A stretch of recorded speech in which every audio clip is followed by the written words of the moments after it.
Kyle Haney and Ethan Marotsky in the press box with you on a kind of not a rainy Saturday, but a misty Saturday morning that will quickly turn into afternoon. We've got the Lynchburg Hornets hosting the EMU Royals. Ethan, always a great day at the ballpark, regardless of the weather conditions. Yeah, obviously, most of these players have been playing on Fox Field. We talk about it every single broadcast. You never really know what you're going to get in the Hill City weather-wise. Obviously, if it's a good day, really anybody's ready for baseball. But a little foggy here up in the sky, a sheet of clouds, a little bit of mist from the rainfall. But nothing's going to stop any of these teams from playing today. And really any sort of weather that you're able to play in is a beautiful day. College baseball, you get used to some days like this. That is for sure. We think we've got a good doubleheader lined up for you. The EMU Royals come in at 6-6, 1-1 in ODAC play. They've won 2 in a row. The Lynchburg Hornets, well, they're the number 4 team in the country, 13-2, undefeated at 2-0 in the conference. Just a 1-game winning streak for Lynchburg. Ethan, you and I will talk about recent results. It was a North Carolina spring break mini road trip for Lynchburg. They did lose on the road at Greensboro Tuesday, then bounced back Wednesday to beat the Methodist Monarchs. We can unpack that a little bit, but I think it's a Lynchburg team still, despite the loss, playing really good baseball right now. Yeah, absolutely. And this is a team that there's a lot of new players that are playing in this lineup and in the pitching staff. So much like we talk about it for the men's volleyball, this team is still figuring out how to mesh together to some extent. Obviously, you have your experienced players like Gavin Collins, Brandon Garcia, and Ben Jones, and many more, but there are still players that are filling in the DH spots and some outfield spots with injuries that are helping this team and figuring out what their spot is in this lineup. So it's really exciting for this team that they're already starting off the season with how well that they've been doing. So it's exciting for the future. It sure is. I'm glad you mentioned Gavin Collins. Did you know he's not only the Lynchburg career games played leader, but he's the active NCAA games played leader across all divisions? Ethan, nobody in college baseball has played more games than Gavin Collins. Isn't that kind of wild? Yeah, and we're lucky enough to see him on Fox Field every single week. So it's an awesome thing to have in your lineup. And EMU will have a notable 6th year playing for them that Lynchburg fans will remember. Josh Jorman in town now playing for the EMU Royals. So more on those individuals, more on these teams as a unit, and we've got the first pitch coming your way next. Ethan and I will meet you at the mound. It's EMU and Lynchburg. You'll see it live after a short time out on the Lynchburg Hornets Sports Network.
Welcome back, baseball fans. Kyle and Ethan spending a Saturday with you in the Hill City. On the mound for Lynchburg, Tyler Cultrider. He has been phenomenal this season. Tyler Cultrider, we've been talking about him all year, back-to-back Old Dominion Athletic Conference Pitcher of the Week awards. He is 4-0 with a 0.32 earned run average, 35 strikeouts, 35 of those TKOs to go along with just 2 walks. Batters hitting just a measly 133 against Tyler Cultrider. Yeah, he's really confident to start the season off. Obviously, this is the best way coming in from that redshirt year that he had last year with some eligibility problems and coming in from a transfer from Virginia Military Institute. So this is the perfect way that you can come into a program and come into a competitive conference that the ODAC is and show from the non-conference games that you've had at the beginning of the season that he's here to play and he's ready to help this Lynchburg team find success any way that he can. He is as legitimate and bona fide of an ace as you're going to get at this level, and he has stepped in and given Lynchburg everything they have asked from him, at least early on in the season anyway. His battery mate today will be Sean Pokerock. We expect Pokey, to maybe catch both games of the doubleheader today because of some injury issues, but more on that when we get to Game 2. Around the diamond for Lynchburg defensively, Eric Hyatt at first base. Ben Jones is at second, and his fellow Caped Crusader, the dynamic duo, is going to be Brandon Garcia at shortstop, his high school teammate. You've got the 6th-year Gavin Collins at third base. In the outfield, left to right, Logan Webster. Joe Munitz will be playing center field today, and it's Parker Cato in right field. So that's a little bit of a switch for Lynchburg. Parker Cato had been playing in the center section of the outfield more. He'll switch that up with Joe Munitz moving over to center. And Lynchburg will be in some new red tops, new red for Lynchburg to go along with the black and red hat, white pants. EMU, coached by Adam Posey in his 6th season. They'll come in at 6-6. They're 1-1 in ODAC play. They split with Ferrum last weekend. EMU does ride a 2-game winning streak. They beat a pretty good Messiah team, 13-12 on Tuesday. Royals are going to be in the road grays. Leadoff man will be Chris Polymeropoulos. He is a senior from Vienna, hits .325 on the season. Here comes the first pitch from Cultrider. Let's play some college baseball here on Fox Field in Lynchburg as Polymeropoulos slashes at the initial offering and sends it foul to get us started with an 0-1 count. It's game 13 of 35 for EMU. Maybe they'll get up to 39 or 40 games again. They actually had 4 or 5 games postponed and canceled early in the season. We'll see if they get to make those up or not as Cultrider. Second pitch goes north of the zone, uncatchable by Sean Pokerock. We're even at 1 ball and 1 strike. Yeah, Cultrider, a lot of velocity and a really nice slider, so hitters are going to have to get their foot down and try and recognize that off-speed out of the hand, but it's never going to be easy for any hitter against Cultrider. Lynchburg is 13-2. They beat Washington and Lee twice last weekend on the road in Lexington. Lynchburg did split their midweek games, lost to the Greensboro Pride, beat the Methodist Monarchs on Wednesday. 1-2 count as Polymeropoulos went after a high one and came up empty. Cultrider is a strikeout artist for sure. He's more than that, but boy, he gets a lot of those TKOs, those punch-outs. 2-2 count now to Polymeropoulos. Aiden Miller, junior shortstop, is on deck. We see Coach Solbach calling a lot of high fastballs to start this first at-bat. I really like it. It's really the most enticing pitch to swing at because of the eye level. Cultrider set. He'll work from the stretch exclusively. Bounding ball up the middle over his glove. Ben Jones, backhand, throw on the move, and he got him. Wow. What a play to begin the afternoon here with Ben Jones scampering towards the second base bag, throwing across the body. Was not a high velocity throw, Ski, but it got to the first baseman Eric Hyatt in time. Yeah, really nice play, a little slow. I don't want to say a slow roller, but a slow chopper up the middle. Really nice backhand from Ben Jones, and that's exactly why this is a really good middle infield duo. They can make plays like that. So beautiful first out of the inning for Lynchburg.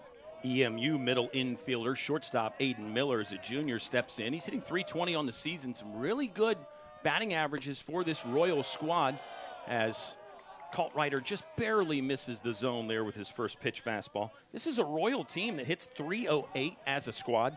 For reference, Lynchburg batting .275 as a team. It's way up in the month of March, but still, this Royals team, 12 games into the season, has really put up some good numbers offensively. Miller will pound this one foul. They run through the rest of the Royal batting order here. Polymeropoulos led off. This is Aiden Miller in the batter's box now. Fifth-year Nick Arnold playing third base and hitting third. The DH Daniel McGinnis will DH. He is the DH, so of course he's the DH. He's batting fourth.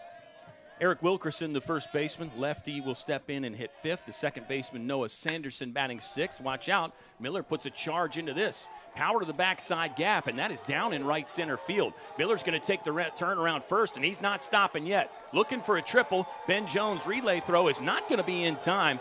And there you go. First hit of the ball game is Aiden Miller with some power to the opposite field. Yeah, really nice swing. You know you're going to get velocity from Cartwrighter, so if you just wait on it, you got to let his powerful fastball really do all the work. You know that it's going to come off the bat faster than it comes in, so a really good piece of hitting there from Miller to start this, to lead off the game with 1 out in the first inning. Very impressive. 90 feet away is Aiden Miller for Nick Arnold, who is a proven run producer. Nick Arnold right now is second in conference in RBIs. He's driven in 23 this season. He's got 102 in his 5-year career in Harrisonburg. Lynchburg will keep the infield back.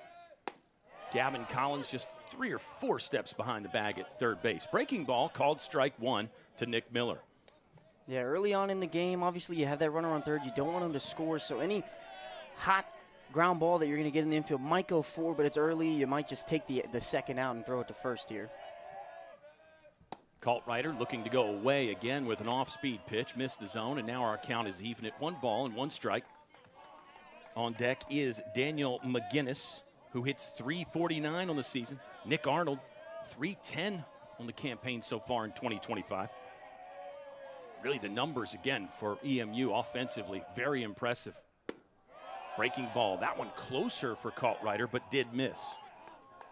And this is a EMU team that, sometimes you say, well, they're not playing great competition. I don't really think that's the case this year. I think the Royals' schedule is a little bit more beefed up this season. We can run down some of those results. They are 6-6, 1-1 in ODAC play after splitting with Ferrum last week. Cartwrighter, same pitch, a little better location that time, and now it's 2-2 with 1 out. In the top of the first inning here, game 1 of 2 at Fox Field. Weather misty to start. I don't think we'll get the sun much today, but the rain chances are not very high. Looks like Central Virginia is going to get soaked tomorrow, but we should be in good shape today. Here comes the 2-2 from Cartwrighter. Went in that time. Jam job, looping over Brandon Garcia's head. Logan Webster on the slide, comes in. He's going to throw home, and it's not in time. 1 run aboard for EMU. Sacrifice fly by Nick Arnold. Excellent play by Logan Webster to run it down and make a feet-first sliding grab, but he can't get the throw off in time, and EMU leads 1-0.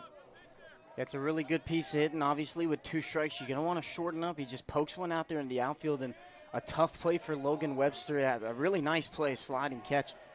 Tried to get a little spin around and throw it into home. Just really hard. You're rarely ever going to be able to throw that runner out in that sort of position that Webster was in. But a great job getting that, and a great job being able to hit that run in. Lynchburg's going to throw to third base and see if Miller left early. Home plate umpire signaling that he did not. Safe was the call. Can't hurt to toss it over there, right, Ski? Yeah, you might as well try. I mean, obviously, if he did leave early, you get that out, and it would take a run away. So, I mean, there's nothing – it doesn't really change the output of the game if it's safe or out. Obviously, it would if he was out, but if it's safe, it doesn't really change anything. First pitch strike from Tyler Cartwrighter working against Daniel McGinnis. Eric Wilkinson is on deck. There's 2 outs here in the top of the first inning. It's a 1-0 EMU lead. Lynchburg on the season has scored first 11 of those 15 games. This is game 16 for Lynchburg. So Lynchburg has actually scored first 11 times coming into this game. That will not be the case today. Now, you could argue from a statistical standpoint, if you score in the first inning, or maybe you score more than your opponent, like, for example, if Lynchburg were to come out and score 2, isn't that even better than scoring first, because you haven't had a chance to score yet? But it's one of those stats. It's an interesting stat. I mean, I think it shows Lynchburg's offense is striking pretty early. The fact that they are scoring first more than their opponents. Yeah, obviously, and then if you can come back and score a couple more runs, it really halts any momentum that EMU could possibly have. Lynchburg will peel the check swing there. First base umpire says Daniel McGinnis did not go around. It's a 3-1 count. Tyler Kaltreiter, who typically does a great job getting ahead of hitters, fallen behind 3-1. There's 2 outs. McGinnis is the cleanup man from Alexandria, Virginia. A lot of the Commonwealth represented here on this EMU roster. In fact, I think everybody in the starting lineup is from Virginia, including their starting pitcher, Damon Tapscott, who we will talk about when he gets on the mound. It's a full count now. As Kaltreiter pounds the zone with a hard one. Let's see if he goes fastball or off speed here. Looks like an inside target from Poker Rock. This ball's off the inside part of the barrel, but enough mustard on it to send it into the outfield grass for the second hit of the inning. Daniel McGinnis is aboard with a 2-out base knock. And the top of the first will continue for the Royals offense. Yeah, really nice swing, full count with 2 outs. It's definitely a tough situation for both the hitter and pitcher. I'd really say that it's more of a tough position on the hitter, and a really good job shortening up, being able to poke that one right over Kaltreiter's head into center field. Well, I think the stats back up what you're saying about the 2-strike situation. Batting averages at every level take a significant hit, with 2 strikes, a significant dip in the batting average with 2 strikes. So it's a 2-strike, 2-out base hit, which is an even bigger feather in the cap for Daniel McGinnis. Wilkinson fouls one off, and it's an 0-1 count on the junior from Fairfax. Another guy hitting .356. I mean, 7 of the 9 in the batting order for EMU have a .300 average or better on the season. Kaltreiter, slightly open stance, pitches. That looked to be a changeup that missed the plate wide, and now it's a 1-ball, 1-strike count. The beauty of the pitching staff from Lynchburg is that, yeah, they obviously throw that fastball slider mix, but a couple of these pitchers do have that third pitch in that changeup that they can have in their repertoire. 1-1 delivery from Kaltreiter, went back inside and missed near the right thigh of Eric Wilkinson. Gavin Collins is even with the bag and off the line at third base. Rest of the infield basically the normal construction with the first baseman Eric Hyatt holding the runner at first. Get you some stolen base numbers for EMU here in just a second. 25 swipes as a team. Check that, 27 rather as a team for EMU this season. For reference, Lynchburg has stolen 36 bags. And the runner at first, Daniel McGinnis, is 1 for 1 in the stolen base department this year. Here comes the 4th pitch of the at-bat. This ball sprayed into left field. Longer run for Logan Webster. That's down for a base hit. McGinnis went back. There's 2 outs. A base running blunder is going to end the inning. McGinnis saw that ball off the bat in the air and completely missed the situation. Now he fell down. Lynchburg, he's going to tag him out. I don't know why he didn't just step on the bag at second. That was a clean base hit. What a strange scenario there. A clean base hit from Wilkinson. And the base runner, McGinnis, saw the ball off the bat in the air and went back to first base, not realizing there was 2 outs. And Lynchburg had plenty of time to throw it in. I thought they got the put out at second base, and then he ended up tagging him out. That's kind of wild. I think it's actually a fielder's choice and not a base hit, believe it or not. I think Eric Wilkinson loses a base hit there. Oh, man. Let's just keep it here. Because, why not continue to talk about that one, Ethan? That's why, when you start playing baseball, when you're 4 and 5 and 6 years old, they tell you know how many outs there are. And with 2 outs, you can run on anything. And McGinnis, unfortunately for him, forgot one of those first rules of the game there. Yeah, that's definitely something that you can say that you've never really seen that before, or you rarely ever do. So a tough play, obviously. Touched second base, so Brandon Garcia thought he got that force out with that really nice pick. And then everybody started running off the field, and it looked like nobody was really knowing what was going on. You had everybody yelling from both sides of the dugout. You had people yelling from the stands. So, honestly, that's something that I can say that I've probably never ever seen before. I'm sure I was yelling too, fans. Sorry for that. And then the weirdness even got weirder. It was weird on top of weird because then, Brandon Garcia ran back to actually tag him out in between first and second, and you could see McGinnis kind of threw the hand out there for Brandon Garcia to let him bop him on the hand. That was strange. And yeah, I think that if you're scoring at home, which is always a great phrase to work into a broadcast, if you're scoring at home, I think it's actually a fielder's choice for Eric Wilkinson, which is unfortunate because that hurts his average. In the inning, 1 run on 2 hits, should have been 3 for EMU, but 2 hits, 1 left on officially. And wow, after that, let's get to the bottom of the first inning here. First pitch strike from Damon Tapscott. He's a sophomore from Warrenton. 9th in the Old Dominion Athletic Conference in strikeouts with 16 on the season. 6 of those are looking, so he's got power stuff, good stuff for this sophomore right-hander. Brandon Garcia will foul this one away. Let's run through the Lynchburg batting order. It'll be the shortstop, Brandon Garcia, leading off. Center fielder Joe Munitz bats second. Second baseman Ben Jones third. Clean up will be the catcher Sean Pokerock. DH Ryder Warren will hit fifth. Gavin Collins, the 6th-year third baseman, batting sixth. Parker Cato's in right field, batting seventh. Brandon Garcia hits this one to the right side. Tapscott's going to have to get over. PFP play completed as Garcia takes a tumble there, and the first baseman goes to check on him. I think Hollywood is okay there.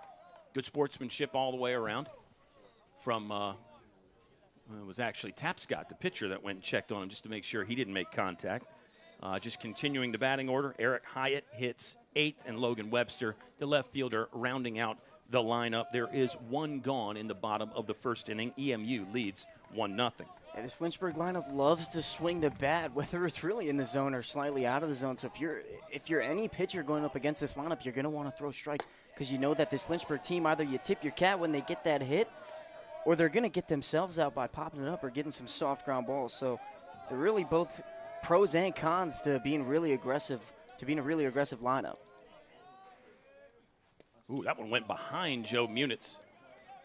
Just looking at the body language, it looks like maybe Joe wishing he would have just kept the posterior out there and let that one hit him in the wallet. But Joe Munitz is hitting with a 1-1 count. 341 on the season for Joe Munitz. Sophomore center fielder today. His first start in center field. Came in as an infielder. Played DH almost exclusively last year. Started games in right field this season, and now he's got his first shot out there in center. 1-2 count. Damon Tapscott.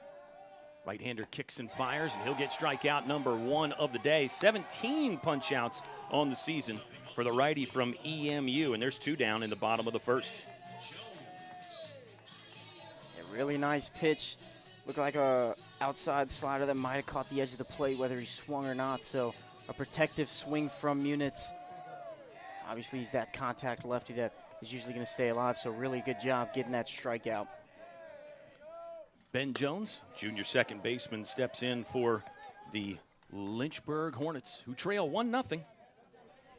Ben Jones on the season, .356, 2 home runs, 1 triple, 5 doubles. Slugging percentage is .644 right now for Benny Bombs, also known as Benny Bases because of his ability to get on base. He takes walks at a rate really not seen by anybody, maybe other than Avery Neves. 21 free passes on the season for Ben Jones. He's already up in this count, 2 balls to no strikes. Close one there from Tapscott. Will be a called strike. 2-1 with 2 outs. Sean Pokerock on deck for Lynchburg. You're going to do everything you can to pitch around a guy like Ben Jones. He had a really good couple midweek games, so pitching away from him is not a terrible idea with 2 outs. Yeah, good call by you as far as what the pitching plan might be. It's a 5-game hit streak for Ben Jones. He's hit safely in 11 of 12, and he's reached base in all 15 games this season. Ben Jones has taken a base on balls 13 of 15 times. It's a 3-1 count for Ben Jones. Yeah, we saw a little miscommunication with the umpire and Ben. The umpire was saying it was 2-2, and Ben was saying, hold on, it's 3-1 on my terms. Yeah, it's full count now. There's another dot from Tapscott. And the EMU dugout all on the rail, liking this start for the Royals right now. They lead 1-0. Tapscott, much like Tyler Kaltreiter, working exclusively from the stretch. Set position here. Got Ben Jones some career numbers. We'll save that for the next at bat. timer violation there. Too much time from Damon Tapscott. He did step off the back of the rubber and, took some time out there. And that's one that can be difficult for the fans at the D3 level because there's no pitch clock out there.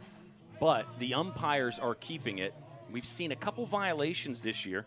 So give Ben Jones another walk, one where he didn't have to take the full 4 balls. But it is still statistically walk number 22 on the season. Tapscott will throw over there on Ben Jones, who is a threat to run. I like that from Tapscott, Ethan. He picked while he was kind of on the way up getting the signs. I think that's a good thing for pitchers to do. Now this time he'll throw over as he gets set. Got a fast little snap turn move over there as well. Yeah, obviously you want to try and catch the runner off guard, so it's really, really important to kind of mix up your repertoire while you're on the mound, especially with a good runner on first. Morotsky's working the angles as well on the cameras. Double duty for Ethan Morotsky. Up and in to Sean Pokerock. It's a 1-0 count to the cleanup catcher for Lynchburg. Ben Jones leads off at first base. Normal depth in the infield and outfield for the EMU defense. Jones will run. Fastball, good pitch to throw on. It was slightly to the first base slide, and Ben Jones will get under it with a head first slide. There's your first stolen base of the game for Lynchburg. They really do like to run. Lynchburg now statistically 37 of 51 in the stolen base department. Believe that is just south of 73% in the success rate. 2-0 count. Sean Pokerock likes this one, lifting it to right field. Long run. Second baseman may take over there. It is. Catch made at second, or behind first base, really, by the second baseman, Noah Sanderson. And the inning is complete. No runs on no hits. One runner left in scoring position for Lynchburg. And we're through one complete here at Fox Field. Kyle and Ethan taking a quick timeout, and we're back with you in just a second on LHSN.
Beware of the Ides of March, March 15th. We're midway through March, although I think March has 31 days, if I'm not mistaken. But we're basically midway. And we're really close to spring. Spring starts at like 5:08 a.m. on Thursday. Ethan, how will you celebrate the return of spring? Typically I would be really happy, obviously, knowing that warm weather is going to be right on the hinge of Fox Field, but it's been pretty warm the last couple, I'd say, weeks. First pitch ground ball from Noah Sanderson. No problem from Ben Jones as he makes the sidearm throw to get him out. Sanderson retired for out number 1 in the second inning. It's a 1-0 EMU lead. Let's just keep it going. Yeah, we had a great week, spring preview kind of a week last week. That was very enjoyable. I'm going to mention the rain tomorrow, but we're not playing tomorrow, so we're in good shape here today, even though I think we're going to get these overcast skies all day. Colt Ryder, 20-plus pitches in inning number 1, so nice to see him get a one-pitch, one-out situation there to start the second inning. Jet Kappenban is the sophomore catcher from Moseley, Virginia. 273 on the season, but he's had a big week. Jet had a 2-homer day against Messiah in that 13-12 win. And Jet's slugging percentage on the season is just something astronomical. He's 10th in the ODAC in slugging. He started the year with 2 homers, 3 doubles. That's in 6 starts, too. Just 6 starts for Jet Kappenband. We think we're getting the last name right. We take some info on the chat on that, because we always do like to get it right, but all the Jet fans might be in attendance today, so it might be hard to get that information. We do have a pretty good crowd here from both squads. Kaltrider missed the zone with a 1-2 breaking ball. Now our count is even at 2 balls and 2 strikes, 1 out. We got Josh Jorman on deck. Can't wait to tell you more about Josh Jorman and his return to Fox Field. Here comes the 2-2 from Kaltrider. This ball's hit hard by the Jet. Backside, Parker Cato lines it up and pulls it in for out number 2 of the top of the 2nd inning. Here we go, 6th year from Reston, Virginia is Josh Jorman. And Lynchburg fans hopefully should remember Josh as a 5-year member of the member of the Lynchburg Hornets here. 320 hitter on campus here at Lynchburg Ski. 86 career hits as a Lynchburg Hornet for Josh Jorman. Yeah, that two-way hitter really can do it all, whether it's in the outfield, infield, or at the plate or on the mound. He's kind of your 5-tool player that you love to have on your team, and especially on the mound, because he's that lefty arm that you can throw him either to start a game or in the bullpen. And he's got pretty much every single pitch under his arsenal, whether he throws it or not. He knows how to pitch around hitters. He does a great job. Ground ball to the right side for Josh Jorman. We'll have to talk about his hitting and pitching exploits next inning, as he is retired for out number 3. A fast-moving top of the 2nd, 3 up, 3 down. Good stuff there from Tyler Kaltrider to bounce back after giving up a run in the 1st. It's 1-0, the EMU lead in the middle of the 2nd. We're bringing it to you live on the Lynchburg Hornets Sports Network.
Bottom of the 2nd on the way for Lynchburg. It'll be 5, 6, 7 in the batting order. Ryder Warren, Gavin Collins, Parker Cato due up for the home team Hornets. New red tops, Ethan. You saw that before the game, and you were remarking how flashy they are. They've got the Hornet logo above the number on the back. I think that was the only thing that you were wondering it was A+ or not. Yeah, I mean, they're really nice jerseys. They feel really good. They have the same feel as the black uniforms that we got last year. Shout out to the Batchmore family for that donation. So they're really good feel to the uniforms. Ryder Warren will slap the first one up the middle, but Noah Sanderson makes a good play to move to his backhand side and throw to first for the out. Seen both leadoff hitters in the 2nd inning hit the first one and get out. Both on the 4-3 variety, too, if you're looking for some other connections and scorekeeping oddities. Although that's not an oddity scorekeeping-wise. That's not even noteworthy. Here's Gavin Collins. Gavin Collins is noteworthy because across all NCAA divisions, he leads in games played. Gavin Collins, 6th-year man for the University of Lynchburg. Game number 211. Is he only in his 5th year? Yeah, this is his 5th year. Well, isn't that's crazy to think about, because you've got a lot of 6th years, like Josh Jorman. And then a couple years ago you had Holden Fiedler in his playing his 6th year. And Gavin Collins is only in his 5th year. Yeah. That's why I thought he was in his 6th, because he's played so many games. Yeah. But basically started every game he's played in since he arrived on campus. Tapscott will hustle to get to the mound. You could see him there kind of realize that that pitch timer might be creeping up on him again. Been called for one. Here's Gavin Collins. Hard hit to center field, but it will not take the center fielder, Dylan Hall, much movement to reel that one in for the second out of the inning. Yeah, that's really the definition of baseball right there. You can smoke a ball right to the outfield, and it'll go right to a center fielder, left fielder, or right fielder. So you just got to tip your cap on that one. You know that you hit the ball hard, and you know that you're going to be even more ready come that next at-bat. Here comes your first-year man, Parker Cato. He'll swipe at the first one from Tapscott and foul it away. Parker Cato, a freshman from Wake Forest, North Carolina. I'm glad you reminded me that Gavin Collins is only in his 5th season. I mean, really, but think about it. Like, with the COVID stuff that went on and so many 6 years playing, did that one hit Cato? No, he got out of the way of it, and it's a 1-1 count. With the amount of guys that have gotten those quote-unquote extra years, to get all those games in 5 years, 210-plus games for Gavin Collins. Yeah, and then you go on and look at the other Hornets team down in Shenandoah. They had Frankie Ritter play 6 years down there, get a ton of hits onto his resume. So you're seeing a lot of guys. Unfortunately, this is the last year that COVID years do strike. So this is the last year we'll see any of those 5th years because of a COVID year. Now, obviously, you still have red shirts and stuff like that that could add eligibility. So this will be the last year. The opposite end of the spectrum is the guy in the batter's box here, Parker Cato. His first year, 5 for 14 in his last 4 ball games. That's north of 357. See if Cato can stay alive here with a 1-2 count. Ball down and in, mishandled by the catcher. He'll have to throw to first. Inning over for Lynchburg. They still trail 1-0 through 2 complete at Fox Field. It's game 1 of the doubleheader between the Royals of EMU and the Lynchburg Hornets.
We're already having a blast on a Saturday here. It's 1-0 EMU, top of the third, getting ready to start with the 9-hole hitter, center fielder Dylan Hall, stepping in to face Tyler Cartwrighter.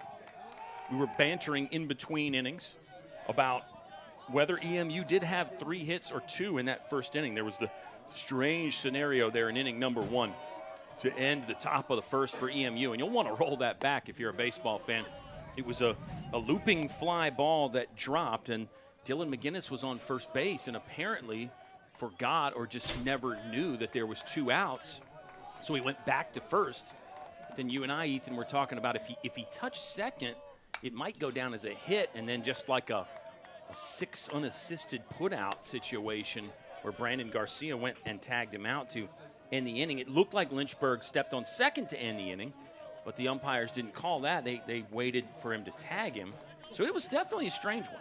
Yeah, what I'm thinking is because the runner got to second, and now obviously I could be wrong, but because he got to second, because if you recall, Brandon Garcia had to tag him out because when he stepped on second, the umpire didn't call him out, which means it wasn't a forced play. So the runner had to have gotten to second at some point and then went back because he thought that Webster caught the ball, but there were 2 outs. So because he touched second, what I'm thinking is it might have taken away the fielder's choice, and so that's why I'm thinking that he might, in the scorebook, might be called a hit. But, again, we might have to go to New York on that one and see what their call is. That's exactly right. That's exactly right. Well, and I guess, the inning ended regardless. But Eric Wilkinson's batting average is what would be affected by that. Does he get a base hit or does he not? Also, Tyler Kaltreiter's stats as far as the batting average against and some of those things would be affected. But we'll revisit, I'm sure. It's one it was so strange, it's even a little bit difficult to talk about. Here's a 1-2 count as Kaltreiter set, ready to fire to Dylan Hall. There's nobody out in the top of the third inning. Check swing. Did he go? He did not. And now our count is 2 balls and 2 strikes. Top of the order, due up next with Chris Polymeropoulos, the senior from Vienna.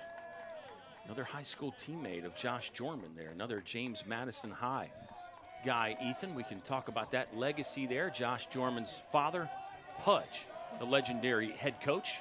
And, of course, you've got Trevor Jorman on the roster for this EMU squad. There's a swing and a miss. Dylan Hall down on strikes. Another TKO. It's the first strikeout for Tyler Kaltreiter of the afternoon. And that tells you how good EMU is doing hitting-wise, Ethan. If Kaltreiter has to wait till the first out in the third inning to get his first punch out.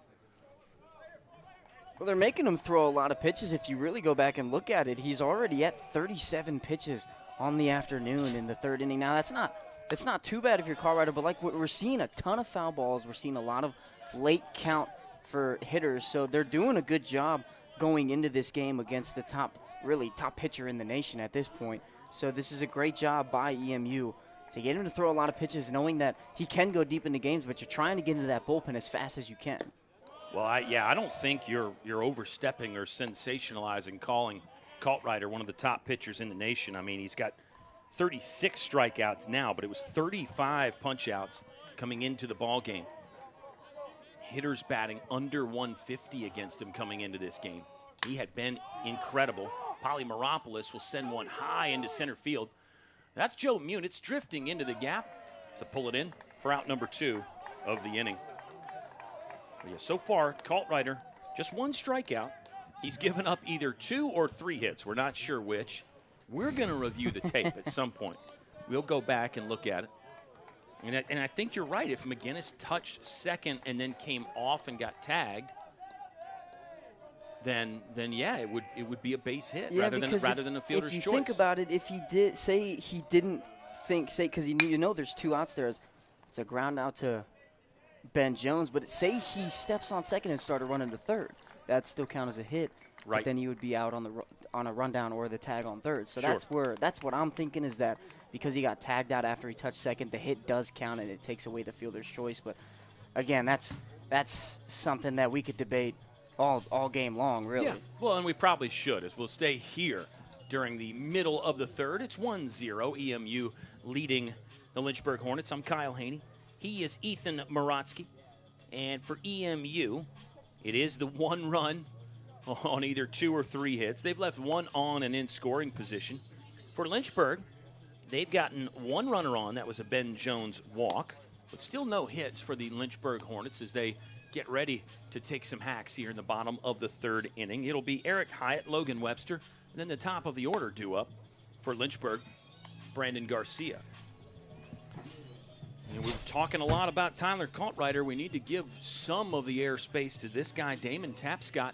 Right-handed sophomore has been outstanding. Last season he had a very an interesting footnote here. More than a footnote. This is something that should be in big, bold letters, actually. Last year, he threw the first complete game shutout for EMU in over a decade. He did that against Washington and Lee last season. 9 innings, no runs. So Tapscott has that kind of shutdown stuff, Ethan. He is the ace of this team, I think, even as a sophomore. I mean, he's getting the ball here in game 1. That says a lot. Yeah, and to be able to throw that complete game shutout against an ODAC team like WNL, who is very solid. We saw last weekend when Lynchburg traveled there, they did have a very close game 1 that did go to the last 3 outs. Kaltreiter getting the complete game in that one. But it is not easy to not only throw a complete game, but to be able to throw a complete game shutout against any team in the ODAC. That is not ever going to be easy. Tapscott missed the zone with the first offering to senior first baseman Eric Hyatt. On the season so far this year, Tapscott 1-2 with a 5.40 Ernie. He will even the count at 1 ball and 1 strike here. Tapscott does have one bullpen appearance this year. This is start number 3, appearance number 4. He's thrown 13 and a third coming into this one and struck out 16 and walked just 9. Hyatt under 1 over the shortstop's head. Looks like the center fielder is going to take over. Dylan Hall will make the grab for the first out of the inning. That's that aggressiveness that you're always going to see from this Lynchburg lineup. Really, I like the aggressiveness. I love seeing the hitters on both sides swing the bat. It's just you got to be able to figure out how to get on top of that. Again, we talk about it every single game here at Fox Field, whether it's in the broadcast or down there on the field when I was playing. You never really know what kind of hops you're going to get here on this field. So being able to put that on the ground makes it a heck of a lot harder of a play on the infielders than it does with an outfielder on a pop-up. Logan Webster, the left fielder, hits with an 0-1 count against Damon Tapscott. He's the 9-hole man for this Lynchburg lineup. Webster has had an outstanding March. He really, when the calendar flipped over, he basically turned it on. Webster was 4 for 20 in February. In the month of March, he's 14 for 30. That equates to a .467 batting average in the month. He has 5 multi-hit games just in the month of March. We'll foul one off and go into a 1-2 hole with 1 out in the bottom of the 3rd inning. Really, this is one of your most important spots in the lineup, that 9-hitter, that second leadoff. If you can get on and sort of get some momentum with that turnaround and go to the top of the order, you put your lineup in a really good place. Another veteran guy with some great career numbers. It looks like career hit number 121. We'll have to wait for Logan Webster as he flies out to the right center gap. There's 2 gone in the bottom of the 3rd inning. Here comes the leadoff man, Brandon Garcia, for his second at bat. Grounded out to the first baseman. His initial time up in this Game 1 doubleheader. Here we go, exploring some different camera angles. There's Josh Jorman, the former Lynchburg Hornet, out there in right field for EMU now. A uniform change for Josh Jorman, joining his brother, Trevor, on this Royals squad. You've done the brother thing. You played against your brother when he was at Randolph-Macon. Yeah, it was really fun. I got the privilege of playing with him in summer ball right before that season and then going up against him in these dugouts that we're looking at right here, and that was really fun. I remember, I think my favorite memory was after that Game 1 where we were at Randolph-Macon. We actually did a short jersey swap, got to take a picture. Obviously, we couldn't keep the jerseys, and then came back here and played a little rock, paper, scissors across the diamond. So there are a lot of fun memories that you can get from being able to play against your brother. I can't imagine how fun it is to play with them. Jackson Harding, another Lynchburg Hornet that played against his brother. This ball that's down in the dirt, taken by Brandon Garcia. 1-2 count on the leadoff man for Lynchburg. It'll be 3-4-5 due up for the EMU Royals in their half of the 4th inning. This is Game 1 of a doubleheader day. Lynchburg will be in action after today on Wednesday. They'll hit the road to take on the Hampton-Sydney Tigers. A lot of good ODAC play going on today. We'll try to run that down for you, maybe in between innings, since we have the ability to stay here when we want to. 2-2 coming up to Garcia. Well wide out of the hand from Tapscott, and Garcia has worked a full count with 2 outs in the bottom of the 3rd.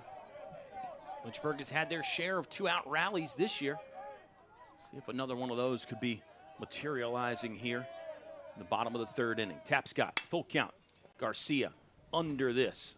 Longer run for the center fielder, Dylan Hall, but he makes the call and pulls it in for the final out of the 3rd inning. We will stay here. It's EMU 1, Lynchburg 0. Yes, the rest of the conference today. Guilford is at Hampton-Sydney. The Quakers are tied for first with Lynchburg. And then another team that maybe you wouldn't expect to be up there at the top of the charts, the Avert Cougars, are also 2-0 in ODAC play. Washington and Lee is down in Danville taking on Avert today. And your other games are Randolph-Macon at Roanoke, Virginia Wesleyan is at Shenandoah, Bridgewater at Ferrum. So it's a full slate of action. I think Shenandoah wasn't doing a doubleheader. Did they play one last night? Maybe we're getting a not sure from Brady Moore, who is the director of baseball analytics and then also the director of Brady Moore. He's in the house with us today. We've got Kevin and Joe up here in the press box. Eli's coming in and out. And this is actually, believe it or not, fans, one of the lighter crowds you'll get in the press box? Usually we've got like a dozen people up here, Ethan. Well, yeah, obviously spring break, most students that we have working are out really at the beaches or at home, or really everywhere, to be honest. Everybody here at Lynchburg goes everywhere, whether that's north, south, east, or west in America or outside of the country. But, yeah, this is a light crowd that we have here in this press box. And this is I'm still getting used to it. You know, I'm not used to being up here in the press box. I'm used to being down there on the field. So it's nice seeing it from a different angle. All this baseball that's they say getting change played. is good. Yeah, that's what they say. Yeah, that is true. I agree with you on that one. Hey, shout out here. Paul Garcia is checking in, saying that he went back and looked at it, and it does look like he touches second base. And so Brandon Garcia, when he went back and tagged him, got the out that way. So that will go as a hit for Eric Wilkinson. And Eric Wilkinson will be due up third this inning. It's Nick Arnold, who had the sacrifice fly to score the run after Aiden Miller's triple. Batting with a 1-0 count here in the top of the fourth inning. Shout out to Paul Garcia, who is a baseball coach himself. So a lot of these weekends, he's got stuff going on. He can't go to the games, although Paul might be here. Just didn't see him. But a lot of coaches out there. Say hello to all the baseball coaches. We got to try to mention more of those high school and travel ball coaches because it's such an important piece of the development of a player, as you know, Ethan. I'm sure you had numerous coaches growing up that helped you along the way. Yeah, well, I remember in high school and travel ball, I actually had the same coach, the assistant coach for my high school, as that once grounded to Garcia, throw to first in time. My high school coach was actually my travel coach, the assistant coach at my high school, C.D. Hilton. So I actually had the same coach really growing up my whole life. And then, of course, you have that father-son coaching player duo that I had growing up. So I did have my fair share of really, really great coaches. I will give that shout-out to my coach, Mike Matta. But, yeah, no, that shout-out to every coach all around, the ability to be able to coach every single player that they do. And it's just that it's so important, like you said, in development for all these players. Daniel McGinnis is 1 for 1. He was the one that, unfortunately, we have to talk about more because of the base running boo-boo rather than his single that got him aboard. But perhaps Daniel McGinnis can have a great day and make us forget all about the base running mistake there. It's a 1-0 count. Righty Tyler Cartwriter still working for Lynchburg as McGinnis out in front of an off-speed pitch. He yanks it foul. McGinnis hits .349 on the season. Just a sophomore for EMU, so they have some experience for sure. The Royals also with some young talent. EMU will visit Shenandoah on Wednesday. They're 6-6 on the season, 1-1 in conference play so far. This is a Royals squad as Cartwriter catches the inside portion of the zone with a strike. This is an EMU squad that was selected 12th in the preseason poll. I got to tell you, I don't know. I mean, I know that's tough because the ODAC is full of great teams. Hold that thought here on this 1-2 delivery. That's north of the zone from Cartwriter. I don't know. I can't look at this team on paper and in person and think they're the 12th best team in the conference. I mean, we haven't seen everybody yet, but I think it's a pretty good Royals squad. Yeah, it's really tough to throw out preseason polls, whether you're D3 or the ODAC. We know that, like you said, every team is solid. As another grounder to Garcia, slow roller throws, not going to be picked by Eric Hyatt. But it's hard to be able to do preseason polls because you got to think that you have a brand new recruiting class. A team can have a massive recruiting class like Lynchburg has the past couple years, and you can have a couple of those players that completely change that program around. I mean, you go back to 3 years ago, Brandon Garcia and Ben Jones in that massive recruiting class, that World Series year, I mean, they completely changed this program, even though it was a very good program already, but it changed it so much. So it's really hard to do preseason polls going into a brand new season. I think it's base hit for Daniel McGinnis. He should be 2 for 2 on the day there, legging out the tough infield single. Yes, Garcia's throw was low, but you file that one under the ordinary effort category or minimum requirement, and I don't think that was ordinary effort for Garcia on the run there. So it's base hit number 4 for EMU because we determined that this man, Eric Wilkinson, had a single in the situation where McGinnis got called out. This is 1 out right now, though, so McGinnis would not be able to run on everything. You got to know those scenarios. 1-0 count with 1 out. Eric Wilkinson, who is 1 for 1. He's a junior from Fairfax, playing first base for EMU. And Wilkinson will hit this one harder to left field, but no problem for Logan Webster to pull it in for out number 2 of the inning. We are in the top of the 4th. EMU leads 1-0. And go ahead. I was just going to say, really good piece of hitting, being able to drive that to the opposite field again. You know that you're going to get a lot of velocity from Tyler Kaltrider, so letting the ball, it's really about letting the pitcher do the work at that point. 2 outs for another lefty, Noah Sanderson. He's a sophomore from Fredericksburg, and another guy who hits over 300 and then some for EMU. 370 on the season for the second baseman. And he's a career 333 hitter in his second year. Another one with the young talent. Jet Kappenban is also a sophomore, and he is on deck right now for the Royals. Lynchburg will send up 2, 3, 4. That's Munitz, Jones, and Pokerock.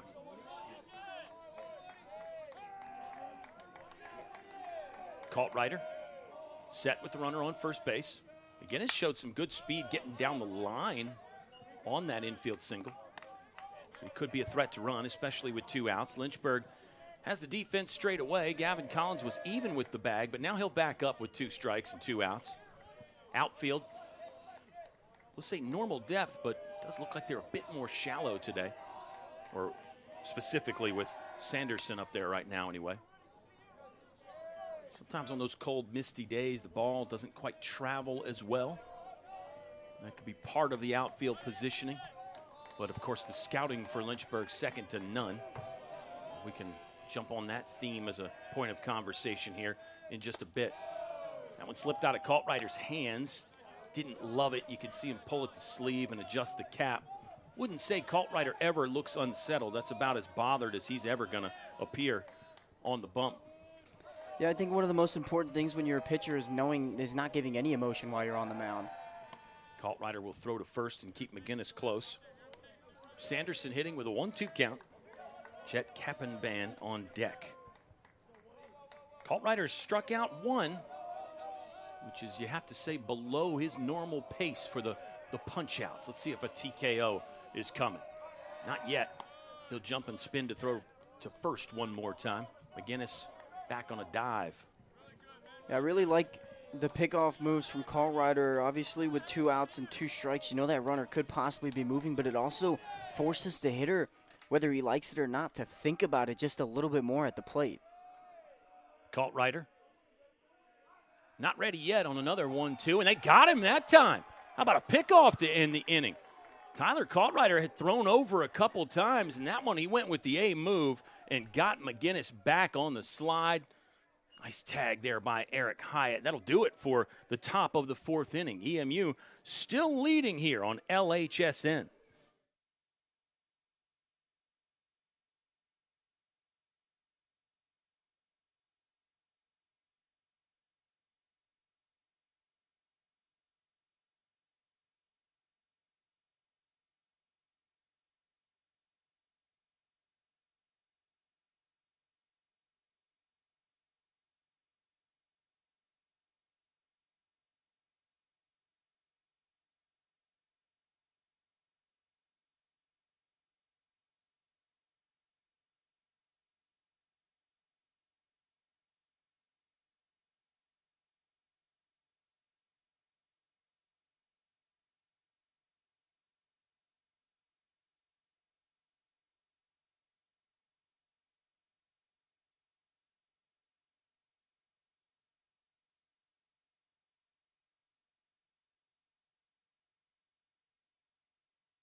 Joe Munich stepping up for Lynchburg in their half of the fourth inning. Hornets trail 1-0. Still no hits yet for Lynchburg. It's 4 hits for EMU in the top of the fourth inning. They did have 1 hit but left none on as Daniel McGinnis got picked off on the dive back to first base. Let's see if Lynchburg can get cranking here against Damon Tapscott, who we've been talking about. He has shut down stuff. The numbers this season are not overly impressive for Damon Tapscott, but he's got a complete game shutout in his file from last season, so you know that's in there. A live right arm. You also have to think, too, Lynchburg's only base runner was a walk from Ben Jones, Ethan. However, that was a pitch timer violation. So Damon Tapscott might be thinking to himself, well, I haven't really walked anybody. Nice offering there from Tapscott that just missed. Good eyeball by Joe Munich to not pull the trigger on a close one. It's a 1-2 count on the sophomore, hitting .341 on the season, Joe Munich. Well, going back to that walk, again, I agree with you on that thought process. Is he really hasn't walked anybody. They kind of forced Ben Jones onto first base, so all the confidence really is in Tapscott right now, not letting up any hits against this powerhouse of a lineup of Lynchburg. Munich struck out in his first at bat. Oh, that one comes in. Backdoor breaking ball. Munich did not love it. That'll be back-to-back punch-outs for Joe. And actually the only 2 hitters Tapscott has struck out so far today have both been Joe Munich. Here is Ben Jones. He's the only base runner so far for Lynchburg. We're in the bottom of the fourth inning. So far, so good for Damon Tapscott, a sophomore from Warrenton, Virginia. Everybody in the starting lineup, all 9 hitters, and the pitcher for EMU is a Virginia native. Back to those outstanding coaches that are out there. Young talent moving on to the next level. Ben Jones got the bat off his shoulder, but didn't take a bite on that 1-0 pitch, and now we're even at 1 ball, 1 strike. Third baseman off the line and 1 step beyond the third base bag. Outfield, maybe not as deep as we see some people play Ben Jones, the man with maximum power. As noted on these broadcasts, he'll go swinging at a ball down in the zone and come up empty. Looked like a changeup there from Tapscott. Boy, that was good. Yeah, really nice pitch. He's doing a really good job going right after these hitters. He's showing that he's not afraid of how good this lineup is and how good of a hitter that Ben Jones is. 1-2 from Tapscott. Tried to go inside that time and just missed. He is all around the zone. Even the misses are competitive. Even the misses, the hitter has to watch it all the way to the mitt. Can't decide early with a guy like Tapscott. 2-2. Jones barely gets a piece. That was off the tape there. Fought off, and we'll try it again at 2 balls and 2 strikes with 1 out. The bottom of the fourth inning. Sean Pokerock on deck. Yeah, I really like how he is going over the whole area of the box. I mean, most pitchers really like that outside corner. But being able to throw it on the inside, too, it's definitely a risky pitch because it is one of the easier pitches to hit as a hitter. But if he's like Ben Jones is, how he's so far on the plate, it is a tough pitch to get across. Full count to Ben Jones. He'll bang this one up the middle. Tapscott went diving for it and nearly got leather on it, but it's through for a clean single. No hitter is gone. Ben Jones has been on twice, a walk and a base hit. The outstanding year continues for Ben Jones. Called a 6-game hit streak now for Ben Jones. He's been on base in all 16. But 6 in a row, Ben Jones has hit safely. Here comes Sean Pokerock with Jones leading off at first. Ben Jones has a stolen base in this game. Expect Tapscott to throw over maybe more than once. Slide step delivery, breaking ball pitch, called strike 1. Yeah, you see with that slide step, Ben Jones most likely not going to steal. It's really off of reading the pitcher. If he does that high leg lift, there is a good opportunity for Ben Jones to take off. But with that with the quick move right to the plate, it just takes away so much time and gives more time for the catcher to throw him out at second. So really, when you're on first, it really is all about reading that pitcher. Jones back sliding on the first pickoff attempt. That time went in standing. Middle is pinched in double play set up there for EMU. Shortstop really close to the bag. Third baseman even. 1-1 count as Pokey took a breaking ball. There is 1 out. And EMU leading 1-0 in the bottom of the fourth inning. Tapscott almost got Ben Jones leaning right there. Jones was into a bit of a shuffle step. It's a modern trend there with stealing at first base where you want to get a little bit of action and movement before the pitcher actually delivers, almost like a stealing third concept. Like Jones was doing it again there. And you could play some head games over there at first as well, but I think coach is now open to more movement with the feet from a potential base stealer going from first to second. Tapscott looks over again, nods the head once. Here comes the 1-1. Polka Rock driving this one to right field. Josh Jorman is there to make a grab for out number 2. Pokey hit it well, but it is in the books as another out for Lynchburg. Still just a 1 hit, and there's 2 gone. With Ryder Warren, DH, stepping up. He swung at the first pitch in his initial at bat and grounded out to the second baseman. Yeah, really nice swing from Pokerak, completely different from that first at bat, making that adjustment, and that's really what you're looking forward to on that second go-around of the lineup for this hitting roster. So great job so far for Lynchburg in this second go-around.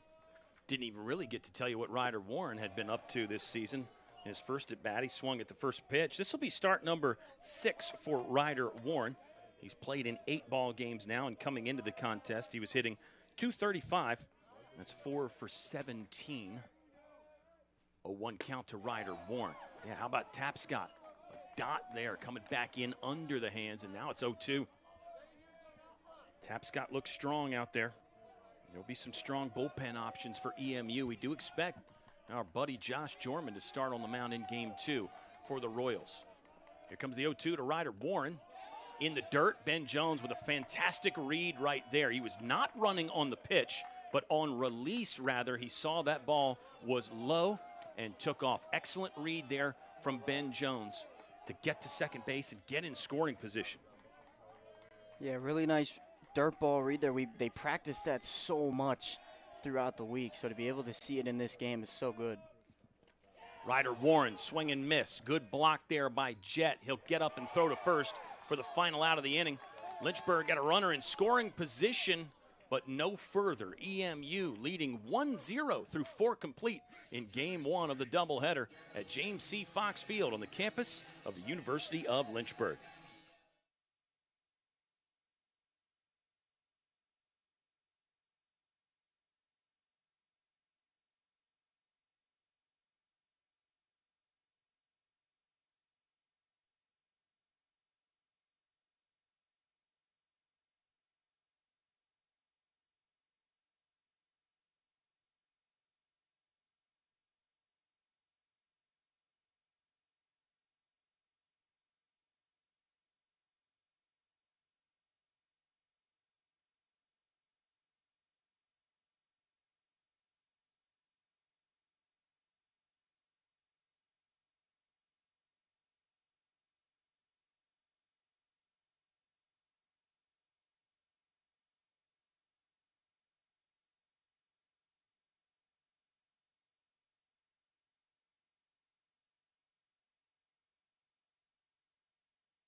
Through 4 complete innings, the EMU Royals lead 1-0. It's 4 hits for EMU. They've left 1 on base. Lynchburg, no runs on 1 hit, 2 left on, 2 left in scoring position. That was Ben Jones both times. We're ready for the top of the 5th here in game 1 of doubleheader action between EMU and Lynchburg. EMU is sort of the preferred branding now from Eastern Mennonite University. That's, of course, still the full name, but they prefer just the EMU, so I'll go with it. And for Lynchburg, well, it's the University of Lynchburg, even though some folks still call it Lynchburg College, Ethan.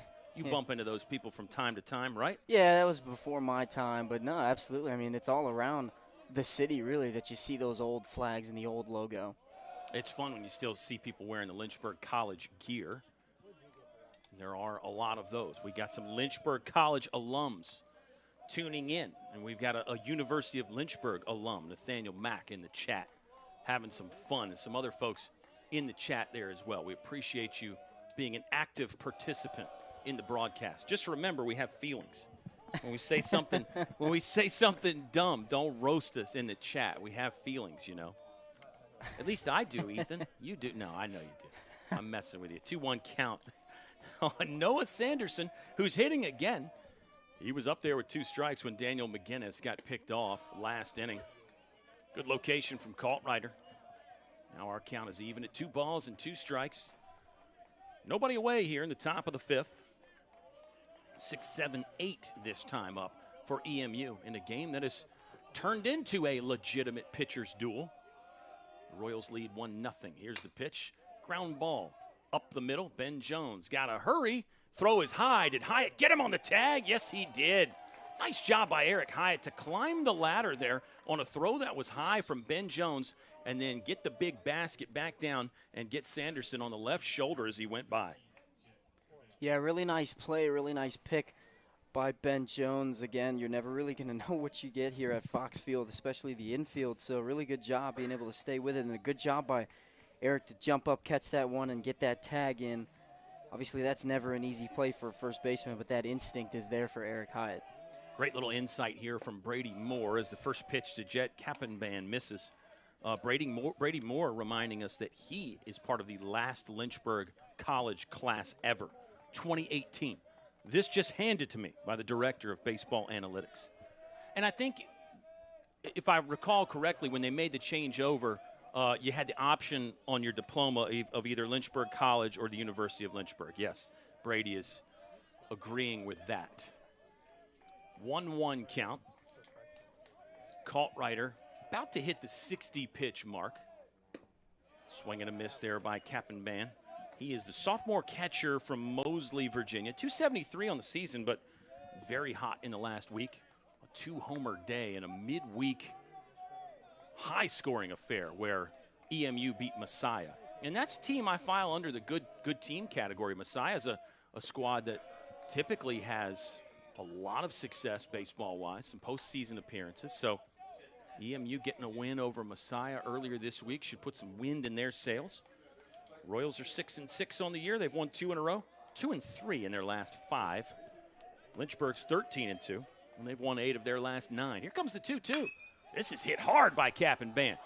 Yeah, the Jet turning it on right there to bang that one right to the base of the wall. He's got another double sliding in head first. Watch out, wide throw, but Eric Hyatt there on the backup. Really good stuff from Jet Kappenban. How about 4 doubles on the season now? 2 home runs, and that is in just 7 starts. And slugging percentage will continue to go up. Yeah, really nice swing there with 2 strikes. That's the second hit out of their 4 where it isn't a 2-strike count. To be able to slice that one down into that corner and hit the bottom of the fence, that's a really impressive swing from their catcher. A great job to get a runner in scoring position with 1 out. Second extra base hit of the contest for EMU. Remember, Aiden Miller tripled and then scored in the first inning. This is Josh Jorman, 6th-year lefty from Reston, Virginia. He is playing right field for not Lynchburg, but EMU. Hornets fans remembering Josh Jorman. He had a short trip up in his first at-bat, grounded out to the second baseman. He'll foul this one away. Josh Jorman did the 2-way thing here at Lynchburg as a first baseman and pitcher, but in the outfield for the Royals today. 1-1 count coming up with 1 out to Jorman. Dylan Hall, the center fielder, is on deck. Comes the pitch from Kaltrider. Jorman swung at that one up in the zone.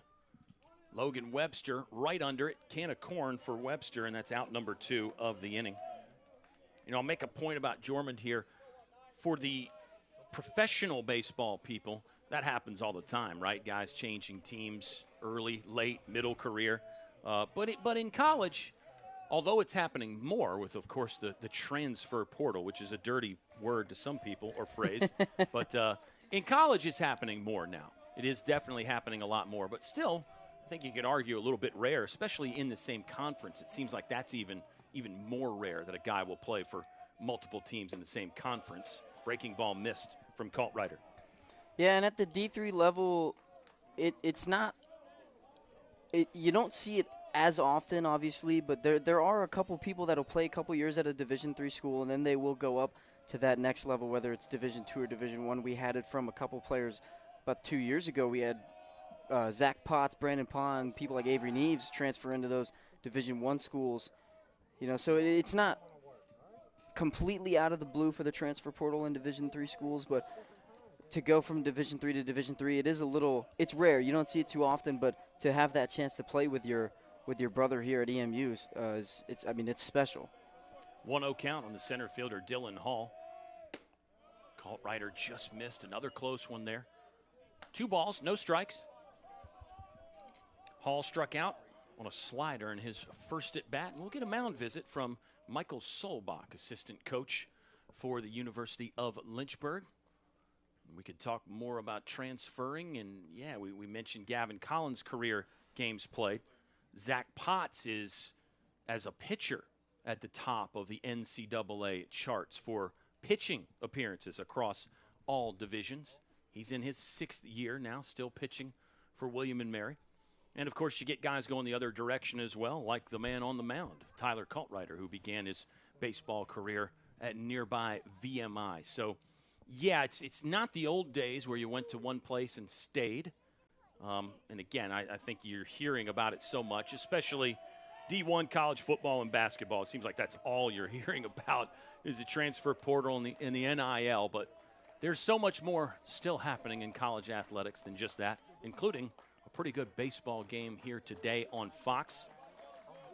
Tricky situation for Tyler Kaltreiter. You got the top of the order coming back up. You'd like to face them with the bases empty in the next inning rather than the top of the 5th, which is where we are right now. 2-0 with 2 outs. Ground ball left side by Dylan Hall. Tougher play from Gavin Collins, but Collins made it look easy. Bazooka shot across the diamond to get Hall by a step. And Lynchburg does avert danger there. A double from Jet Kappenban, but he is left stranded, and we'll move to the bottom of the 5th inning. Lynchburg still down 1-0 to EMU.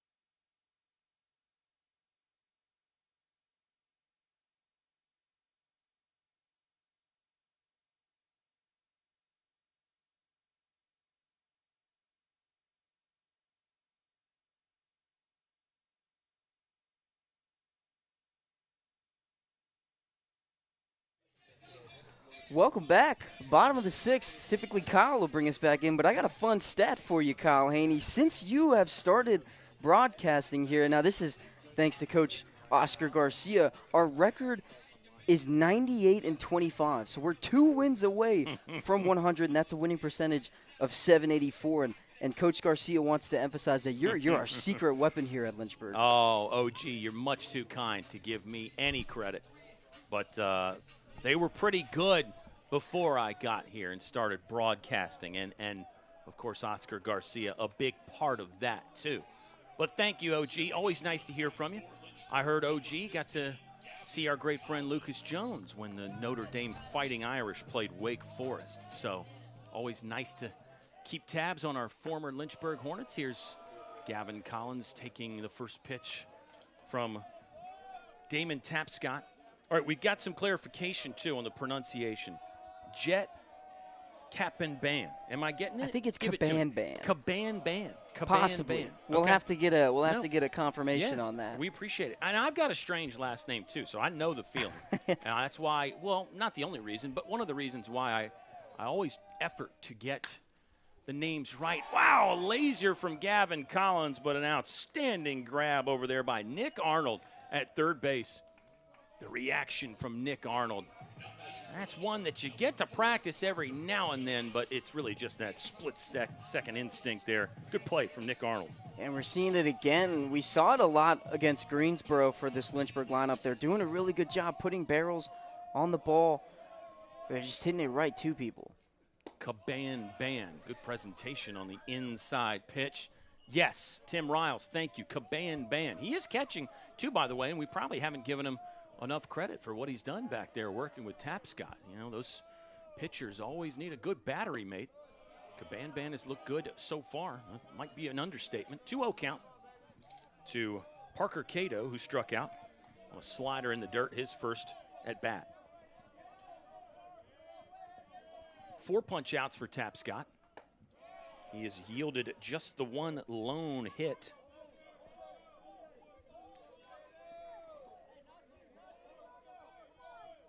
And that was Ben Jones. Ben Jones is the only player to get aboard for Lynchburg so far today. See if Parker Cato can change that. 2-1 count. That one in, move the feet slightly. 3-1 now for Parker Cato. Eric Hyatt is on deck. And you were in the midst of talking about Lynchburg has hit some balls hard at people multiple times. And that's baseball. It falls under that phrase. That's baseball. There is something to be said for hit them where they ain't. Another great baseball phrase. It's so hard to do that. I mean, at this level, you can't just place the ball where you want to. That's nearly impossible. Yeah, no, I completely agree with you. Obviously, you have some of those soft hits that, again, you can say that that's just baseball. You're kind of hitting it where I would say the way to compare it with that saying is hitting it where the pitcher's throwing it, honestly, because you obviously – when you're growing up, you're taught that you want to hit inside pitches to the left side because it makes it easier. And if it's an away pitch, you want to sit back on it and drive it to the opposite field.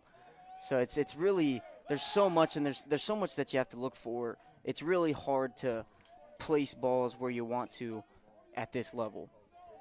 Shorter lead from Parker Cato, but Tapscott threw over to check on him anyway. The hitter is Eric Hyatt. Senior flew out to center field in his first at-bat. 1-0 count. For the first baseman for Lynchburg, Hyatt swings at the breaking ball, bounces it to Arnold. He backpedals. Long throw to second. They got Parker Cato there. Boy, good play by Arnold. As he fielded that ball, he was really close to the outfield grass. I think he felt going to second was the only option he had. Well-executed throw there on target. Good coverage by the second baseman, Sanderson. And if you notice, Sanderson really became a first baseman the way he stretched out for that. There was not going to be an opportunity to turn two. So Sanderson did well to reach out and field that ball a little bit closer for the out. Yeah, really nice job. I was always told growing up, and here's another baseball saying, is 1 is a must, but 2 is a plus. Mm-hmm. That is a fantastic saying. Get that on a bumper sticker.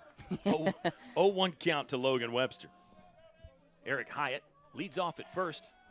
I sometimes make the joke about Hyatt's not a threat to run. He's actually got some stolen bases this year.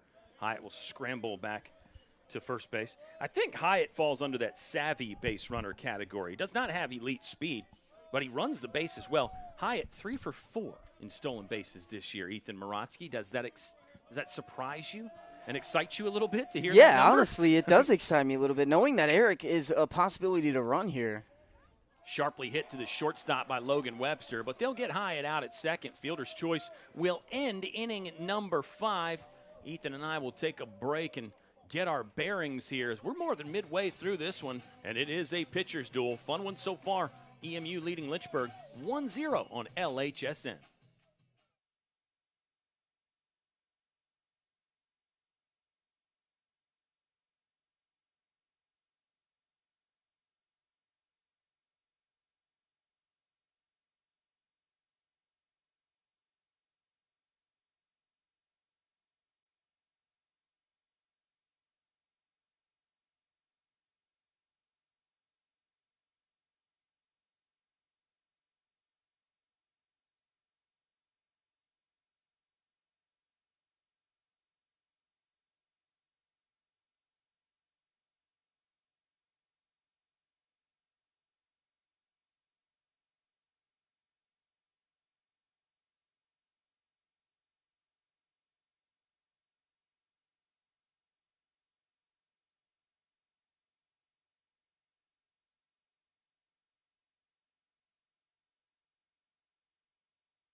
For Lynchburg in the bottom of the 5th, no runs on no hits, 1 left on. Lynchburg has 1 hit today. They've left 3 on base, 2 in scoring position. Right now, EMU leading 1-0. For reference, the Royals have their 1 run on 5 hits. They've left 2 on, 1 of those in scoring position. Starting pitchers still working for both squads. This is Tyler Kaltreiter pounding the mitt for strike 1 to begin the top of the 6th inning. Kyle Haney and Ethan Morotsky. Speaking of names, I mean, how did I get that one wrong? But Ski, just be glad I haven't called you Evan Gates yet this broadcast. Yeah, I feel like that kind of happens every once in a while. Every once in a while, there's a comebacker that TK will flip underhanded to Eric Hyatt. And Chris Polymeropoulos is out at first base. That could be a tricky last name, Polymeropoulos. I think we're getting that one right. Chris's dad is I don't want to say famous, but he's been on TV, and I'll just let the fans look that up if they want to know more information, because some people don't want their entire life story told on the broadcast. The hitter now is Aiden Miller. He scored the only run of the ball game. The junior shortstop tripled in inning number 1. Power to the opposite field gap. You know, at the time, that was really, and still is, the standout play of the game. I mean, the way he hit that ball hard right at the University of Lynchburg scoreboard here in the Fox Field logo. Miller out in front of this one, yanking it foul. Did ground out to the second baseman in his second at bat, so Miller is 1 for 2. Comes into the game hitting .320. 7 of 9 in the starting batting order have averages over 300 for EMU. This is a good hitting team. 0-2 count. Miller did not offer at the sweeping slider from Tyler Kaltreiter. Now it's 1 ball and 2 strikes. EMU as a team, batting average, on-base percentage, slugging percentage, all better than Lynchburg's. In fact, their slugging percentage is 120 points better. Check swing from Miller. First base umpire says he did not go. And now it's an even count. 2 balls, 2 strikes. Yeah, really good pitch, really good slider, finding that outside corner. Looked like he might have gotten a little bit of the plate, but a little too far outside there. Nick Arnold on deck. Arnold has the RBI. Drove in Miller with the sacrifice fly in the top of the 1st inning. We're in the 6th. Miller barely getting a piece of that one. Looked like he was down in the zone from Tyler Kaltreiter. TK has gone over 100 pitches a couple times this season. So I wouldn't be surprised to see him work to that limit, maybe that 100 to 110 pitch range. Defense straight away, normal depth. Outfield slightly shaded the opposite way. Joe Munitz in that right center gap. Here's a bounding ball left side. That is foul. Gavin Collins will make the move.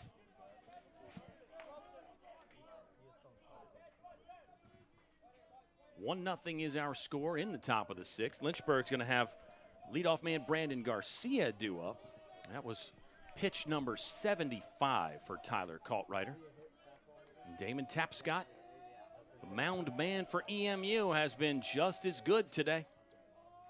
And in some ways better. Kaltreiter bouncing the slider into Sean Pokerok. It's a full count now. To the right-handed hitting shortstop from Stanton, Virginia, Aiden Miller. Adam Posey is the 6th-year head coach here at EMU. Posey was an assistant coach before that and a player for the Royals. He's got a couple career records, and he was a two-way guy. Ski. Oh, Miller putting a charge into this one. Logan Webster, the left fielder on the dive. He makes the grab. Webster laying out for a Webb gem to take extra bases away from Aiden Miller. That was a fantastic dive, a really nice play from the left fielder. Like you said earlier, everybody was shaded towards the right, so Logan had to cover some ground on that play. A beautiful dive and a beautiful job helping out your pitcher there. Good call about the defensive alignment, too. With Miller showing some power the opposite way in his first at-bat. Yeah, everybody shifted over. First step so important on that. Great play by Logan Webster. Check swing from Nick Arnold will be a strike. Arnold's a 5th-year man from Suffolk, Virginia. Playing third base, a career .351 hitter. Nick Arnold hit .388 a couple seasons ago. 0-1 count. He'll get Arnold to foul that one back. He's in an 0-2 hole with Daniel McGinnis, the DH, on deck. A couple things about Posey. Mentioned he was a two-way guy there as Aiden Miller hit that. But Coach Posey, as a player, I think he's got the career hits record and the career innings pitched record. That's some kind of feather in the cap right there when you can lead a school in both of those, on the mound and at the plate. Pretty impressive. It also brings that experience level towards this team. If they're going to do anything in that postseason, he's going to be one of those players that you're going to be looking forward to playing with. Swing and a miss from Nick Arnold. There's a TKO, a punch out from Tyler Kaltreiter. Just two of them today, but he'll send Nick Arnold back to the dugout and Lynchburg back to the dish here in just a second. In the bottom of the sixth inning, it's EMU 1, Lynchburg 0 on LHSN.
It's Hollywood. Brandon Garcia leading off for Lynchburg in their half of the sixth inning.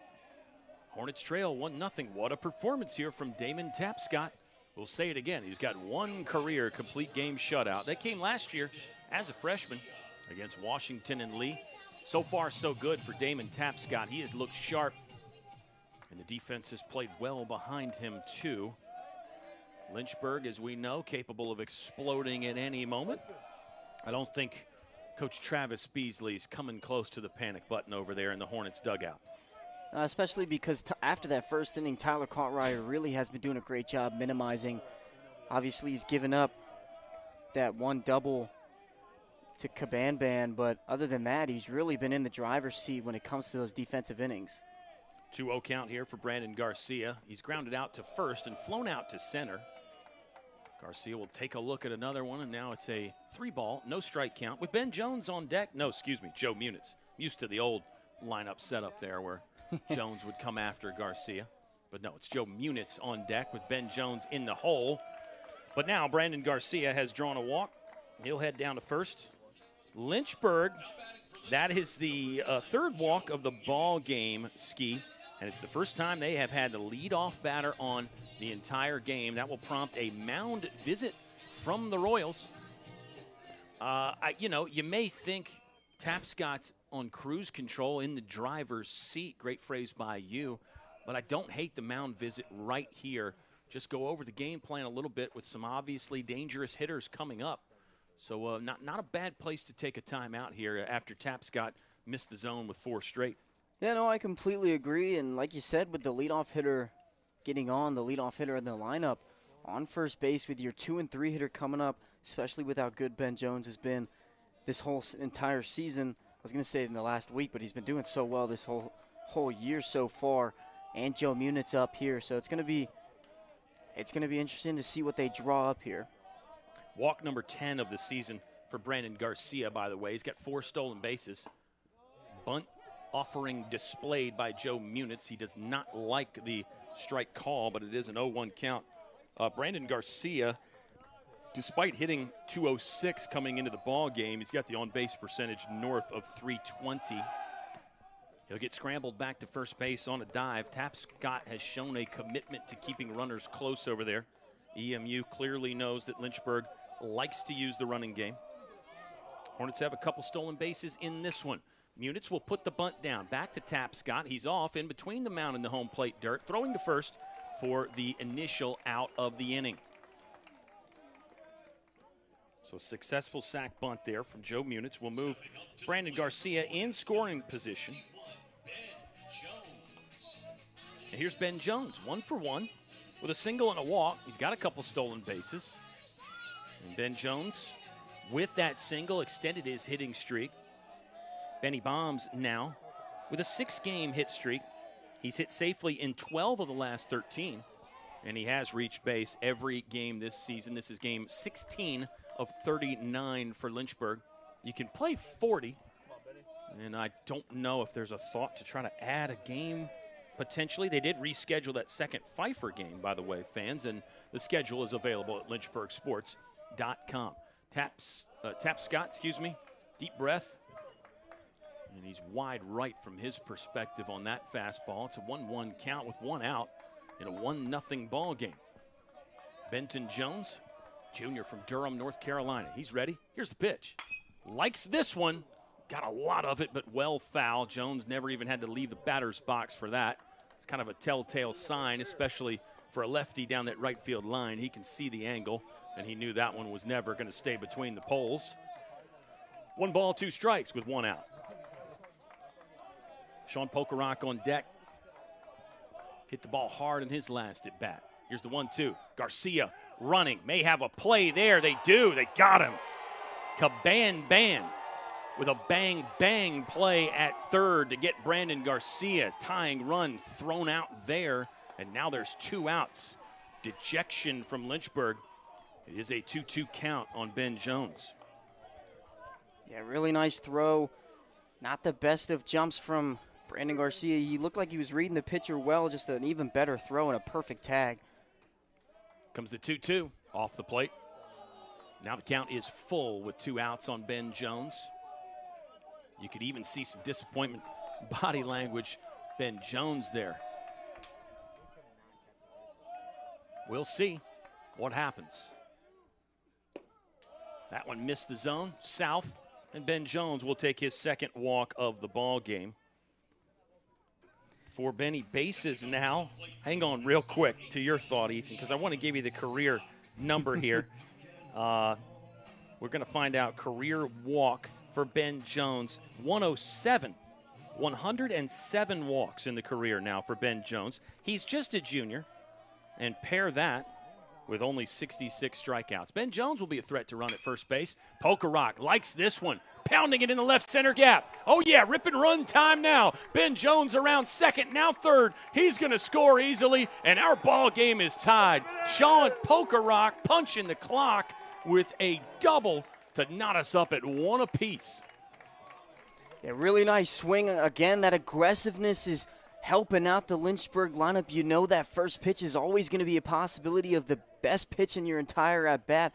And a beautiful swing from Pokerock, especially on that shifted shifted outfield to that right side of that field. So really great, just beautiful placement from Pokerock and a beautiful RBI.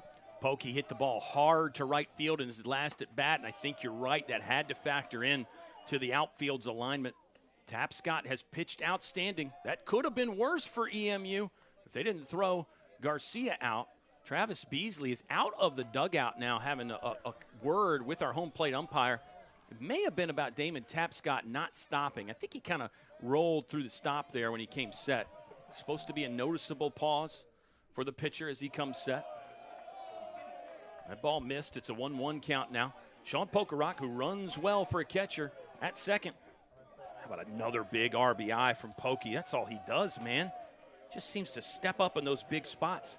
Career RBI number 50 for Sean.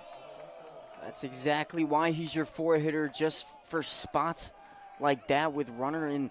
Well, Ben Jones wasn't even in scoring position. Yeah. He was just on his horse. He saw, obviously, with 2 outs, that ball in the air, you're going to be running no matter where it is.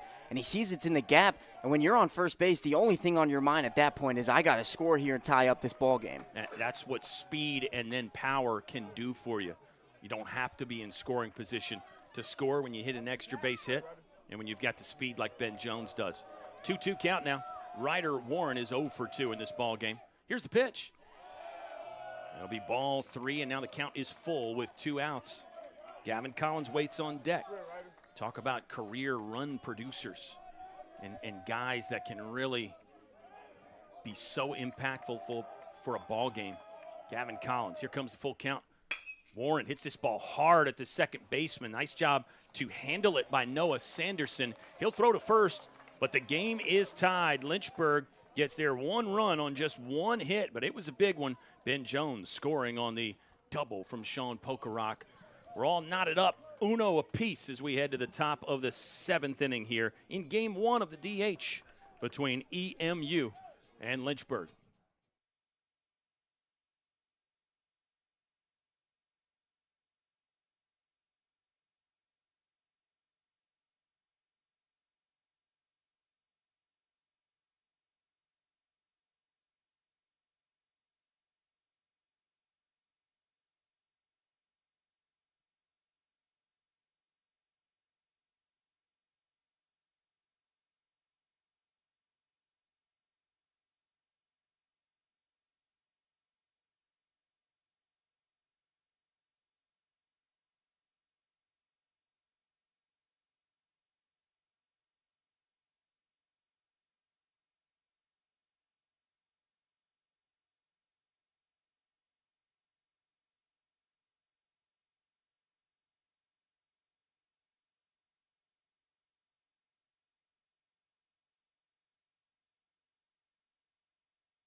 Top of the 7th inning at James C. Fox Field. It's Kyle Haney and Ethan Morotsky. And we're inside the Daniel E. Wooldridge Class of 1959 press box.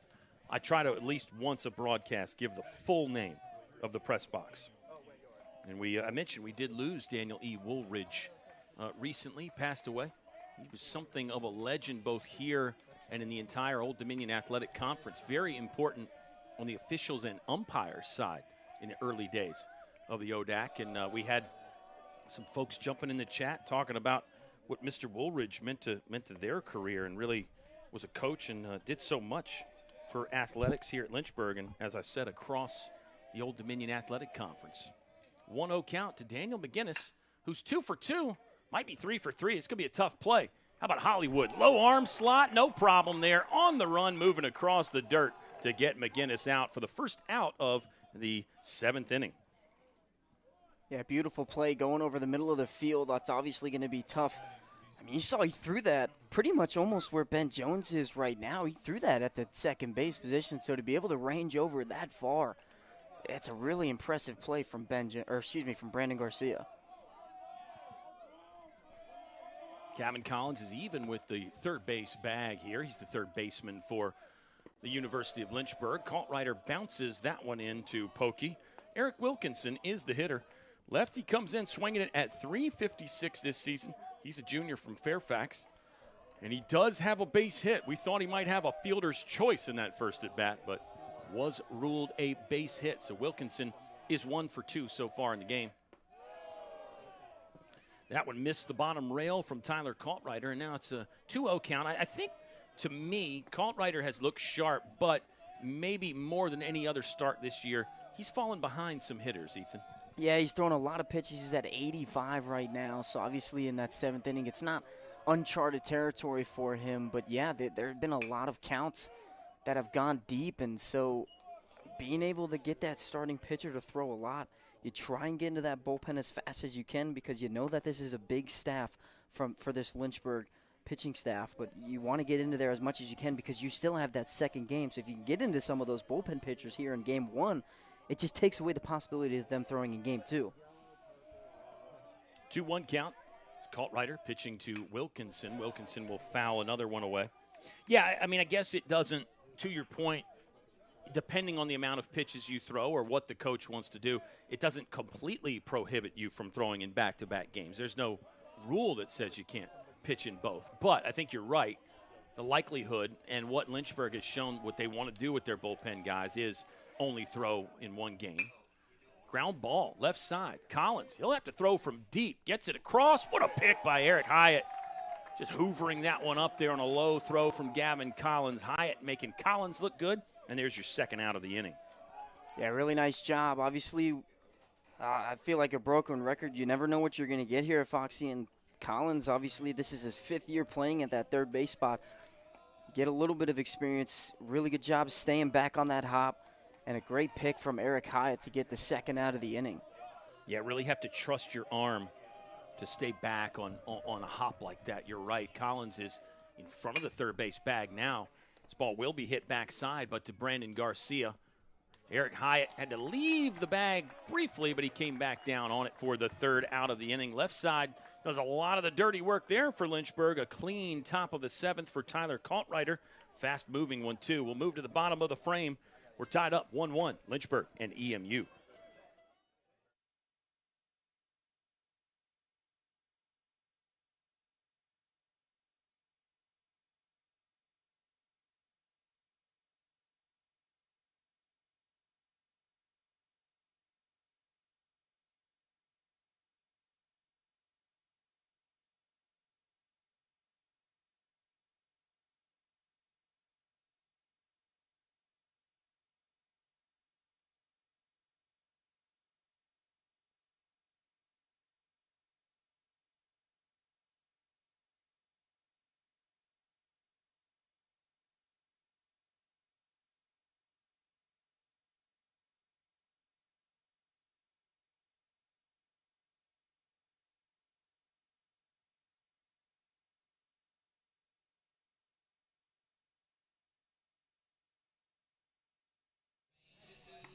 Midway through the 7th, we're stretching the legs and feeling good here at Fox Field. It's a 1-1 ball game.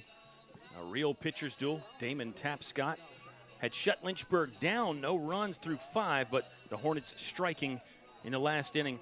And really, you have to say striking with 2 outs. Yes, Brandon Garcia walked and got on, but Garcia caught stealing at third.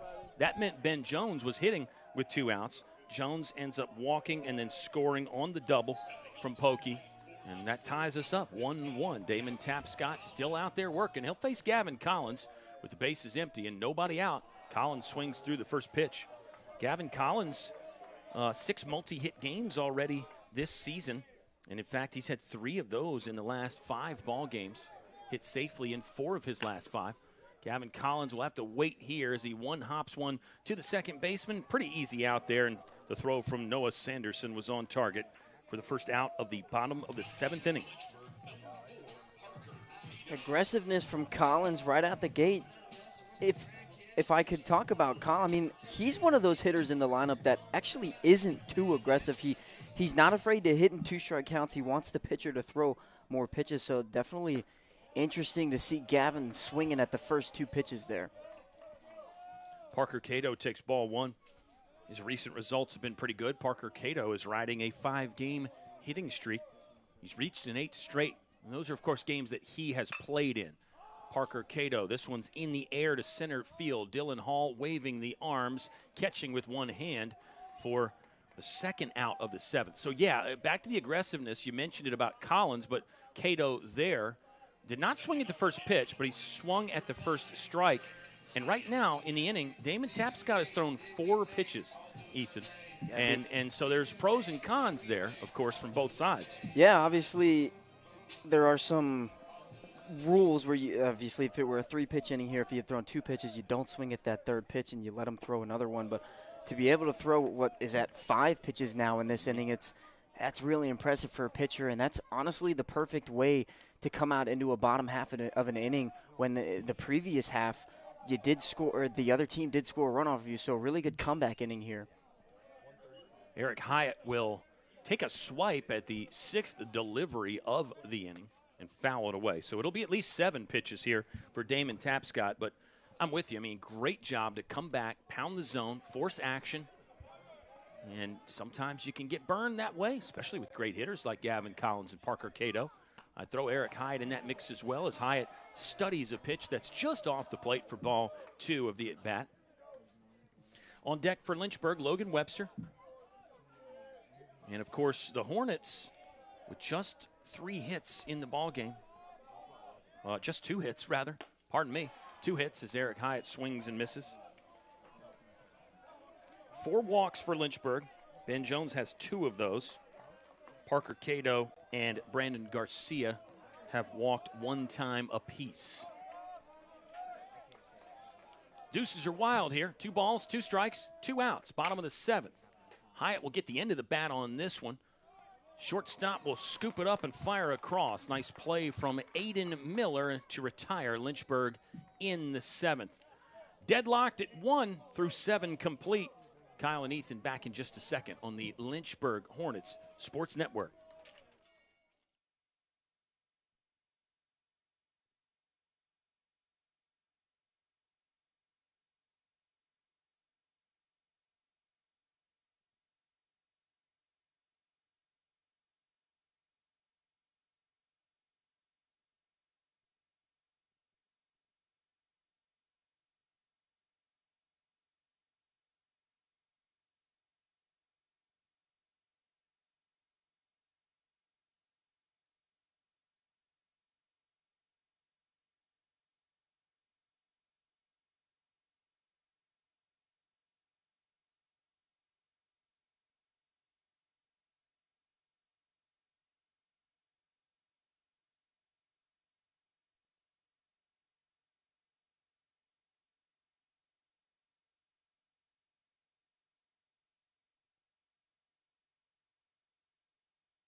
Pitching change for Lynchburg. It'll be Colin McGuire on the mound to begin the 8th inning here for Lynchburg. Sophomore right-hander has got great numbers this season. Did take the loss on Tuesday against Greensboro. We can get into that. Here comes the catcher, Jet Caban-Ban. We're going to get the name right based on the way he hit that double in his last at-bat.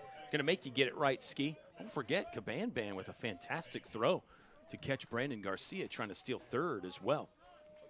Caban-Ban's a sophomore who has really been coming on strong lately. Came into the day 10th in the Old Dominion Athletic Conference in slugging. Not going to go down much with another double. He's got 4 two-baggers this year to go along with 2 home runs in 7 starts. Facing a new arm here, Colin McGuire. It'll be a 1-1 count. Sophomore against sophomore with the 6th-year Josh Jorman on deck. Breaking ball, Caban-Ban will foul off.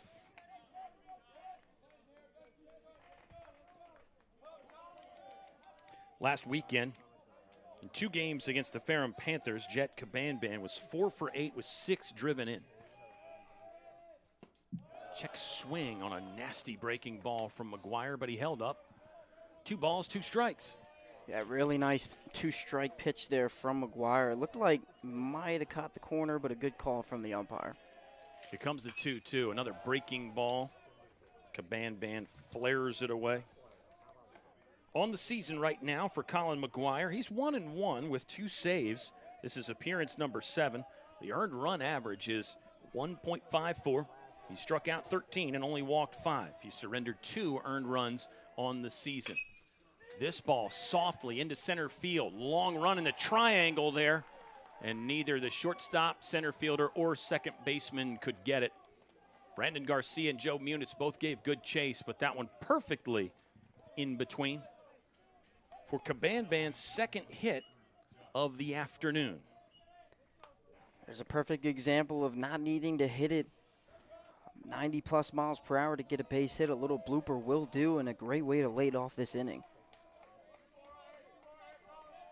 EMU last season was 10-26, by the way. Here's a sacrifice bunt. McGuire's got to hustle. He'll underhand it to Eric Hyatt. They get Josh Jorman out there. Well-placed bunt by Josh Jorman. We knew that was part of what he could do as a ball player. And Lynchburg would have been ready for that. Nice job by McGuire to field his position and get the out. Dylan Hall hitting 9th, playing center field for EMU. He's 0 for 2 today. Struck out against Tyler Kaltreiter and grounded out to the third baseman. For TK, try to total up what the official line will be. This ball's hit hard. Ben Jones is there.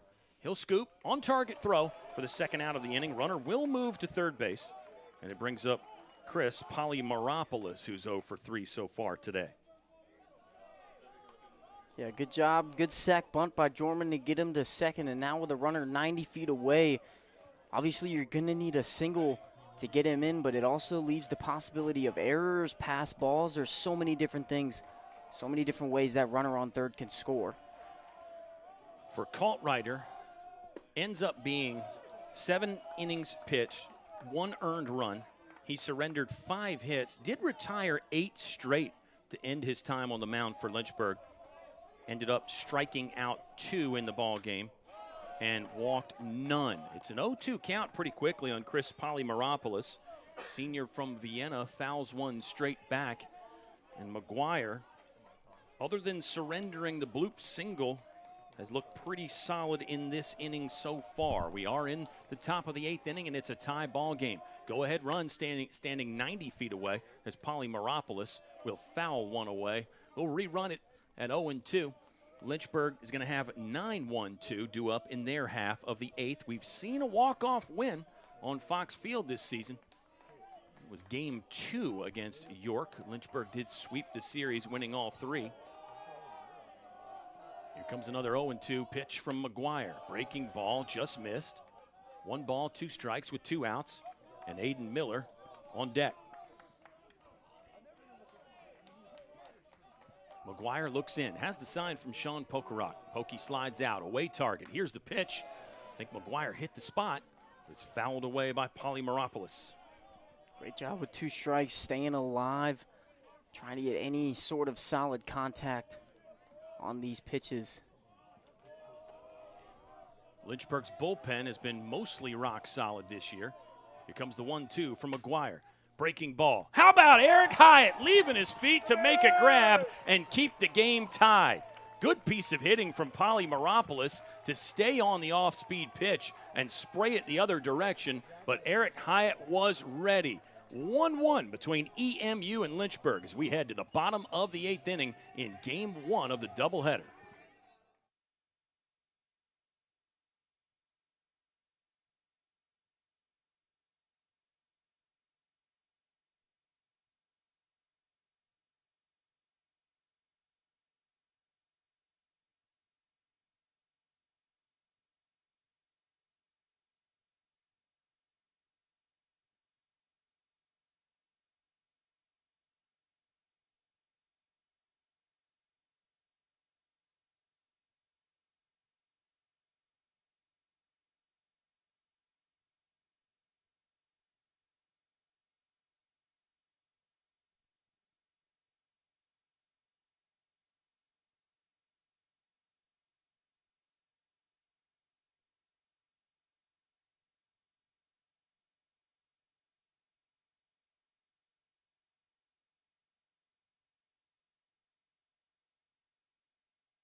Well, some fantastic pitching in this ball game combined with a few highlight reel plays has made it very enjoyable to watch and very competitive. You think about these diving plays. Logan Webster had one in left field.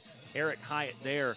Both run-saving and game-changing type of defensive showings, Ethan. Yeah, absolutely. I mean, obviously you want more offense, but having a defensive showing is just as special when you really think about how well these pitchers have done for both squads and being able to just hold out defensively and make some great plays and give your pitcher some backup. I mean, that's fantastic to see on both ends. Logan Webster ambushing the first pitch but fouling it into the Lynchburg batting cage, which is down the left field line. It's a 1-1 count now. Damon Tapscott pitching into the 8th inning for EMU. Really got to tip your cap to this guy regardless of result. He has been fantastic. That one awfully close. Webster lays off, and it's a 2-1 count. Brandon Garcia, leadoff man for Lynchburg, due up next in the bottom of the 8th inning. This is game 1 of the doubleheader. Of course, we'll have 45 or 60 minutes in between. Webster jumping on another one, but well foul, and now the count is even at 2 balls and 2 strikes with nobody out. Tyler Kaltreiter worked the first 7 innings for Lynchburg. Colin McGuire just pitched the 8th. One man on the mound for EMU so far. Tapscott got into the K strut there as he danced off the mound on a pitch that was very good, but a ball. Webster takes it, and now it's a full count. At the top of the order coming back up for Lynchburg. 1 run in the first for EMU. Lynchburg got their single output there in the 6th. Webster hit that ball well, redirected to the second baseman, Sanderson, who makes another good throw on the run. You have to say Tapscott slowed it down a little bit, and I think made the play easier for Noah Sanderson. Yeah, Webster might have caught that one off the end of his bat. We're not too sure what would have happened if he did get that barrel, if it would have gone past second base or not, but a good defensive play from EMU. Brandon Garcia walked in his last plate appearance. Got thrown out trying to steal third. Garcia is 0 for 2 in this one. Brandon Garcia lately, well, he's reached base in now 14 of 16 ball games this year. That's exactly what you want from your table setter. Brandon Garcia fouling the first pitch away. He'll take that one for ball 1. Joe Munitz due up next. Munitz had a sacrifice bunt that did move Garcia to second in that 6th inning. Lynchburg just 2 hits right now. Make it 3 as Brandon Garcia just pounding one through the right side of the infield to get aboard with 1 out in the bottom of the 8th inning. A really nice swing from Garcia. Inside pitch drove that right through that first base, second base hole there right towards Josh Dormand in right field. So beautiful way to help lead off this inning with 1 out. And now you've got the meat of your order coming up. I say meat of the order, but this whole Lynchburg batting order is doing a great job. Joe Munitz is 0 for 2 in this one. Ground ball. That's going to get through. Joe Munitz has got his first hit. Lynchburg's up to 4 with back-to-back singles from the top of the order. And here comes a very destructive Ben Jones. Ben Jones has not made an out today, and he has scored Lynchburg's only run. This is a tie ball game, 1-1. Feels like it might be time for a pitching change for EMU. Yes, the signal to the bullpen by head coach Adam Posey. Again, tip your cap to Damon Tapscott. He's going to exit in a tie ball game, and he kept a very, very good offense in check for basically the better part of an afternoon here. Outstanding stuff from Damon Tapscott. Yeah, he really did a great job. This is a fantastic Lynchburg lineup that he held to just 4 hits, and 2 of them came in this 8th inning. So really, if you think about it, in 7 innings, only 2 hits given up, 1 run. Obviously, that 1-1 was a really nice double by Sean Pograk, but like you said, he kept this offense in check, and that's really what you're going to get out of every single ODAC matchup. So really, you just got to tip your cap. If you're any Lynchburg hitter, he did a fantastic job, again, keeping this lineup in check. I want to piggyback on what you said with the conference. So competitive. I mean, again, this is the team that was selected 12th in the ODAC, and they look anything like a bottom feeder right now. EMU is 6-6 on the season, and I got a good stat to back up just how great this conference is. I think most of our folks watching the ball game know this, but check out this stat, Ski. 11 of the 12 ODAC teams are 500 or better right now. Now, that's obviously could and probably will change after today. But 11 of the 12 conference teams are over 500, and it's not as if the ODAC teams are playing weak competition in the non-conference slate, too. I mean, look at the teams Lynchburg has played. Look at all the teams that your Shenandoahs and your Randolph-Macon and Roanoke and everybody plays. This, obviously, we're biased, but this ODAC, man, I think it's the best baseball conference in the country, and I'll make that argument against anybody. No, I completely agree with you. And I mean, even if you look at EMU's schedule, they played Messiah earlier this week, like you said earlier in this game, and they're always going to be a tough matchup. They're a team that make the postseason every single year past their conference tournament, and they're not afraid. They're in the top 25 every now and then, so that's a solid team, and that's the beauty of early season baseball. You're always going to face tough teams, and when you go up against a team like Lynchburg, knowing that in the past you've been competing with not only Lynchburg, but the teams at the beginning of your season, I mean, that just gives you that a little bit amount of edge, and that's probably what was going through Tapscott's mind going through this whole lineup. You know, he was saying, I've pitched against some great teams in this nation, and Lynchburg they're just another team. Like, yeah, they're ranked number 4 in the nation, but they're just another team. And, you know, he did a great job today. Really did. I'm glad you brought it back around to the starter for EMU, but it's a new man now facing Ben Jones. He's wasting no time, busting this ball into left field. Turn and burn for Brandon Garcia around third, and Lynchburg leads. It is all happening here in the bottom of the 8th inning. Tough way to be greeted when you are the relief man. Number 45, Nash Withers. We'll run down his numbers. He's been outstanding all season, but he threw one pitch and lost the lead there for EMU. It's runners on first and second. Ben Jones, talk about a proven run producer. Career RBI number 106 for Ben Jones. And there is still danger here with Pokey. He has the other RBI. This one not hit hard. It's going to be an infield fly rule with 1 out. So Sean Pokerock is out. No, catcher's interference. We have got a catcher's interference situation. Pokey threw the hand up and looked at the home plate umpire in the acknowledgement. Kind of interesting that he actually made contact with the mitt and then still the ball. And I like the sportsmanship there from Pokey to look back at Cabanban and make sure he was okay, because Sean Pokerock, as a catcher, would know that could be not a great feeling. So it's still all happening here. Again, something else that we've seen in this matchup that we don't really see too often, catcher's interference, it's something that you don't see every single day. Certainly not. 5 hits for Lynchburg.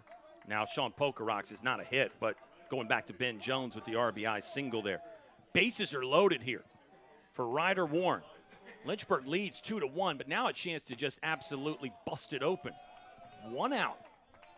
For Ryder Warren, this situation is get something in the outfield. Looking to elevate here. Try to stay out of the double play if you're Ryder Warren. Yeah, I was going to say, you got to keep that ball off the ground and out of the infield. He does have some speed, but you don't want to risk a double play.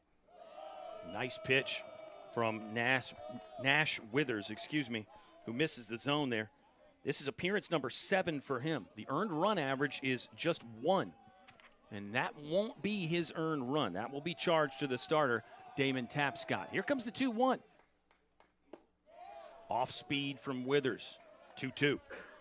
Ryder Warren is the hitter. Gavin Collins is on deck. They're not straying away from that backdoor off-speed pitches. It's a real tough pitch to hit, whether you're a hitter, whether you know it's coming or not. Sacks are packed for Lynchburg here in the bottom of the 8th. They lead 2-1. Called strike 3. Punch out there for Nash Withers. 2 down now with Gavin Collins stepping in. There it is again, the backdoor off speed. It was called a strike right before that, and he goes right back to it, and that shows how confident he is in that pitch. Great call. Joe Munitz at third, Ben Jones at second, both good wheels. Sean Pokerock at first. Gavin Collins will study the breaking ball and hold off. It's a 1-0 count. Parker Cato on deck. Gavin Collins hit a ball hard to the third baseman. He's flown out to center and grounded out to second. 0 for 3 so far for Gavin Collins. Another off-speed pitch. Collins doesn't like it, and it's ball 2.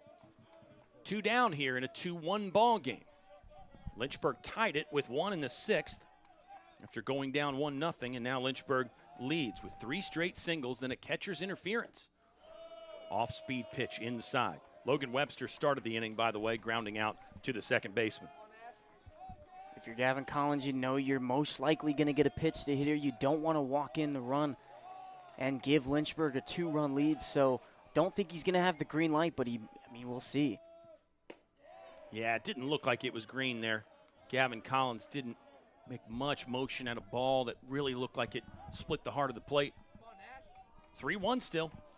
Nash Withers facing Gavin Collins with the bases loaded. 2 outs in the bottom of the 8th. Collins sprays this one foul down the third base line. Runners will be in motion here. This is always one of the great sights in a baseball game when you get a full count with 2 outs and the bases loaded. It's like a cavalcade of activity out there. A little scary if you're that runner on third, though. Got to stay out wide if you're the runner on third. And you think about that last foul ball from Gavin Collins. Here it comes. Collins in the air, right side.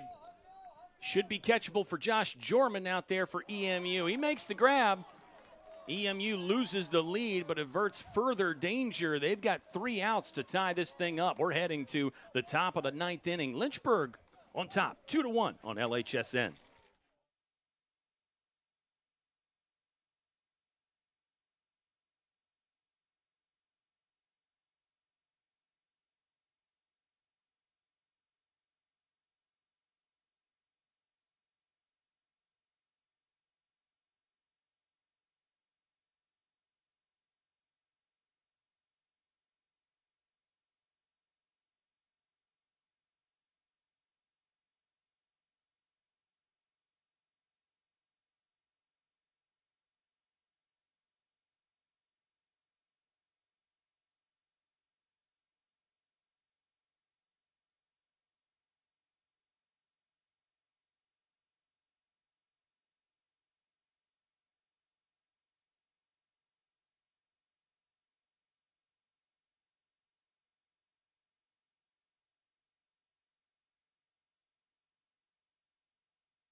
Top of the 9th inning, game 1 of the doubleheader between EMU and Lynchburg. It has been a delight to watch. Started as a pitcher's duel, and Lynchburg had so much happening there in the bottom of the 8th inning. They get 1 run on 3 hits.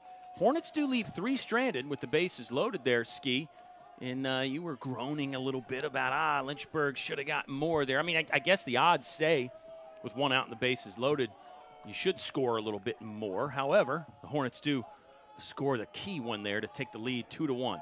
Yeah, with some good pitching by Withers, he did a great job striking out Ryder Warren, and then a good job forcing Gavin Collins to pop up there. So a good job, really good job from the EMU pitching. Obviously, he gave up 1 run, but a great job minimizing the damage there.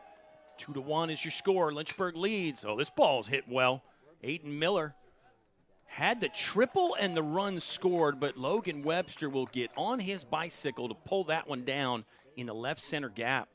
Good cut from Aiden Miller. Look like he just missed it a little bit. And there's your first out. EMU down to their final 2. This is Nick Arnold. Arnold's got the power to tie this game up with 1 swing, by the way. 3 home runs on the season for Nick Arnold. If you're Colin McGuire, you have to be careful. McGuire pitching out of the windup, one of the few relievers, I'll say, that does that. Brady Moore and I were talking about that. Arnold's going to belt one to center field. It's staying in the yard. Long run for Joe Munitz. He calls off Logan Webster and makes the catch. 1 pitch there for Colin McGuire. McGuire would be in line for the win in this one. He entered the game when it was tied 1-1. EMU scored their 1 run in the first inning. Royals have 6 hits total. This is Daniel McGinnis, who's 2 for 3 in the ballgame. He's made a couple costly outs on the base paths, though. Colin McGuire winds and fires. McGinnis will take strike 1. Sharp breaking ball from McGuire. He's got kind of a classic curveball. So many guys throw the slider and the sweeper and the slurve now. McGuire's got that good kind of overhand 12-6 power curve. Looks like he went with it again, and it's an 0-2 count on Daniel McGinnis. Yeah, McGuire, one of those pitchers in that bullpen that obviously is that sort of long relief role that you have. He can go a couple innings, but he can also go 4 or 5 innings if really needed to. Here comes the 0-2 from Colin McGuire. Went with it again. Missed the plate on the off-speed pitch. 1 ball, 2 strikes. Eric Wilkinson waits on deck for EMU should the Royals get that far. They're down to their final out here in the top of the 9th inning. Here's the pitch from McGuire. This ball's hit well but foul by Daniel McGinnis. We've seen some fantastic defense in this ball game. Couple very solid plays from EMU and some highlight reel plays from Lynchburg. A diving catch in left field by Logan Webster.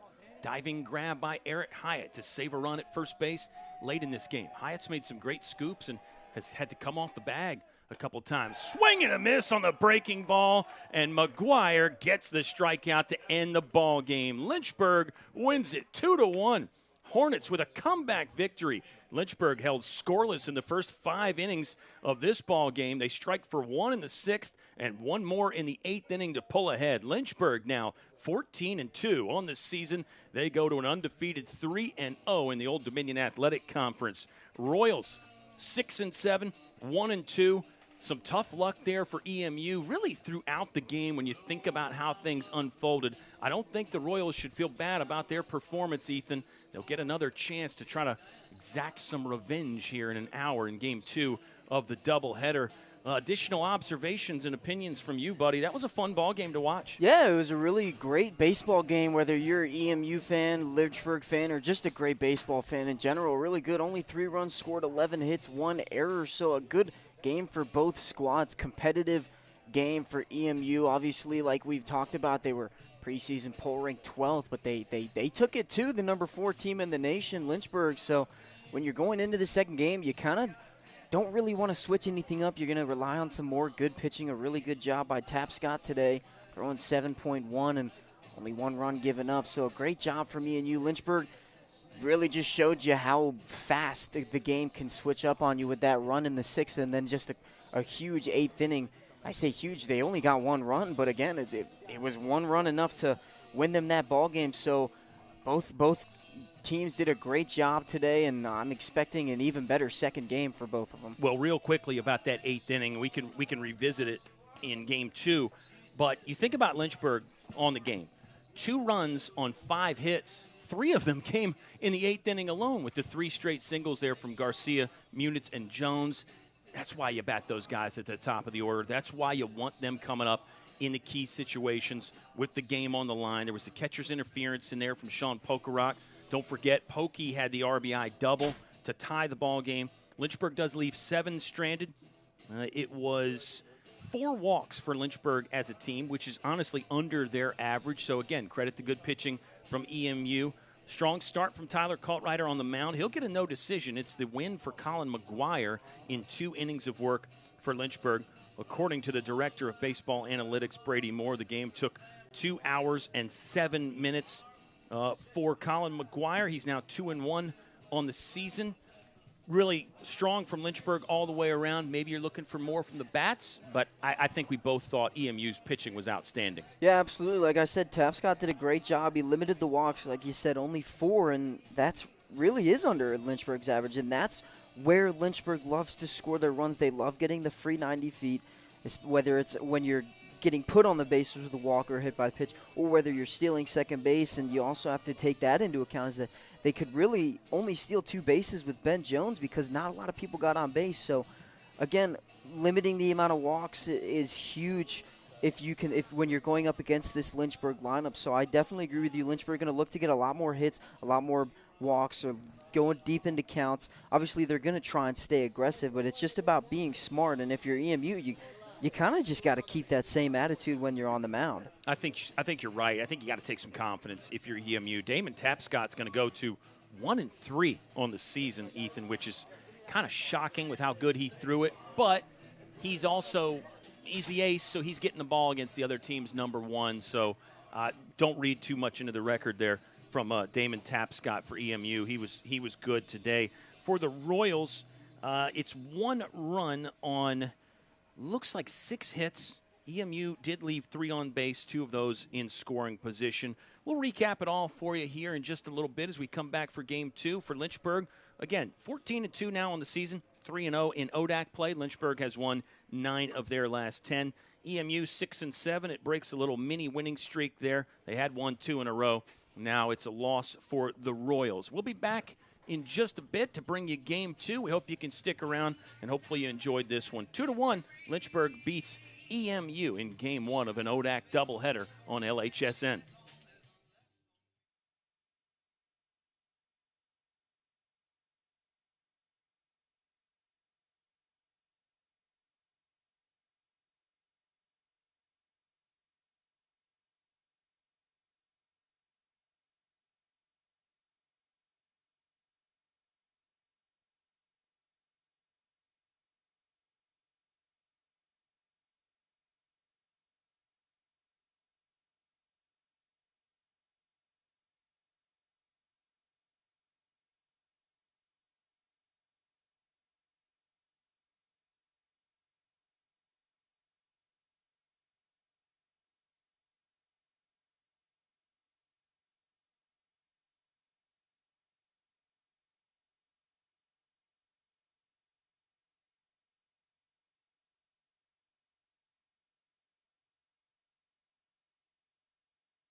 Welcome back, baseball fans. We're getting set for Game 2 of the doubleheader between the EMU Royals and the Lynchburg Hornets. Lynchburg takes Game 1, a 2-1 victory.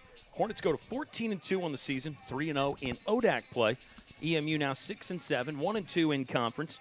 For Lynchburg, it's the 7th one-run game they've played in this season. They are 6-1 in those contests, Ethan. And we got a lot to talk about.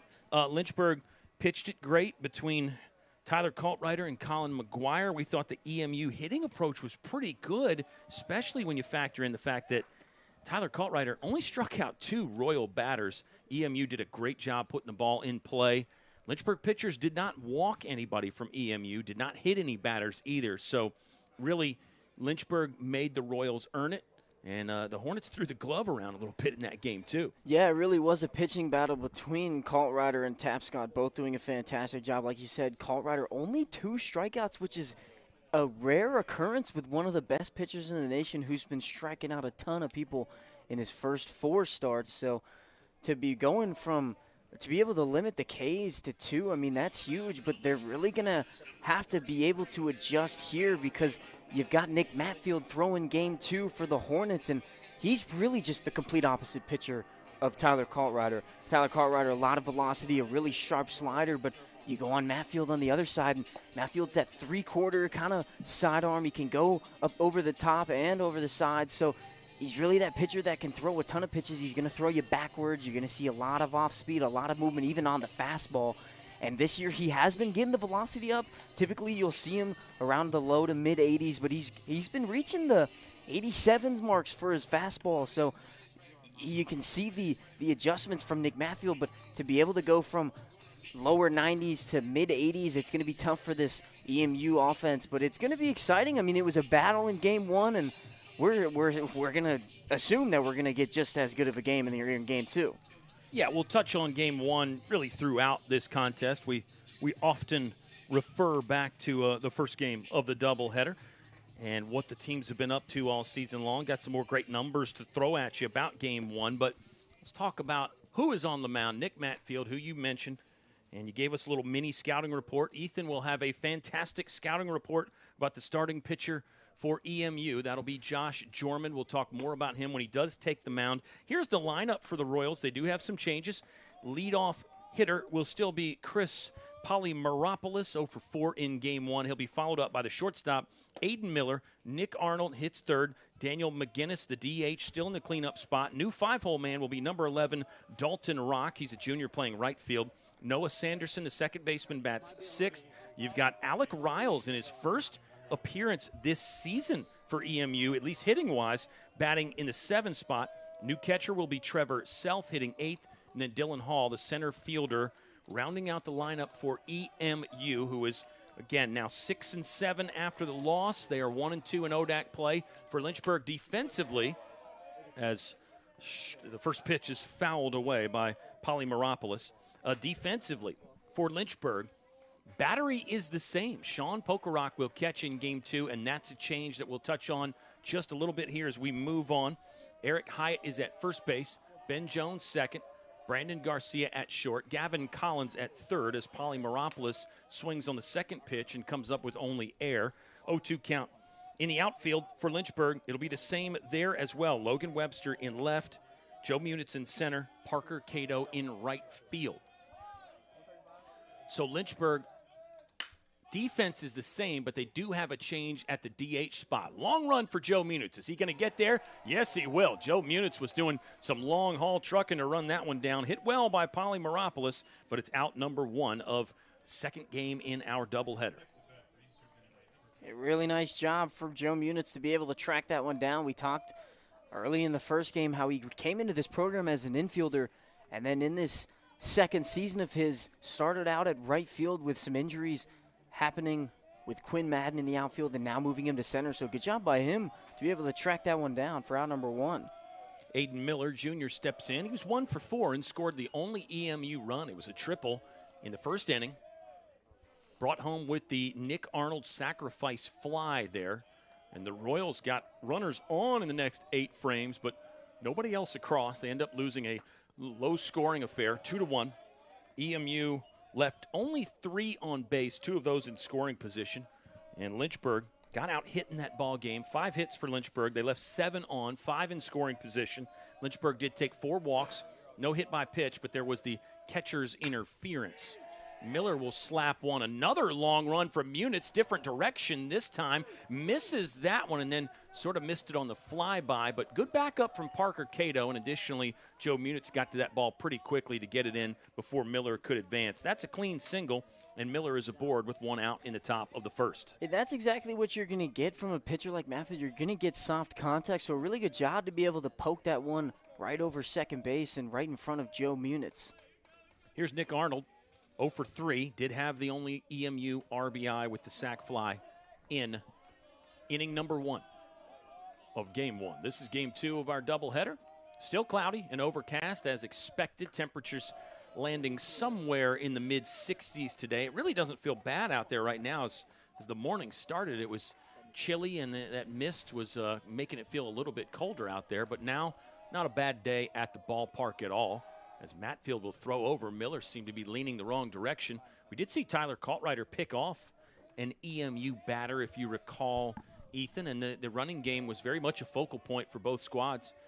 Ben Jones stole a couple bags for Lynchburg. Brandon Garcia got thrown out trying to steal in an inning where Lynchburg later scored a run. So keep an eye on the base stealing and the base running. It's a 1-0 count on Nick Arnold. Leads this team with 3 home runs, hitting .310 on the season. He's a career .351 hitter coming into the day. Matfield, longer hold. Now he'll kick and fire. That ball is north of the zone, and our count is even at 1 ball. Oh, excuse me, it's 2-0. It's a 2-0 count. Aggressive on the base path for both teams, so you can see that we will get a couple pickoff moves when there is a runner on first, just to keep him on his toes. Matfield went inside and did catch the corner there, as Arnold will confirm with the umpire about how wide that zone will go. Now it's 2 balls, 1 strike, 1 out. Lynchburg defense, really normal depth, but that's double play depth for them. You really do not see the middle guys, Brandon Garcia and Ben Jones, kind of conform to the traditional double play depth. A lot of coaches used to say into and towards the bag, too, was your double play depth. And as you scan out there, it does look like Garcia and Jones are maybe just a little bit tighter as I say that. And I think Brandon Garcia, with a hitter like Nick Arnold, would prefer to really be in that hole closer to third base than second. 2-1 count. Oh, they got him running. Hyatt's got to hurry to throw to Garcia. He'll get the tag down. Strong feet first slide into second, and Brandon Garcia is staying down. Out was the call. Coach Travis Beasley is going to come out there to second base to check on Brandon Garcia, followed by our athletic trainers.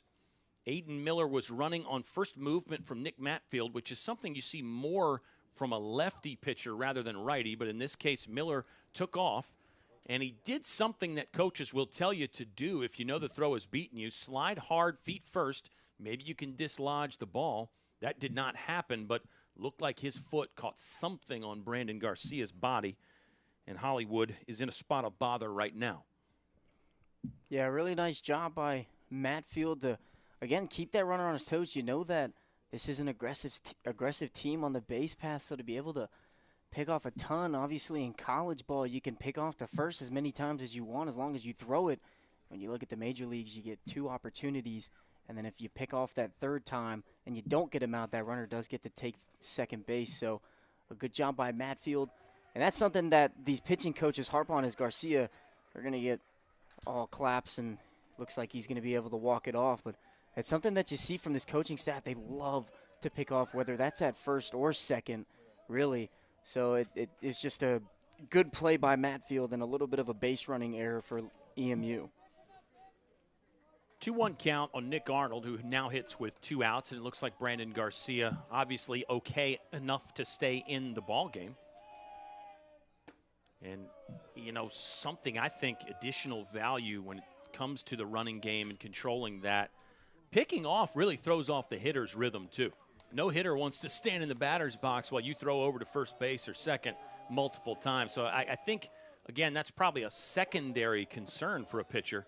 But I do think there's some value in that, making the hitter wait, make him Make him meet you on your terms as a pitcher. No, I completely agree with you. It's basically you're icing the hitter and making him think a lot more than he already has to. Full count coming from Nick Matfield here in the top of the first inning. Here's the pitch. Went with the sweeper and just missed. That's a walk. First free pass of the ball game. Matfield really does not issue many of those. Just walk number 5 on the season for Nick Matfield. This is start number 5 for the senior from Suffolk. He's 2-0 in the previous 4 starts. Batter is hitting just .217 against Nick Matfield. The earned run average is 2.82. Daniel McGinnis is the cleanup hitter for EMU. He's the designated hitter. 2 for 4 last game. Had the base running boo-boo in the top of the first. That was, I guess, something that we spent a while talking about and something you don't see very often, at least not at the college level. 0-1 count on McGinnis. Check swing there on a ball that looked like it might have been over the plate, but instead it's ball 1. Yeah, we've seen a couple of those this inning so far from Matfield. Some really nice sliders that they look like they catch the edge of that box, but umpire saying it's just a tad outside there. Matfield set at the letters. Arnold will run. Pokerock had a ball down in the zone. Watch out, Arnold's going to try to take third here. Munitz got to it fairly quickly, came up and saw that he had no play on Nick Arnold. That should be a stolen base with an error on the catcher there. For Nick Arnold, he's a power guy. I mentioned the power numbers. 3 home runs, 2 doubles, but does run a little bit. 4 for 4 stolen bases now this season for Nick Arnold. He's just 90 feet away here after the swipe.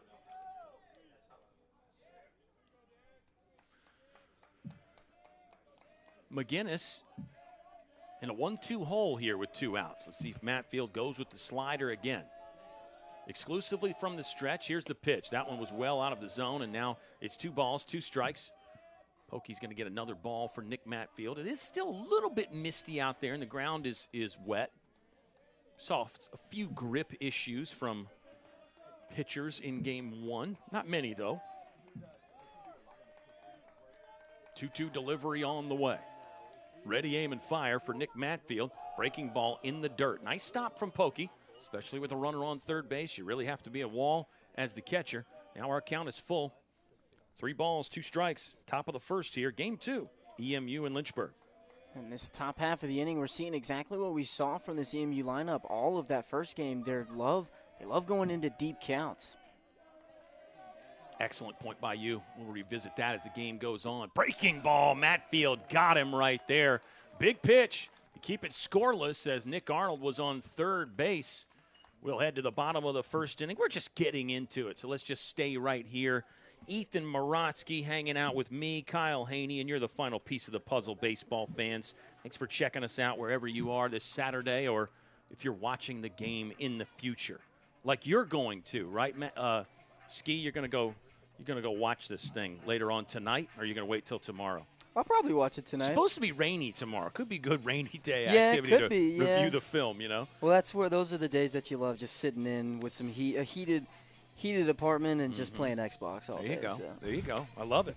Hey, looking around the league again today, Guilford is at Hampton-Sydney, Washington and Lee at Avert, Randolph-Macon at Roanoke, Virginia Wesleyan at Shenandoah, and Ferrum hosting Bridgewater. The standings right now, maybe we can update these live here as we'll go to the Old Dominion Athletic Conference website, which is probably my second most frequented site behind our LynchburgSports.com website. One more plug for that.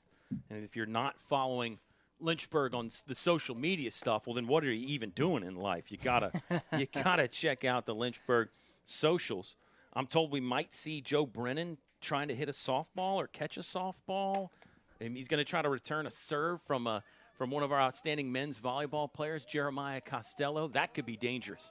Check your insurance coverage before you do that, Joe. Yeah, might want to watch out for some injuries there on that. He's got some heat on that serve. He sure does. Lynchburg men's volleyball taking on EMU right now. We don't think there's any chance that the volleyball guys would have rode with the baseball guys, right? Not possible. Yeah, I mean, the baseball had to be here so early for BP, like 10 a.m. I just don't see that happening. Yeah, probably not. I mean, if you're in, it's not a short drive to Harrisonburg, or from Harrisonburg to Lynchburg. So it's not long, but it's not short. It's just something that if you can sleep in as much as you can, you're going to want to do that. Right. Here's your updated ODAC standings. And these do factor in the games earlier today. University of Lynchburg and Avert tied atop the charts, 3-0, undefeated in conference play. For the Cougars and the Hornets, Shenandoah's 4-1 in conference play. Here's a fun one. Roanoke, 1-0-1. Roanoke and Bridgewater tied last weekend. Did you see that, Ski? I did not see that. Yeah, we can have ties. Something that doesn't happen very often. Not very often, but they do happen. You can even have ties in the big leagues, we found out. How about Garcia? He likes the first, and it's rip and run time. Brandon Garcia is going to take the turn. He'll cruise into second base with a lead-off double. No more about those ODAC standings when Brandon Garcia is in the box, okay? He is ready to whack. And what a way to greet the new pitcher, Josh Jorman. First delivery from Josh Jorman. Garcia went after it for a double. Yeah, beautiful swing. And, again, that's the aggressiveness that we talked about all first game. And Garcia just didn't put too much power on that. But, I mean, the placement was perfect right over the bag. Fair ball, easy double for Garcia. Well, as we get into this, no better person than you to give us a scouting report on Josh Jorman, because you had to face this guy plenty in the inter-squads. And that's also, a real talking point for our broadcast. I mean, how much does that matter when you've seen a guy really at an intimate, in-depth level? Josh Jorman, again, if you do not know, fans, played first 4+ years of his career right here on Lakeside Drive. Well, yeah, I mean, you do face Josh a lot in the fall because you got to think there's no games against other squads except for we used to play Patrick Henry a couple times. They'll play like 1 or 2 games against other squads around the area of Virginia, but you face Josh Jorman all the time because you want to get your pitchers going for the spring season. So, yeah, the type of pitcher that Josh is he's very similar to Matt Field just from the left side. There's a lot of pitches that he can throw. He's got decent velocity on that fastball, and he's got some run on it too. So, really, you got to watch out for everything from Josh Jorman. 2-1 count to Joe Munitz. Could be a sack bunch situation for Munitz. We saw him do that in Game 1. I think he might try to prefer to pull a ball to the right side to get Brandon Garcia over, and you got a chance to maybe get a base knock in there too. It's a 2-2 count now. I would say Joe Munitz, one of the guys that has faced Josh Jorman less here, just being a sophomore for Lynchburg. It's a breaking ball in the dirt. Good slide from the catcher, Trevor Self. And now our count is full. 3 balls, 2 strikes. In his career at Lynchburg, Jorman made 14 starts, 23 appearances, 3-3 record.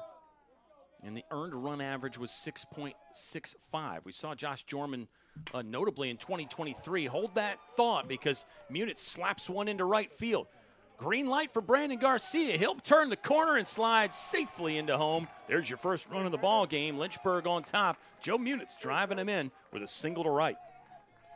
Yeah, really nice poke out there into right field. And there it is again. I mean, driving that count into a deep full count.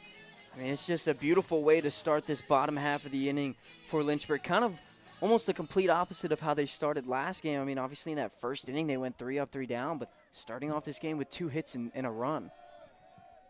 Joe Munitz has now reached base in 16 straight ball games. Joe Munitz has really got some incredible numbers this season. In the month of March, he came into the day hitting .400. On base percentage was over .580. So Joe Munitz continuing some of those hot streaks. He's really been driving in runs this year. And same thing for this guy, Ben Jones. Ben Jones was 2 for 2 with 2 walks in Game 1.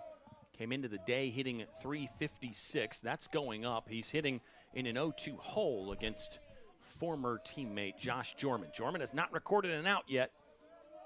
Not exactly the way he wanted to make his return to the mound here at Fox Field. Still early, 1-0. Lynchburg leads. Jones got a piece of that, popped out of Self's glove. So we'll try it again here at 0-2.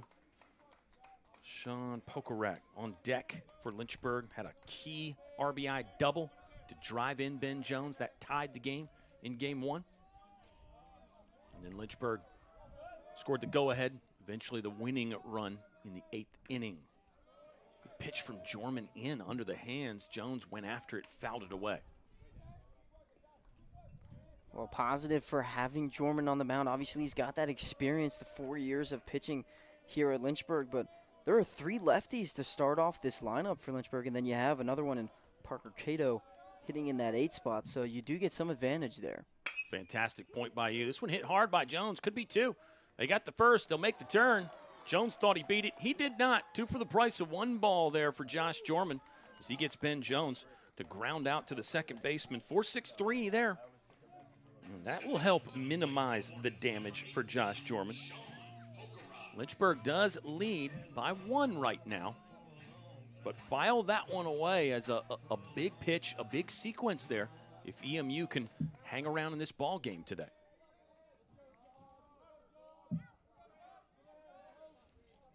Sean Pokarak, the hitter, he'll take strike 1. It'll look like it came in between the letters in the belt line there from Josh Jorman, who will work exclusively from the stretch like we see so many pitchers do. I thought maybe in 2023 Jorman used a windup, but I'm not sure. Pokey under this one, getting a subtle no from Director of Baseball Analytics Brady Moore. He says Jorman never used a windup, so we'll go with that. This year in the EMU uniform, Josh Jorman on the season is 2-0 with a 6.61 earned run average. This will be start number 4, appearance number 5 for Josh Jorman. The elder statesman from Reston, Virginia. Here's the pitch. Breaking ball in. Good hold there from Pokey.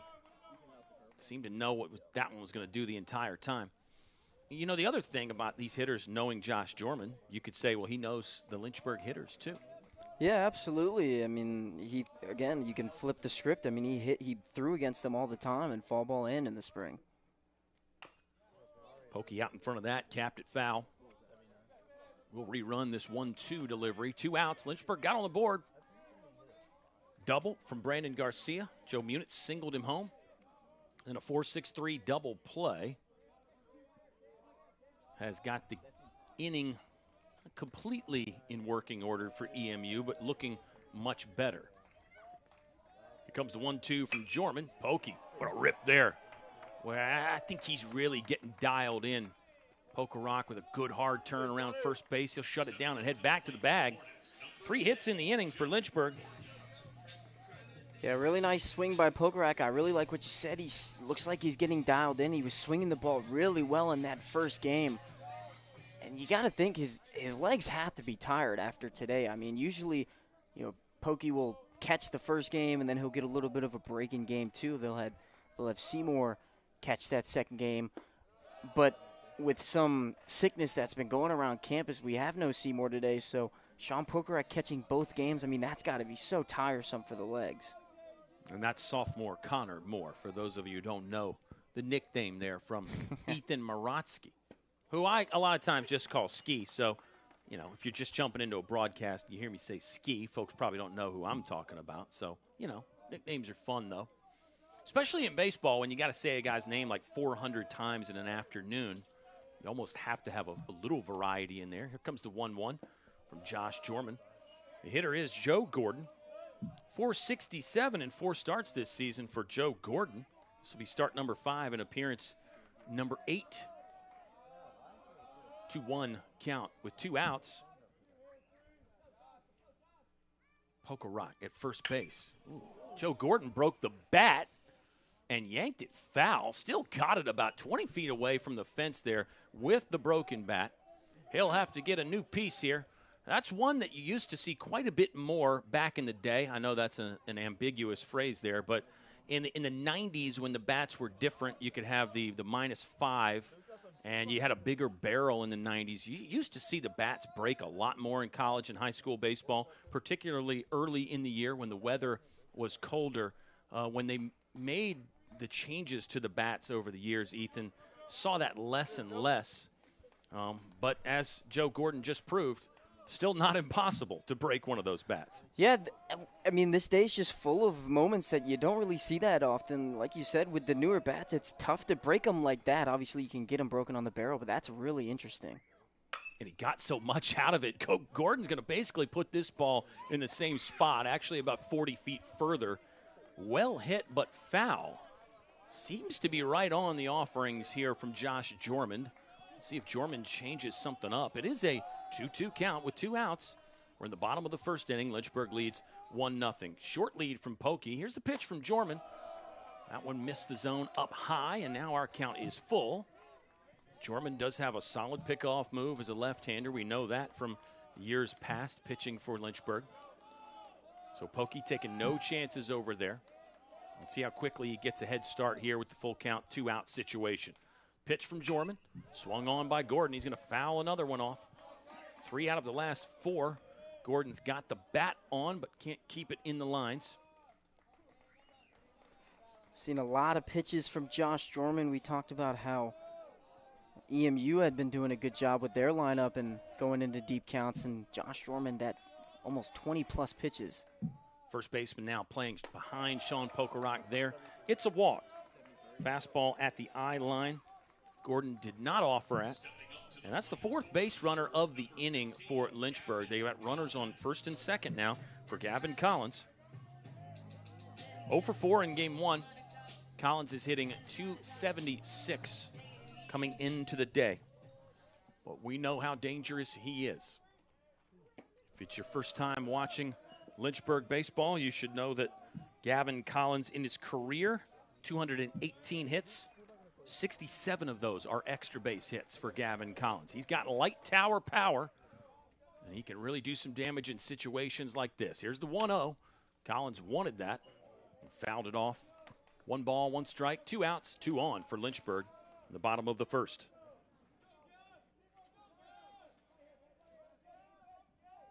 Gavin Collins, former Old Dominion Athletic Conference Rookie of the Year, just like the guy pitching for Lynchburg, Nick Matfield. Matfield's club has staked him to a 1-0 lead. Let's see if Gavin Collins can further that. Off-speed pitch in the dirt, 2-1 count. Sean Pokerock leads off at second. It's Joe Gordon at first for Lynchburg. Pokey singled, Gordon walked. Collins will foul another one away towards Wake Fieldhouse. You know, I was thinking in between games, we did not see that many balls hit Wake in game 1. No, just we one or didn't. two. I remember I was going to keep a counter going in, and we just didn't see that many, so I wasn't reminded. You even by it. brought your counter there. Yeah. It's just a pitch counter, by the way, to let you in on the inside joke. Here we go. 2-2. Jorman set, now fires. Upstairs, we've got another full count 2-out situation. Eric Hyatt waits on deck. Hyatt was 0 for 3 in game 1. Made some fine defensive plays that we'll touch on. Jorman, slightly closed stance, looks over the front shoulder, now fires. Collins barely staying alive there on what was a pretty nasty pitch from Josh Jorman. You get a lot of backdoor pitching from the number 3 on the mound. I mean, he really can throw every single pitch if you think about it. If you go up and ask him, you got to ask him not what pitches can he throw, what pitches can he not throw. Another full count. Jorman, one look at Pokey. Now here's the pitch. Gavin Collins belts it into center field, but Dylan Hall is there for the grab. Could have potentially been a massive inning for Lynchburg. Instead, they get 1. We'll pause here. After 1, Hornets on top of the EMU Royals on the Lynchburg Hornets Sports Network.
Top of the second inning between EMU and Lynchburg. My name is Kyle Haney, my partner Ethan Morotsky. And we've got Nick Matfield back on the mound here, former Old Dominion Athletic Conference Rookie of the Year. Matfield gave up a hit and walked one in inning number 1. Did pick off the runner Aiden Miller, trying to steal second, and ended up striking out Daniel McGinnis to end the first inning. Lynchburg leads 1-0. 3 hits in the inning for Lynchburg. They leave 2 on, 1 in scoring position. It's Dalton Rock, junior right fielder from Richmond, batting now for EMU to start their half of the second inning. As we discuss, Sean Pokerock's brother. Pokey is the catcher for Lynchburg. His brother Jack is on the roster at UNC Greensboro this year. So we'll send a shout out to Jack Pokerock, who might be watching, but I have a feeling they have a game today. So there you go. On to the next topic, Ethan, and there's no shortage of things to discuss. So where do you want to go next, buddy? Color commentator's choice. Oh man, I don't really know. We could talk about the coaching staff of Lynchburg. We haven't talked much about Bees or Solbach or Coach the GA Cam Caro or those group of guys. Obviously, you've got the former Lynchburg ball player Cam Lane. Coach Caro did play at Shenandoah, so he was a Hornet, just not a Lynchburg Hornet. So a lot of stuff you can talk about with this coaching staff. Sure is. Matfield pitching to Noah Sanderson after Dalton Rock popped out to begin inning number 2. For Lynchburg, the head coach is Travis Beasley in his second season. If you don't know, Bees was an outstanding two-way player in his own right as a infielder and pitcher for Randolph-Macon. Had a professional career, Travis Beasley. Those numbers are out there if you want to look them out, his pro career. And then got into the coaching game and was obviously so attached to Lucas Jones in Coach Jones' time here on Lakeside Drive. Travis Beasley was the associate head coach. Those guys flip-flopped the roles last year. Bees became the head coach. Lucas Jones, the associate head coach. And Travis Beasley, his knowledge and the way he thinks about the game is really second to none. There might be some guys equal, but I think you'd have a hard time finding many baseball minds with more knowledge than Travis Beasley. He's so unassuming and low ego that I'm sure he would deny that and say he doesn't know anything. Sanderson hit that ball fairly well, but Ben Jones moving slightly to the second base bag to make the catch for out number 2. Alec Riles is the hitter. He was not in the lineup in game 1. He has not been in the lineup all year. This is the first game Alec Riles has played. He's a career .234 hitter. He is a senior from Chesterfield, but I had to double-check the numbers. Went to the stat sheet to find out what Riles had been up to this season. This is the first game he has hit in. He has appeared in the field and also pitched some for the Royals. But it looks like the first at-bat for Alec Riles. He's out in front of a twister from Matfield and in an 0-2 hole here with 2 outs. We're in the top of the second inning. Good way to come back in this inning for Nick Matfield. Obviously, that first inning threw a couple pitches more than he wanted to, but comes back and gets 2 really quick outs. Possibility on the fringe of getting a third. Matfield will crank up and fire the 0-2. Outside for ball 1 in the at-bat. Catcher Trevor Self on deck for EMU. So Rock, Riles, and Self are the 3 changes, the 3 players who did not appear in game 1 for EMU. Royals used 2 pitchers. They made no changes to the order. Same for Lynchburg. No pinch hitters. No substitute fielders or pinch runners either. Just the 2 arms for Lynchburg. That was Kaltrider that started. Colin McGuire that finished it and got the win. Deuce is wild here. 2 balls, 2 strikes, 2 outs. We're in the top of the second inning. It's a 1-0 ball game. Still waiting on one of those scenarios to have all 2s on the board. It would be tough to have 4 errors in just a couple innings of work, though. That would be the hard one to get, I think, as far as every number on the scoreboard being a 2. Well, with what we've seen today, honestly, something like that happening definitely would have surprised me, but it wouldn't have surprised me that it happened, if that makes sense. If it's going to happen, this would be the day. Yeah, exactly. We'll rerun the 2-2 pitch here as it got fouled away. Matfield tried to dot the outer black on that one and just barely missed. Now it's a full count to Alec Riles. Good at bat here. You got to think first look of the season for Alec Riles. I mean, I'm sure he's gotten some live ABs in practice and those kinds of things, but first time in a game, he's faring okay so far. 3-2 from Matfield. Here it comes. He snapped off another breaking ball, and Riles fouled it away. 7, 8, 9 due up for Lynchburg in their half of the second inning. That'll be Hyatt, Cato, and Webster. Lynchburg defense straight away. Gavin Collins close to the third base line. Outfield straight up, normal depth. Here's the pitch from Matfield. Ooh, went back in with the two-seamer. Had nasty movement but missed the zone. Good take from Riles. Second walk for Nick Matfield. He walked Nick Arnold earlier in the ballgame. So bring up junior Trevor Self. Virginia Beach native is catching today. .333 on the season so far.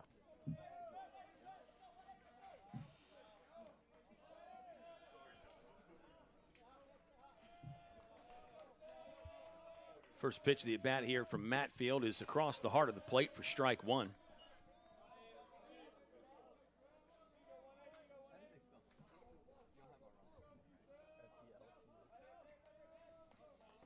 Nick Matfield last year, 8-2, with a 3.56 earned run average. Self puts this one in play, fairly deep in the right center gap.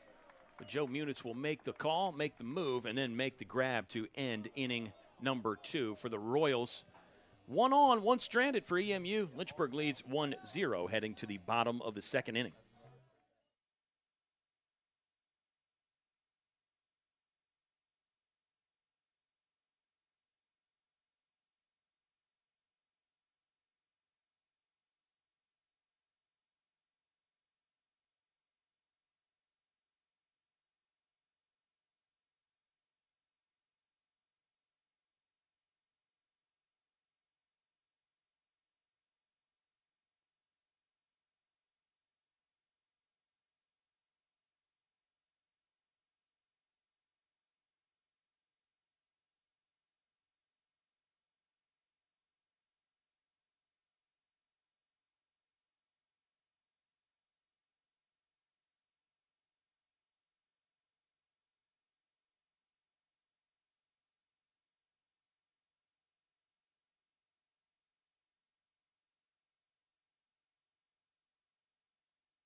Bottom of the second, on the way here.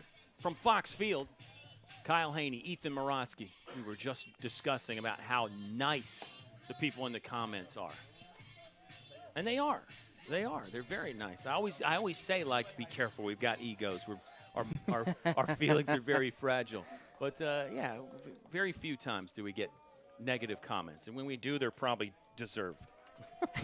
Yeah, No. well, yeah, no, we've had some nice people in the broadcast today. It's been a lot of fun. It has been. It's always fun interacting and watching some baseball. A well-played first game. I mean, that really, as you said, I mean, objectively, if you're just a baseball fan, you really had to enjoy game one there between these two teams. Very good stuff. 0-1 count. It's Josh Jorman faces Eric Hyatt. Hyatt sends that one to the left center gap.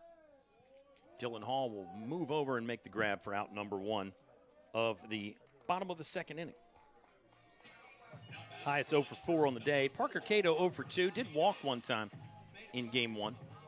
Came into the afternoon hitting .237. Parker Cato, first-year man that you really heard a lot of the coaching staff talk about. I know we got started on the coaches.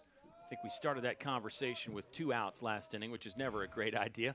But, yeah, Travis Beasley, the head coach. You mentioned Cam Lane, who is coaching first base for Lynchburg, former player current career hit by pitch record holder, Cam Lane. That record may go down soon. Gavin Collins has got him in his sights. But, of course, the additions to the staff, Luke Lowry, who was working with the hitters and coaching third base for Lynchburg. And then Cameron Caro. You cannot forget about Michael Solbach, who comes up so often in these broadcasts, making the mound visits. And I remember, just talking with Lucas Jones. Obviously, Coach Jones would sing the praises of Travis Beasley, but he said, Mike Solbach, man, if he says something, you better listen, because his percentage of being right about a decision is around 90%, which for a coach is pretty good. Some coaches are under 50% on their decision making. I think I was one of those as a coach. As Parker Cato taps out to Josh Jorman, no problem there for Jorman to throw to first base for the second out of the inning. Yeah, Coach Solbach is definitely – now, obviously, everybody in most coaching staffs know a lot about the game of baseball, but with how well he did in college playing at Liberty down the street and then going pro and how well he did there, I mean, it feels like he knows everything about baseball. So definitely somebody that everybody really should look up to if you're a newcomer, whether that's in any program or just watching the game of baseball. Strike one on the check swing from Logan Webster. I guess technically he did not check his swing if it was strike one. 1-1 now as Jorman south of the zone there on an off-speed pitch. There's 2 outs in the bottom of the second inning. 9-hole hitter, center fielder Dylan Hall will lead off for EMU. He may have to wait, though, as Logan Webster pounding one into the left center gap. Webster might want 3 on this. No, he'll shut it down at second. 2-out double for Logan Webster. Boy, he really was on that nicely. Yeah, really nice swing. I like the aggressiveness, and that really we talked earlier about how Josh Jorman threw so much to these hitters, and being aggressive, knowing that Josh is going to give you really no freebies in any of your at-bats, so being aggressive right off the bat paid off for Logan Webster there. Webster has had an outstanding March. Looks like that's going to continue here today. Logan Webster came into the afternoon leading the squad in hitting at .360, double number 4 on the season, double number 21 of his career. Webster's in scoring position for the always dangerous Brandon Garcia. Garcia will take the first pitch from Jorman. 1 ball, no strikes, 2 outs. Joe Munitz on deck. Second double of the game for Lynchburg, and is hit number 4. This man in the batter's box, Brandon Garcia, doubled to begin the ball game. First pitch of the game. He went after it from Jorman and laced it down the right field line. 1-1 count now. Webster with good speed at second. He'll be a candidate to score on any base hit from Brandon Garcia. I'd say including an infield single. Webster might take the turn and head for home.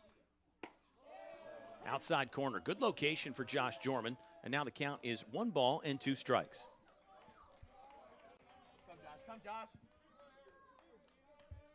EMU in the road grays with the blue cap. Lynchburg wearing brand new red jerseys. White pants, black helmet. Jorman checks the runner. Longer hold that time, delivers. Garcia staying alive. Just slicing one foul over the batting cage. Lynchburg leads 1-0. Hornets took game 1, 2-1 to stay atop the Old Dominion Athletic Conference standings. Tied right now with the upstart Averitt Cougars. Averitt playing good baseball this year, still undefeated at 3-0 in the ODAC. Here comes another 1-2 pitch from Jorman. That one too high, and our count is even at 2 balls and 2 strikes.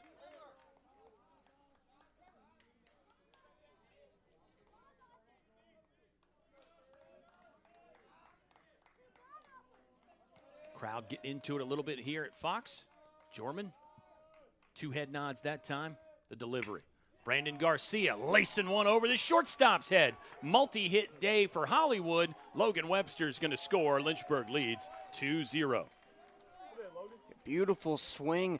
You know you're going to get a lot of off speeds from Jorman, so to be able to take that and just lace it right over to the shortstop, that's a fantastic piece of hitting in a tough count for Brandon Garcia. Kept the nose right on it there. Career multi-hit game number 44 for Brandon Garcia. 44. Let me give you another crazy number for Brandon Garcia. He's hit safely in 79 of 114. He's played 114 ball games at the college level, all in the Lynchburg uniform. He has gotten a hit in 79 of them, well over half. Really impressive. Hollywood aboard with 2 outs. Lynchburg leads 2-0. Joe Munitz, who singled and drove in Brandon Garcia in inning number 1. So that's another telltale sign that your offense is getting cranked up. You got multiple guys that have 2 at-bats in 2 innings. Lynchburg's on the board in both.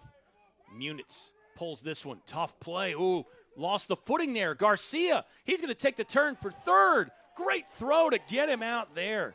Wow, Noah Sanderson, he ranged deep in the hole to collect that ball. As he came up, he lost the footing on the slightly wet grass, had the presence of mind to see that Brandon Garcia was trying for third. He uncorked a full 120-foot throw over there to get Hollywood sliding into third base. And Brandon Garcia, a little slow to get up, but Ethan, I think maybe just more disappointment than injury that time for Brandon Garcia. Yeah, you can see him smiling it off. So when Joe Munitz hit that ball, obviously you never know what could happen. So you hear Coach Lowry at third base screaming for Brandon to round that second base and head over to third. And while he was rounding second, just a couple feet past the bag, he did trip up a little bit and then got up and threw it back to third. That's really good heads-up play for EMU to be able to throw that one out. I mean, again, that was a really nice throw, really good job to put the tag on. Just a series of unfortunate events for really both teams, obviously with that wet grass out there in the outfield on that slip, but being able to hop back up and throw it, and then obviously Garcia doing the same thing just on the dirt and slipping. So really good heads-up play for EMU. Noah Sanderson, second baseman there with just a boomer of a throw across the diamond there, full distance across the diamond. I mean, in reality, he was in shallow right field when he came up and threw that one. And it's a base hit for Munitz, almost kind of like the other situation that we had, although not really though, because that was on a clean single into the outfield. 2-0 is the score, as Nick Matfield will return to the mound for Lynchburg. He'll face 9-1-2 for the EMU Royals. But back to, Lynchburg leads this game 2-0. I mean, you think about it, it could be a lot worse for the Royals. Josh Jorman has given up 6 hits, by the way. He's given up 3 hits in each inning. Lynchburg has left 3 on, 1 in scoring position.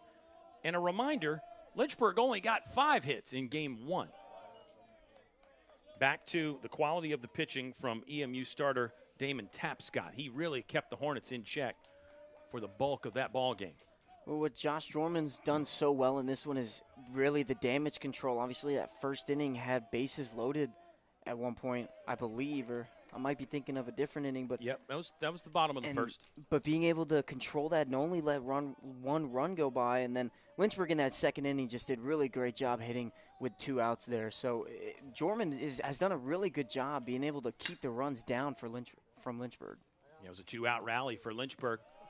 No problem there for Brandon Garcia as he'll scoop, straighten up, and throw across the diamond for the first out. Dylan Hall retired on the 6-3. Here comes Chris Polymeropoulos. 0 for 4 in game 1, 0 for 1 in this one. Flew out to center field in his first at-bat. Top of the third inning, Lynchburg leads 2-0 after winning game 1 today, 2-1.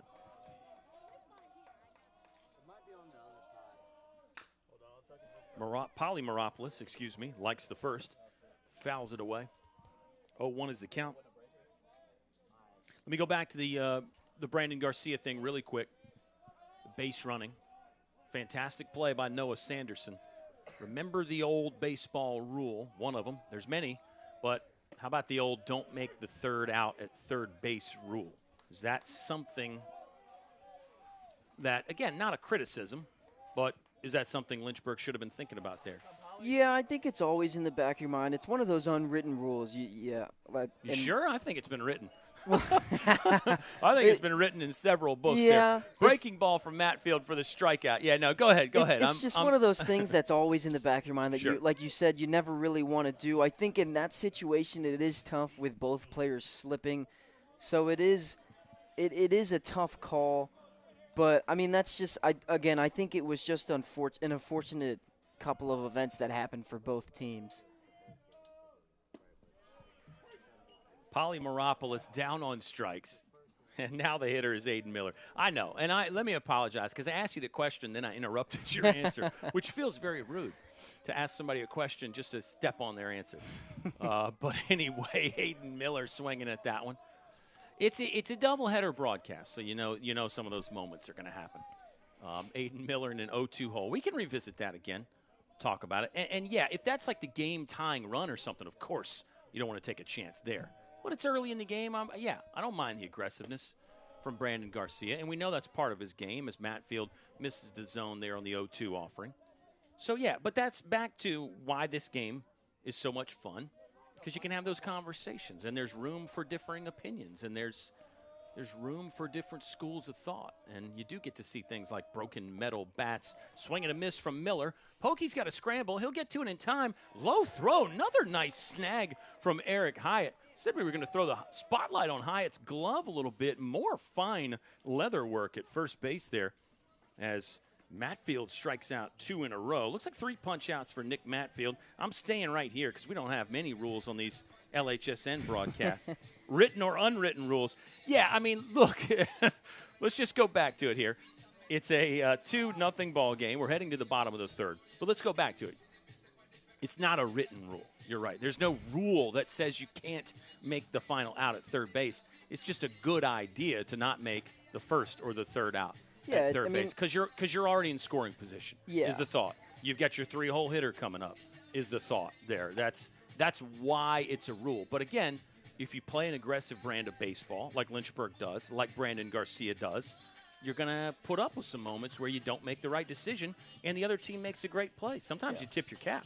Yeah, absolutely. And for those who are unsure what an unwritten rule is in baseball, I mean, a couple other examples would be like don't step on the pitcher's mound if you're not the pitcher when you're going out for your warm-ups, or if you're up by a good amount of runs and let's say you hit a home run, you don't really celebrate that run. It's kind of like a class thing in that at that point. Right. Or like you don't really steal bases when you're up by like 10 plus runs. Sure. It's just it's more of like a kind of a class thing for some of the rules. Right. Those things, those are sportsmanship type of things. Those are you don't do things to disrespect the opponent. The don't make the third or first out at third base is a offensive strategy rule. You're not disrespecting the opponent doing that. It's just again, the reason why you don't do it is because you're already in scoring position. It's more you don't want to make that third out when you're 90 feet away from home. Right. Well, if you're at second, you're Anyway, time to move on. Something else will come up in this one, like a broken bat or a catcher's interference or a strange not knowing the number of outs. We've seen all of those today. And anything and everything can be seen in the course of a ODAC doubleheader. Ben Jones will take this one just above the knee for strike one. 1-1 count. Nobody out in the bottom of the third inning. Kyle Haney and Ethan Morotsky. That was a fun digression, though. That's the spice of life, I think. Again, especially in a baseball broadcast. I mean, you got to get off topic a little bit, or otherwise it's not going to have very much flavor. You know, it's just going to be straight ahead. You got to have some spice. Double headers. Exactly. 2-1 delivery from Josh Jorman. Ben Jones took a sniff, but not a bite there. Didn't seem to love the call. 2-2's the count. Nobody out in the bottom of the second. And Lynchburg leads 2-0. 6 hits already for Lynchburg. 6 hits. They only had 5 in game number 1. Sweeping breaking ball from Jorman was not close, and now the count is full. Ben Jones, 2 for 2 with 2 walks in game 1. He was a catalyst in the victory. He's grounded into a double play in this game.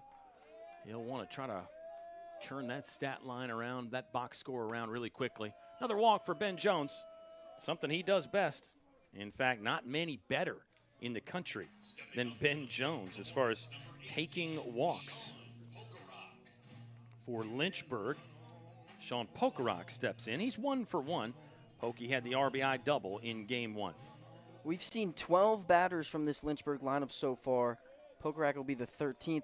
But out of those 12 at-bats, that Jorman's thrown, 7 of them have had to have been 5-plus pitch at-bats. That ball hit Pokey. Pokey's going to sort of dejectedly drop the bat, take off the ankle guard. And there's your first hit by pitch of the day for Lynchburg. That's normally a big part of their offensive program. So you got to be careful here if you're EMU. I know Josh Jorman was their number 2 anyway coming into this weekend. He had taken the ball in game 2 of the ODAC doubleheader last weekend against Ferrum. And you want him to have a good day here in the little air quotes homecoming to Lakeside Drive. But this game can get away from you real quick. In fact, you think about this. Going back to last inning, Jorman has allowed 6 straight base runners now. Correction, 5.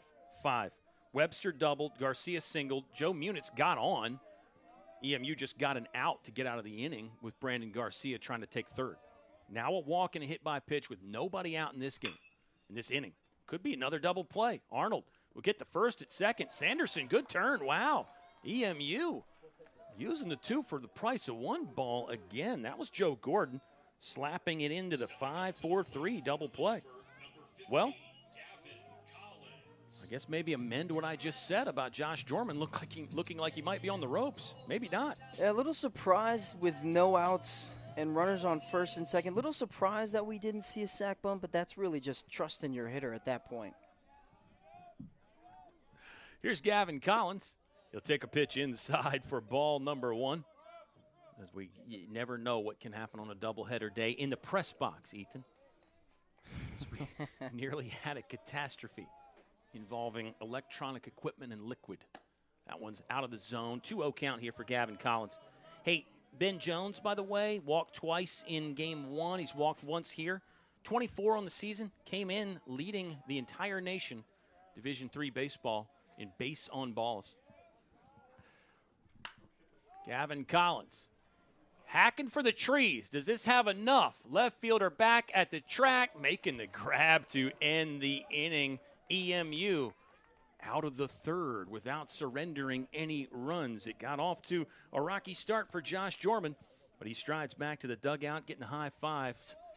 And we move to the top of the 4th. Break time for us here. Lynchburg leads 2-0.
Game 2 of the doubleheader. Top of the 4th inning, Lynchburg leads 2-0. Kyle Haney and Ethan Moratsky spending a Saturday with you. Lynchburg, 2 runs, 6 hits. They have left 5 stranded, including 2 in the last inning. Just 1 in the last inning. Pardon me. Again, I have to amend what I said. Ben Jones walked. Sean Pokerock hit by a pitch. 5-4-3 double play from Joe Gordon. Then Gavin Collins hit one deep to the track, but not deep enough. Here comes Brandon Garcia on the move again. Great throw across there. Hollywood on display to get the first out of the inning. Nick Arnold grounds out. One thing to note, Brandon Garcia there, he gets the glove down to the ground very early, and I think that's something that a lot of players don't do on those run and throws. They want to sprint to the ball and then get the glove down very late. Garcia really tilts the shoulders, gets that glove hand down to the dirt early so he can play any bad hop from down there while continuing to move. Oh, Ben Jones may have to do the same here on a redirect from Matfield. First pitch swing from Daniel McGinnis, and he is out 4-3 at first base. And there's 2 pretty quick outs in the inning. We're in the top of the 4th here. Dalton Rock, the junior, flew out to left in his first at bat. 2 pitches, 2 outs here. There's another unwritten rule of baseball: is if you got a 2-pitch inning going on, you're almost forced by your coaches to watch that 3rd pitch, so it's not a 3-pitch inning. Yeah, could be a take sign up here for Dalton Rock. You're absolutely right. And Matfield, as a veteran pitcher, would know that, and he goes right down the middle with the fastball. It actually sort of drifted to the inner third, but still a called strike. 0-1 count. With 2 outs, let's see if Dalton Rock is turned loose now, you would imagine. He'll swing at the 4th pitch of the inning, though. Garcia had to adjust to the hop there. Don't know if you could see it or not, but a fantastic little subtle change of direction there from Brandon Garcia to go get that ball and catch it mid-hop there rather than the short hop. It is a 4-pitch inning for Nick Matfield, and Lynchburg will move to the bottom of the 4th, leading 2-0.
Bottom of the 4th inning. As Kyle Haney and Ethan Morotsky, we discuss everything under the sun, or in this case, everything under the cloudy skies that we have here at James C. Fox Field. We're in game 2 of the double dip between EMU and Lynchburg. Fastball out of the zone on the first pitch of the inning. Josh Jorman still working for EMU. He's pitched around some trouble, has surrendered 6 hits to his former ball club, couple doubles in there. 1-0 count for Eric Hyatt. In the bottom of the 4th inning, that one came across the batter's box line.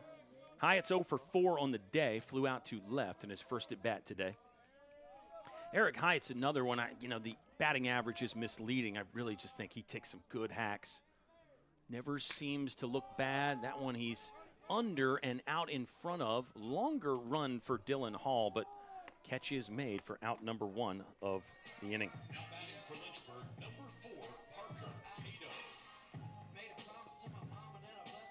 Parker Cato stepping in. Grounded out to Josh Jorman in his first at bat. He's the pitcher for EMU. Cato 0 for 2 in game 1. Did have a walk. Parker Cato likes the first. This one's not going to stay in play. Nick Arnold, did he make that catch? I don't think he did. And he did not. Ball's on the ground. Great effort, though. Yeah, I tell you what. I mean, that sliding back, being able to make that play. If he could have gloved that one, that would have been another impressive catch that we would have seen today. Yeah. Gavin Collins, the Lynchburg third baseman, really good about that foul territory catch going backwards. That's a play that I think pretty much any team in baseball probably doesn't practice enough. And you do see it a lot. Especially here at Fox Field, you got a pretty sizable amount of foul territory down the left field line. Not as much down the right field line. We've discussed the dimensions. But I just think it's a play here, 0-2 count on Parker Cato. Josh Jorman will fire this one in. Cato's on it. Good effort by Sanderson on the dive there, but he couldn't get it. Clean base hit, not a clean base hit, but a base hit for Parker Cato. 7 in the game now for Lynchburg. I just want to go back to that play really quick. I just think it's a play that coaches don't practice a ton.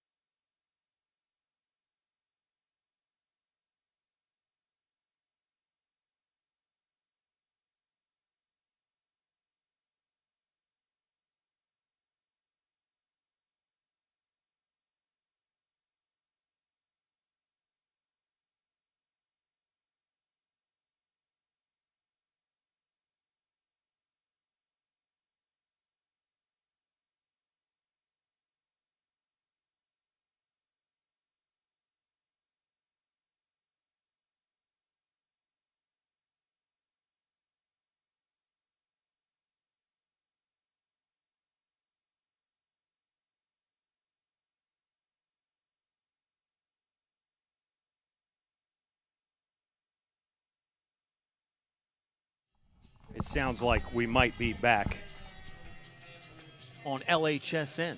A slight technical malfunction.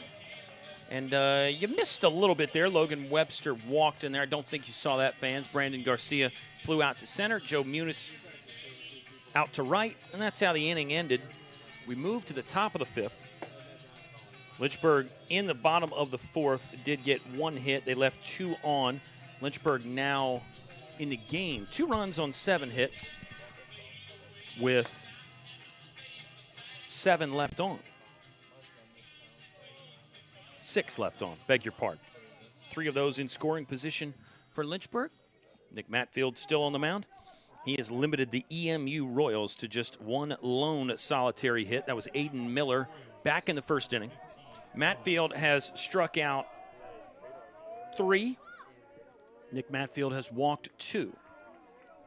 Matfield at this point has sent 7 EMU hitters down in order. This is Noah Sanderson, the second baseman, who made a really good defensive play to throw from shallow right field to get Brandon Garcia out at third to end an inning. Noah Sanderson's made a couple other good plays in the field. Trying to base hit bunt there. He did offer at that. It's an 0-1 count to begin the top of the 5th inning. Kyle Haney and my partner Ethan Morotsky, we're glad you're tuning in. We're glad you're still tuning in. Maybe you came back after our little technical hiccup there, but should be good to go now. And it's an 0-2 count for Nick Matfield, who still looks good to go, pitching with a 2-0 lead. Went with 12-6 breaking ball and missed. Count is now 1-2. Sanderson, Riles, and Self due up for EMU in their half of the 5th inning. Josh Jorman still pitching for the Royals of Eastern Mennonite. Sanderson, good piece of hitting to stick his nose on that one and fire it to left field, but it's caught by Logan Webster for the first out of the inning.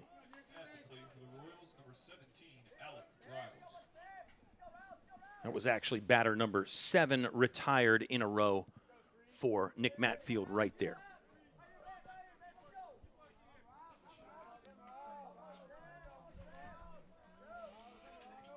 The Royals from Eastern Mennonite, as you hold that thought, Brandon Garcia working himself to a chest-high hop and then another accurate throw across the diamond for the second out of the inning. And remember, back to the 4th inning, Ethan, I know we kind of got lost in all the other things happening. It was a 4-pitch inning for Nick Matfield.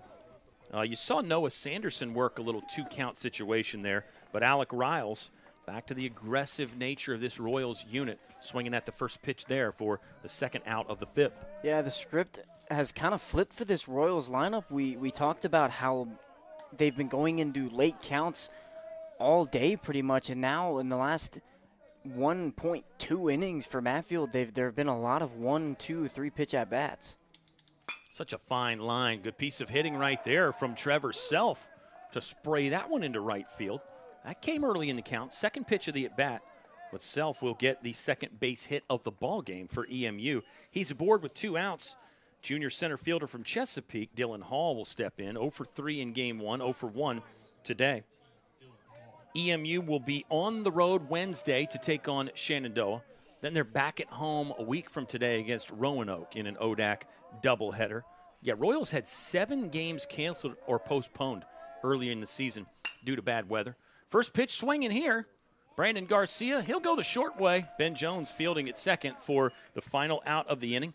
Another fast-moving half a frame, and plus with our little technical hiccup there, hard to say. I'm going to keep it right here. Ethan, we can discuss more and more about this baseball fun as Lynchburg leads 2-0, moving to the bottom of the fifth inning. 1 on, 1 stranded there for EMU in their half of the fifth. Yeah, we saw in that while we lost the broadcast, we did see a long at-bat from Logan Webster end up in a walk. There was a little bit of a play sort of in front of the plate to the right where there was that pop-up. Umpire called it foul. There was no catch on the play, and then Logan eventually drove it to a full count and then got walked. And then a really nice swing by Brandon Garcia into that center field area. Advanced Parker Cato to third. And then that final out came to a fly out to the right fielder. So there were some plays that we did miss. Still the same sort of aggressiveness from this Lynchburg lineup. They really want to do well and be aggressive. We've seen, obviously, with only 2 runs, Jorman has done a good job of limiting the damage. We've talked about that a couple times in this one. So he has given up 7 hits, but for only 2 runs, he's been doing a pretty good job so far in this game. Really has. Josh Jorman looks like he is getting ready to start the bottom of the fifth inning for EMU. Lynchburg, in their half, will send Ben Jones, Sean Pokerock, and Joe Gordon up to the plate. Ben Jones 0 for 1 in this one with a walk, his 24th of the season. He was 2 for 2.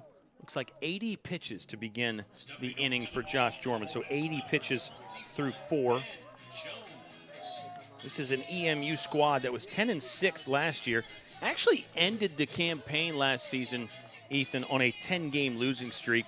So you got to think they were 10-16 and probably had some pretty high hopes to, maybe you don't finish 500, but certainly closer to 500. And then they just kind of hit the skids there towards the end of the year with a 10-game losing streak. Actually had 3 straight 1-run losses to end the season last year. Of course, it was a 1-run loss in game 1. Watch out. Ben Jones, he'll bang one into the right field corner. He's going to take the turn for second. Might have a play on him there. Yeah, Ben Jones had to slide in feet first. Pretty good effort by the right fielder Dalton Rock to hurry to that one and make a strong throw. Ben Jones is safe at second. It's the 3rd double of the ball game for Lynchburg. It'll be hit number 8 that Josh Jorman has surrendered. Yeah, really nice swing there, putting it in the corner. Like you said, we almost had a play there. That was a really good one-hopper throw into the bag. So a double turned out to be a close play at second, or a decently close play at second. It wasn't a stand-up double for Ben Jones, but a really good piece of hitting there. Sean Pokerock is 1 for 1 with a hit by pitch. Likes the first one, sends it back in our direction for a foul ball. It is Josh Jorman, a left-handed 6th-year man from Reston, Virginia, pitching not in a Lynchburg uniform, which we saw past couple seasons, but an EMU Royal uniform. 0-1 count. This one south of the zone from Jorman. Now the count is 1 ball, 1 strike, nobody out. Lynchburg leads 2-0. Pokey 1 for 3 with the game-tying RBI double in game number 1. Comes the 1-1 from Jorman. Good hold there by Sean Pokerock. Ben Jones at second. Boy, his outstanding campaign continues. Call it a 7-game hit streak now for Ben Jones. He's hit safely in 13 of the last 14 ball games. Just incredible stuff from the junior Ben Jones. Pokey, talk about ambushing a pitch. He was all over that. Couldn't keep it between the boundaries, and it's a long foul ball. 2-2 count for Sean Pokerock. Jones coming into the game was hitting .356. That's a number that's going up. On the day right now, Ben Jones is 3 for 4 with 3 walks between the 2 games of the doubleheader. 2-2, nobody out. Jones hopping off. He's going to try to steal third. Great jump, and he gets there safely. Close pitch that Pokey held on. Count is full. 3 balls, 2 strikes. Ben Jones now 90 feet away with nobody out. His 3rd stolen base on the day, and he's been doing a great job on the base paths. We see him taking a couple shuffles towards that third base area, and I mean, that's just a really great read off of Jorman there from Ben Jones. 11th stolen base on the season for Ben Jones. He does it all. Bocaroc swings through a high heater. There's a punch out for out number 1 of the inning. Bottom 5, Lynchburg by 2-0. EMU has not scored a run since the first inning of the day. Aiden Miller tripled, came home on the sacrifice fly from Nick Arnold. Lynchburg pitching has been nothing short of outstanding so far today, keeping a really good EMU offense in check. Back to the Lynchburg hitters now with Joe Gordon. He's 0 for 1 with a walk, and he grounded into a double play. Infield is in for the Royals. Strike 1 from Jorman. Outfield, regular depth, straight up. Infield just a step off the grass. Jorman, longer hold. Here comes the 0-1. Missed inside, and now our count is even at 1 ball and 1 strike. Joe Gordon is the hitter. Junior designated hitter. Came into the contest, hitting .467. This is start number 5 for Joe Gordon. Gavin Collins lurking on deck. Gavin Collins is just waiting to get into one. Here comes the 1-1. Gordon lifting this into the outfield. Shallow, tough play. It's down for a base hit, and it's an RBI single from Joe Gordon. Not the high exit velocity single for Joe Gordon, but it does the job, and Lynchburg leads 3-1. And again, that's just a perfect example of what baseball does to you. You have that infield in so that second baseman can't track back and be able to catch that one. Outfielders are obviously playing deep. Yeah, they know Joe Gordon has power, so just honestly perfect placement for Joe Gordon there. Hit them where they ain't. Not the first time we've said that today. And, yeah, that's the rub. That's the drawback to bringing your infield in to try to prevent the runner from third on scoring on a ground ball. You limit some range there on a bloop fly ball. Case in point from Joe Gordon with the RBI single. There's one out in the bottom of the 5th. Might be a third double play of the game right here. Yeah, easy toss from the shortstop, Aiden Miller. Third time EMU has turned 2. It's really kept Lynchburg in check from a run-scoring perspective. Hornets on top 3-0 after 5 complete. It's game 2 of our ODAC doubleheader here at Fox Field in Lynchburg.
We've reached the 6th inning in game 2 of our double dip day. Lynchburg leading 3-0, 1 run on 2 hits in the 5th, none left on because of the double play. Gavin Collins has actually ended the inning all 3 times he has come up. Not what he will want, but hopefully another chance to swing it here for Gavin Collins in this game. Nick Matfield still working for Lynchburg. He's looking for win number 3 on the season. Matfield 2-0 in 4 starts so far. Earned run average is 2.82. He's yet to yield anything in this one. Nick Matfield, 2 times through the order now, has given up 2 hits. He struck out 3, walked 2. This will be Chris Polymeropoulos' 3rd time facing Nick Matfield. 6th inning activity here between the Royals and the Hornets. Here's a top rail strike from Nick Matfield, and now the count is 0-2. For Lynchburg, they have really dominated this series as of late. They've won 14 in a row against the Royals. Last time EMU got a victory, got to go all the way back to 2018. Last EMU win here at Fox Field was 2017. 1-2's the count. Matt Field missed with an off-speed pitch. Chris Polymeropoulos still looking for his first hit of the day. 0 for 6 so far. Struck out in his last at-bat against Matt Field. Check swing. He did not go. Good job by Pokey to block the pitch. Didn't come out and make a tag first before even asking. And our count is 2 balls and 2 strikes. Aiden Miller on deck. He's got a hit in both ends of the doubleheader. Matt Field delivers the 2-2. He got him. Off speed again. Boy, Matt Field's really cranking that thing, Ski. He looks good out there. Yeah, he looks really confident. Obviously, in the first couple innings, he was going deep into counts. His pitch count was getting – it looked like he was going to get up there for the entire game, like what happened with Tyler Callrider in Game 1. But he's looked really in control. He's at 62 pitches through 5 innings, through 5.1 innings. So he's in a really good spot now. A fantastic point about the efficiency for Nick Matfield. He has walked 2. Kind of hard to believe the pitch count is so low with those 2 walks, honestly. But we've seen EMU swinging in a lot of first pitches, so that'll get the numbers back where you want them as a pitcher really quickly. Check swing from Nick Arnold. Home plate umpire says he went. It's an 0-2 count.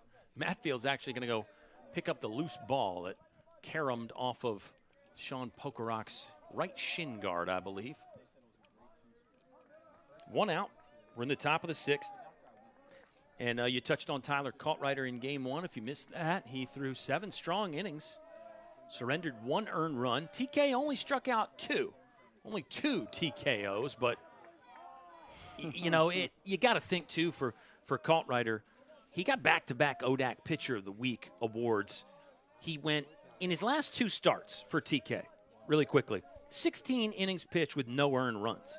And he struck out 21 in those 16 innings. I mean, it's going to be hard to stay at that level. Wow, how about a level right there from Matt Field? Went with the wipeout slider, back-to-back punch-outs to get Aiden Miller down swinging. There's 2 outs in the 6th. Yeah, really great job for Matt Field. We talked about it before that at-bat. He just looks so comfortable out there, and every single pitch he has the perfect command right now. He's doing a fantastic job in this inning and in the past couple innings. Struck out 5, including back-to-back punch-outs for Nick Matfield. As we were talking about Lynchburg's Game 1 starter, Tyler Callrider. There's a 2-seamer again from Matfield. The run on that, the action, you can see it. I think you can see it from your screen. It may depend on what device you're watching our game on. Might not be able to see that from a cell phone. Collins sees that one, shuffles, throws. Nice stretch again from Eric Hyatt. Outstanding over there at first base. Matfield, cruise control right now for Nick. His team leads 3-0 through 5.5 in Game 2 of the double dip at Fox.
New pitcher for EMU. It'll be number 30, Dylan McClellan. He's a sophomore right-hander from Chesapeake. He'll be on in relief of Josh Jorman. Jorman's day will end surrendering 9 hits to Lynchburg, but only 3 runs, so you can say he scattered those 9 hits. Jorman hit 1 and walked. It looks like Lynchburg has walked 3 times in this ball game. So Jorman will exit as the pitcher of record unless EMU can come back and tie or win the ball game. 3-0 is the Lynchburg lead right now into the bottom of the 6th. My name is Kyle Haney. Ethan Morotsky. We watch one of your old teammates, Eric Hyatt, take the first pitch for a strike. Eric, obviously the numbers aren't there this season, but we know the type of hitter that he is, and we definitely know that he will eventually figure it out.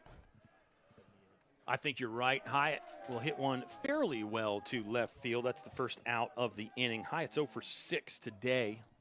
Logan Webster, Parker Cato. Parker Cato up next, singled in his last at bat. Slashed it by the diving second baseman. Cato 1 for 2 in this one, 0 for 2 with a walk in game number 1.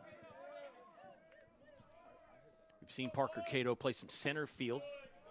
Ryder Warren has played in the outfield a bit for Lynchburg. Hornets making the most of some new additions to the ball club this year. Parker Cato, already 3 multi-hit games this season. He is a first-year man from Wake Forest, North Carolina. Looking for another multi-hit game. Nice play by Sanderson. Low throw. First baseman dug it out, and they got him.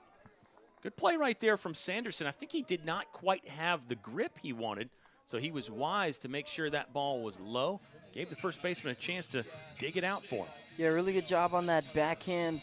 Like you said, he looked like he might not have gotten the best of grip. He kind of seemed like he fielded that in the palm, and that could cause problems with the transfer towards your throwing hand, and so that could be a reason why it was a little bit of an interesting throw, but that was a good job by him recognizing that and being able to throw a 2-hop there. Logan Webster, 1 for 1 with a double and a walk. Lynchburg leading 3-0. Dylan McClellan is the pitcher for EMU. On the season for McClellan, he's 1-0. This is appearance number 4 out of the bullpen. ERA is at 9, which is not what you want as a pitcher, but you can tell McClellan's got a nice live arm with a whippy arm action, real fluid. 1-2 count on Logan Webster. McClellan does seem to have some life on the fastball as well. Here comes the 1-2. Webster's on that. Oh, another great grab by Nick Arnold over there at third base. He caught a laser from Gavin Collins in game 1. That was a fine play, moving slightly to his right to take away what would have been extra bases for Logan Webster. Quick inning for Lynchburg. Ski will just stay right here as we get to watch Nick Matfield on the mound again. It's another one. File that one under the Lynchburg hit it hard category.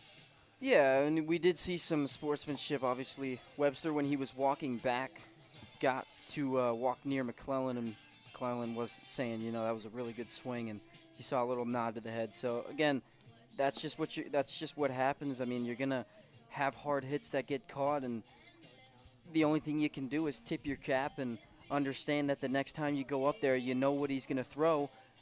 And you know that the pitcher knows that you're hitting him well, so you might have some different thought processes while going up to the plate next at bat. He might stay aggressive, but honestly, that's just baseball. Yeah, mental game, such a big part of it. And those are the things you should be thinking about as a hitter and a pitcher anyway. And sometimes that's what the coaches need to do is remind you, hey, he hit your fastball hard last time, so maybe you want to try this or XYZ on down the line with the different options there. And that's the great thing about this game is when you can face a guy different times and you do get a little in-depth with the strategy. And then the counterpoint to that would be that's why you go to the bullpen a lot, to give guys different looks, things they haven't seen. So that's why we're still talking about it after all these years. Almost 200 years of baseball. We're closing in on that, really. That's just an amazing stat for everybody, really. For everybody, yeah. America's pastime. It sure is. Here's Daniel McGinnis. Struck out once, grounded out to the second baseman, 0 for 2 in this game. McGinnis was 2 for 4 in game 1. Getting ready to start The 7th inning. It's getting late. It looks dark out there. McGinnis skies one to the deep right corner, but Parker Cato on the run, tracking it down for out number 1. Another first pitch swing, by the way. Well, that's just the thing about Nick Matfield is he's not afraid to go at hitters, but at the same time, you're going to get pitches that are in the zone, whether that's a strike that is right down the middle or just an off-speed pitch that barely catches the edge. And if it's a strike, you're going to want to swing at it, but it's the contact that he's not afraid of giving the other team. Yeah, he could pitch in the zone with multiple pitches. Looked like he went fastball first pitch to Dalton Rock. It's called strike 1. Rock is 0 for 2 on Matfield. But back to Matfield, it's multiple pitches for strikes from multiple arm angles. He'll go over the top. He'll go 3/4. He hasn't done the true sidearm as much this year, Ski, but we know he will give you a different look. And I just think, you got multiple breaking balls as well, which is always tough. When you see a guy's curveball, you think, oh, that's his breaking ball. Then all of a sudden, Matfield snaps off a slider. You realize he's got multiple of those, and he really makes life difficult on a hitter. 2-1 count on Dalton Rock, who's watched a couple close ones go by. Well, that's just the thing with Nick Matfield is you talked about how he throws from different arm angles, but a slider from up top is completely different from a slider throwing 3/4 or a sidearm. So it not only is he throw he might throw fastball, slider, or changeup from up top, but you got to think that's just 3 extra pitches from the side or even at 3/4. 2-2 count as Rock fouls one away on what looked to be another one of those sinking, tailing two-seam fastballs. Matfield waiting for Rock to get back in there. Our count is even at 2 balls and 2 strikes. There's 1 out. The top of the 7th inning. EMU down 3-0. Matfield ready? Here it comes. Went with that overhand 12-6 variety curveball, and Rock stayed on that to foul it off. Noah Sanderson on deck. For Lynchburg, it'll be 1-2-3 due up in their half of the 7th. Matfield waiting again, patiently, maybe not. Patiently with a question mark at the end of that. Matfield is set, ready to go now. Defense straight away. Gavin Collins towards the line at third base, which makes sense because Rock has fouled a couple one away over there. He won't get the bat on this, though. It's another punch out for Nick Matfield. 6 Ks in the ball game as Matfield went back to the sweeper to get Rock for the 2nd out of the inning. Matfield just looks in full control on the bump. And the past 3 or 4 innings, it looked like nobody's been able to really put some solid contact behind any swing. He's retired 15 out of the last 16. Trevor Self singled. Here's Ben Jones. Good snag, sidearm, no problem there to get Noah Sanderson on the first pitch of the at-bat. Another quick one for Nick Matfield. He has only yielded 2 base hits. EMU yet to score. Lynchburg on top, looking for more in the bottom of the 7th.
Through 6.5, Lynchburg leads 3-0.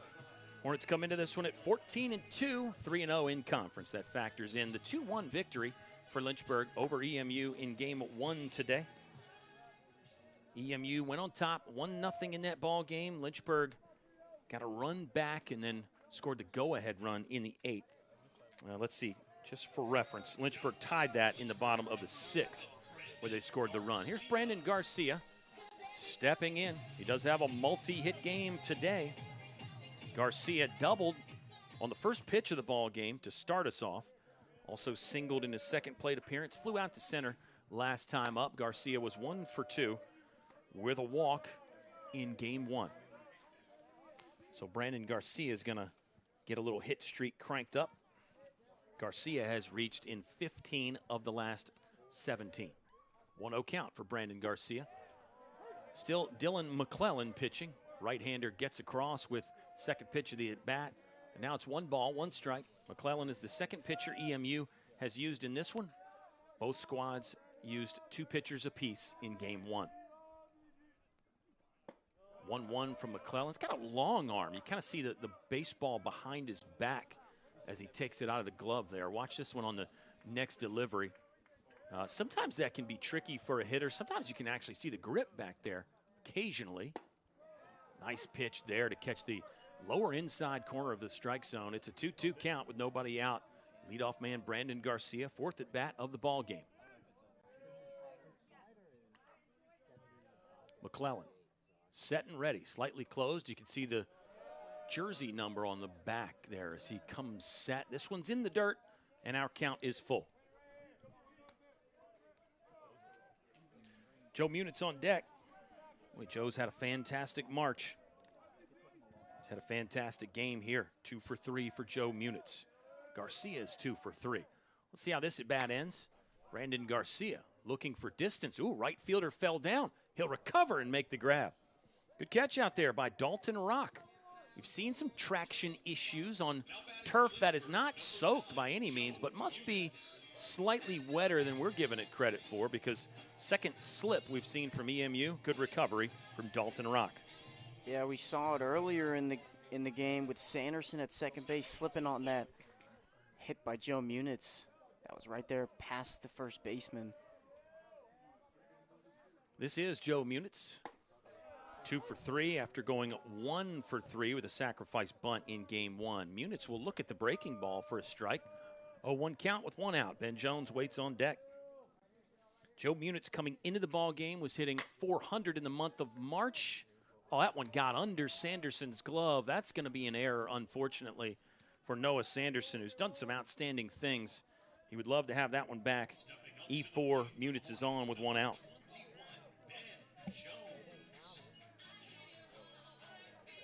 And now here's Ben Jones. Benton Jones riding what has become a 7-game hit streak now, factoring in this one. Ben Jones doubled in his last at bat, stole a base. He's walked 1 time in this one as well.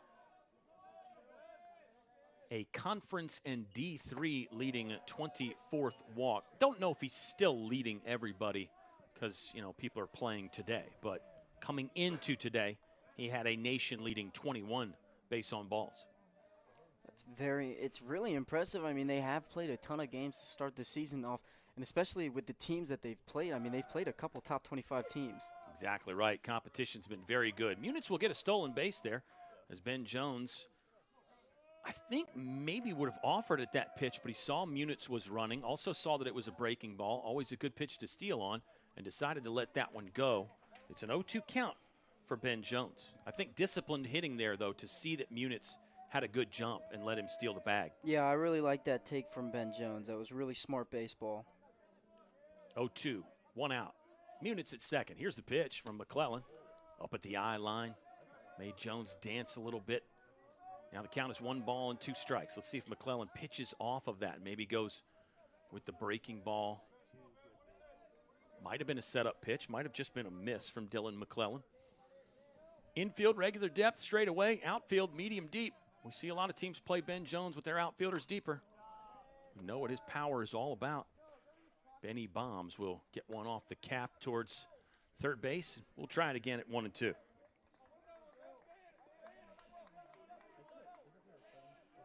Ben Jones in the career has 55 extra base hits now. 55 extra base hits. 33 doubles for Ben Jones. Here comes the 1-2.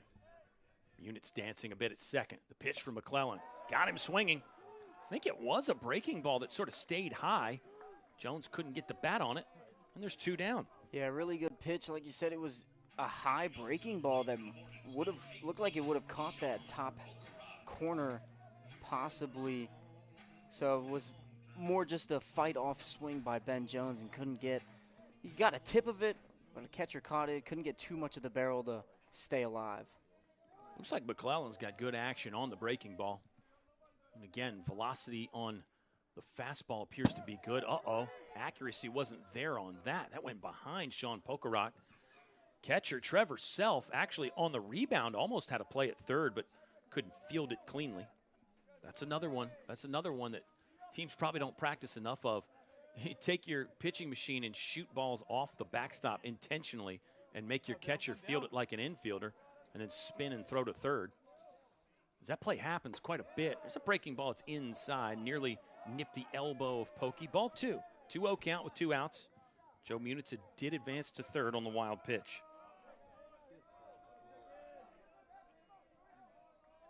EMU will have 7, 8, 9 due up in their half of the 8th. They're running out of chances. We're in the bottom of the 7th. Lynchburg leading 3-0. Another one close to hitting Sean Pokerok. He didn't want to take that one in the jaw, so he got out of the way wisely.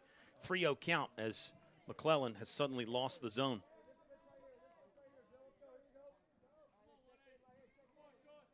Second inning, Dylan McClellan has worked. He entered in the 6th after Josh Jorman took the first 5 for EMU. That one not close. 4 straight balls. First walk for McClellan. For Lynchburg, they've taken 4 as a unit in this game. Here's Joe Gordon. Yeah, obviously you don't want to walk anybody in this Hornet lineup, but it does make it a little easier with that runner on first. It does allow for a force out on second, so the possibility of getting the easier out at second does make it a little easier. Correction, will be a pinch hitter. Jacob Wright, number 2. He'll enter in the spot that Joe Gordon occupied. Joe Gordon's day is done at 1 for 2. Did take a walk at an RBI single, grounded into a double play. So Jacob Wright's going to get a chance here in the bottom of the 7th inning. Runners at the corners with 2 outs. Here's the pitch from McClellan. Breaking ball, miss. 1 ball, no strikes.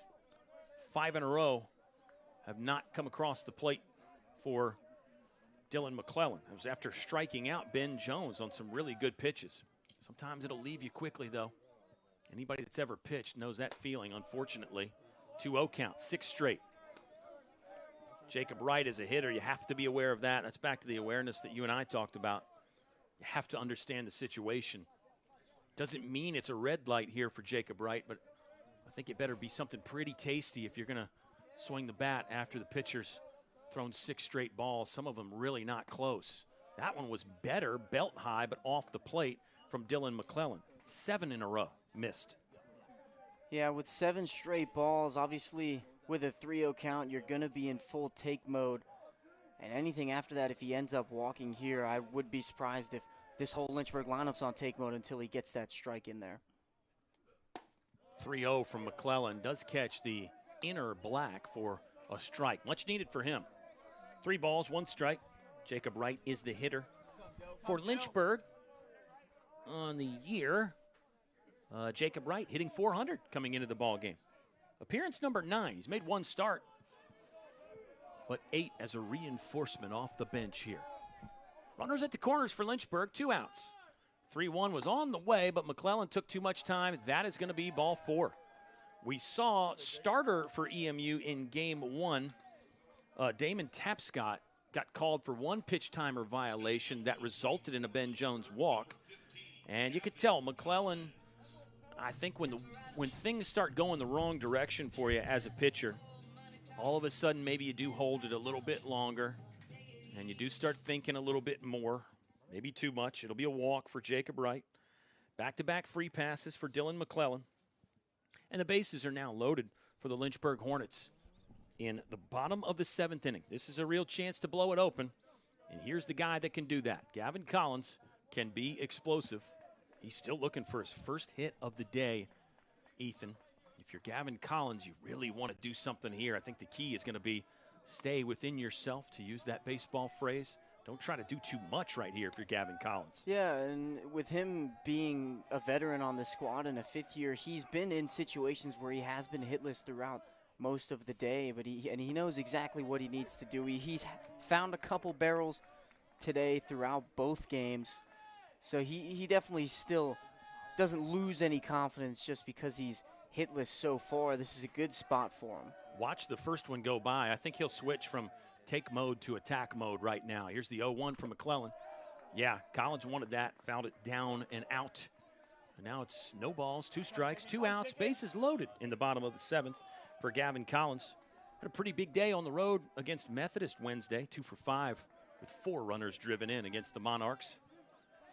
Big Lynchburg win there. 0-2 coming up from Dylan McClellan, who lost the zone, but he's found it again. Oh, that one's in the dirt. Good read from Munitz. Got away from the catcher. He's in standing up. Lynchburg leads 4-0. Joe Munitz, great base running skills and speed. That was no problem when he saw that one carom away from Trevor Self. Another run on the board for Lynchburg. Yeah, pass ball in the dirt, and all this really stems from that error when Joe Munitz was at the plate. 1-2 from McClellan. Off the plate for ball 2. 2 balls, 2 strikes. Yeah, there are no hits in the inning for Lynchburg. Garcia flew out to right. Munitz E4. Ben Jones struck out, back-to-back walks. And there's been some wild pitches and pass balls mixed in. 2 balls, 2 strikes. Runners on second and third for Lynchburg. Gavin Collins waiting. Chance right here, and he drives it, ramming it down the left field line. Both runs are going to score. Gavin Collins will race into second base, and Lynchburg is taking control now. 3 runs in the inning on 1 hit. That was a Gavin Collins double to bring in Pokey and Jacob Wright, who reached on the walk. You just wonder if EMU is going to make a change sooner rather than later. Try to keep this game somewhat in arm's length. Gavin Collins driving in 2. Yeah, really nice swing, and that's exactly what we were talking about before the at-bat. He's not afraid of making plays happen with 2 outs, and with the veteran that he is, we talked about the experience and how he's used to being in situations like this. RBI 14 and 15 of the season for Gavin Collins. Hyatt, like the first, sent that in the direction of Wake Fieldhouse. Nick Matfield got to be feeling pretty good about himself right now. In addition to all the great things he's been doing on the mound, now Matfield's pitching with a 6-run advantage. Lynchburg has had some folks warming up in the bullpen. But we know Matfield's pitch count has been low. Hyatt lifting this ball to right field. Should be an easy grab out there for Dalton Rock. He does haul it in. Inning over, damage done. Lynchburg scores 3 runs on 1 hit. They leave 1 man stranded. Hornets lead 6-0 after 7 complete in Game 2 of our doubleheader between EMU and Lynchburg. Thanks for watching it on LHSN.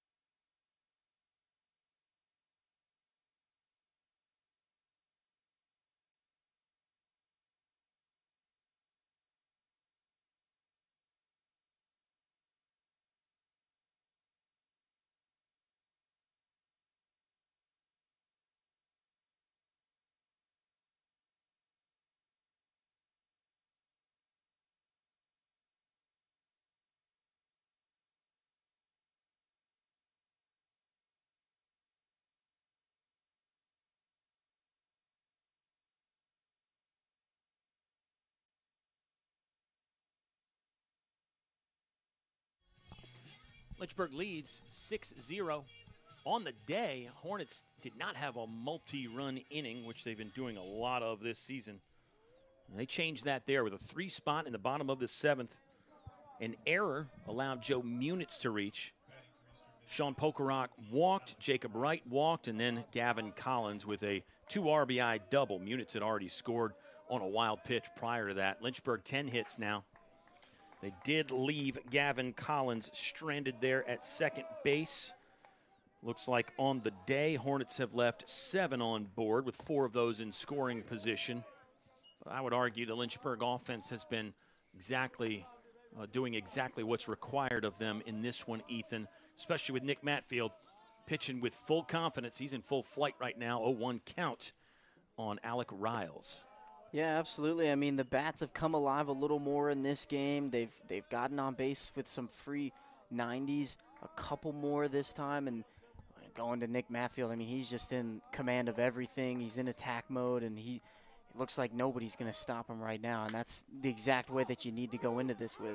Riles flares one down the right field line. Longer run for Parker Cato, but he's got the baseball in the leather for out number 1. Alec Riles 0 for 2 now in this one. Trevor Self, the catcher, he's 1 for 2. In fact, he's the last EMU Royal to get a hit and get on at all against Nick Matfield. Talk about being in full control. Matfield has retired 9 straight now. Trevor Self, the last one to reach. Yeah, out of the last 17 batters that Matfield has faced, 16 of them have been sent down. So, I mean, something's got to change for this EMU lineup if they want to have any chance at coming back. 0-1 count. A Self fouled the first pitch away. There's the overhand 12-6 curveball. Matfield's had that going today along with the sweeping slider. It's an 0-2 count. 1 out in the top of the 8th. Parker Cato due up first for Lynchburg in their half of the 8th, hoping that the bottom of the 9th won't be needed. Another sharp breaking ball, good hold from Self. And you've seen the shape back-to-back times. Obviously, that makes it easier to hold up, but nothing easy when you're hitting against Nick Matfield. 1 ball, 2 strikes. Matfield's got the signal. He's ready. Looks over the front left shoulder, kicks and deals. Same pitch, same result. Self lays off, and it's ball 2. Yeah, I really like the choice of the last 2 pitches going curveball in the dirt. I mean, obviously, Nick's been in command of his pitches really well today, and the hitters also know that. So on a 2-strike count, I really like the idea of going down into the dirt with that curveball. That's the battle right there.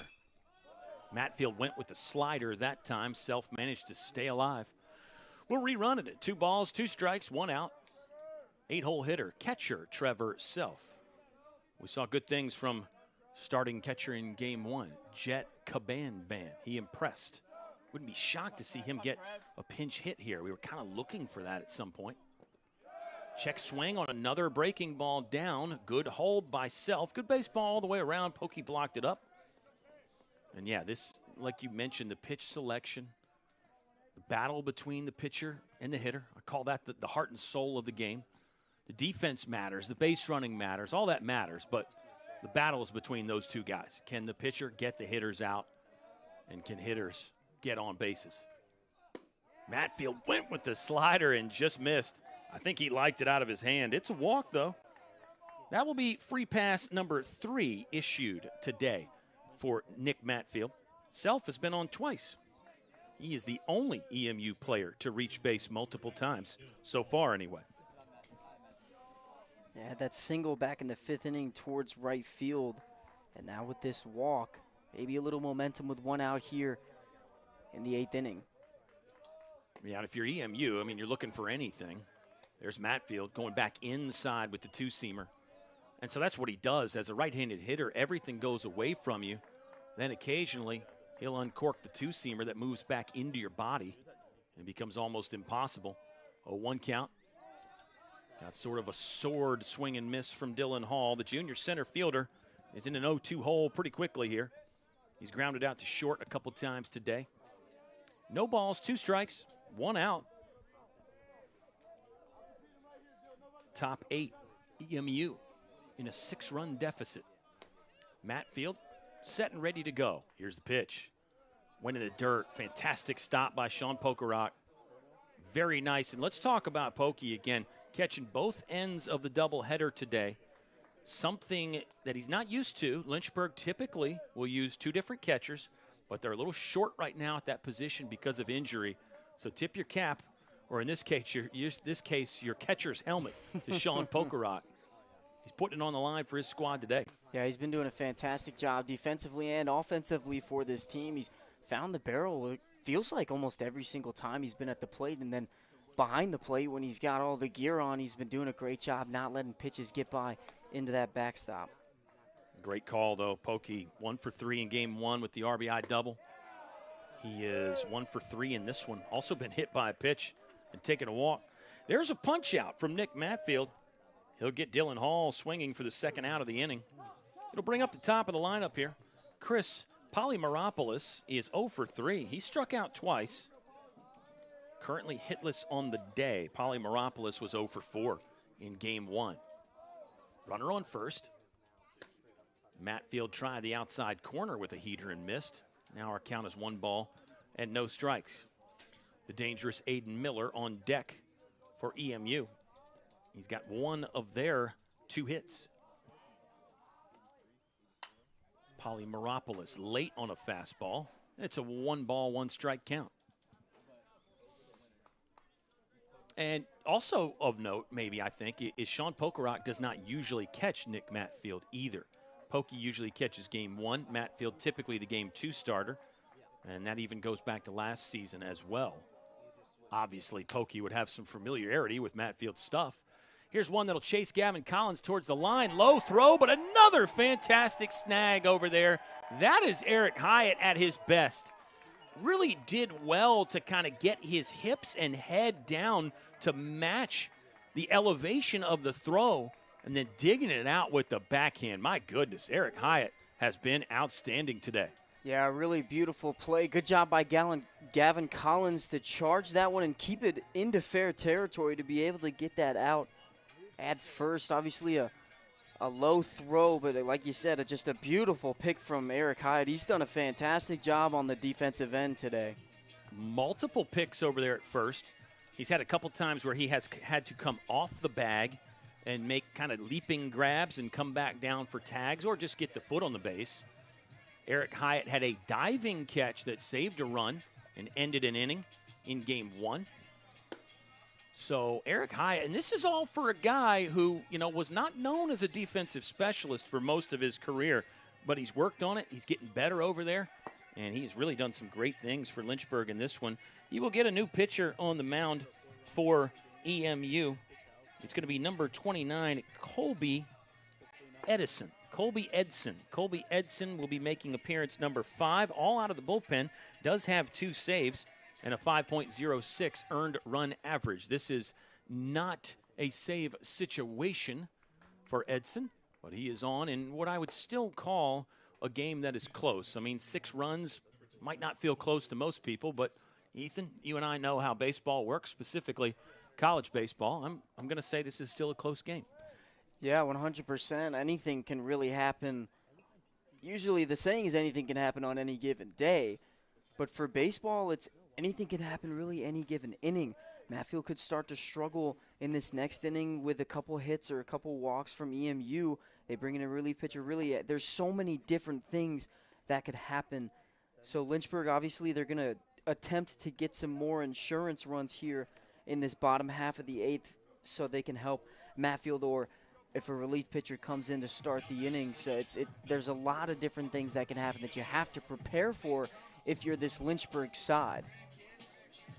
Some additional numbers on Colby Edson. 6 strikeouts, only 2 walks. He has surrendered 3 earned runs this season. Does have the 2 saves. Parker Cato, he doesn't need any advanced scouting there. He'll just take a look at the first one and bop it into center field. Parker Cato's aboard with his 2nd hit of the ball game.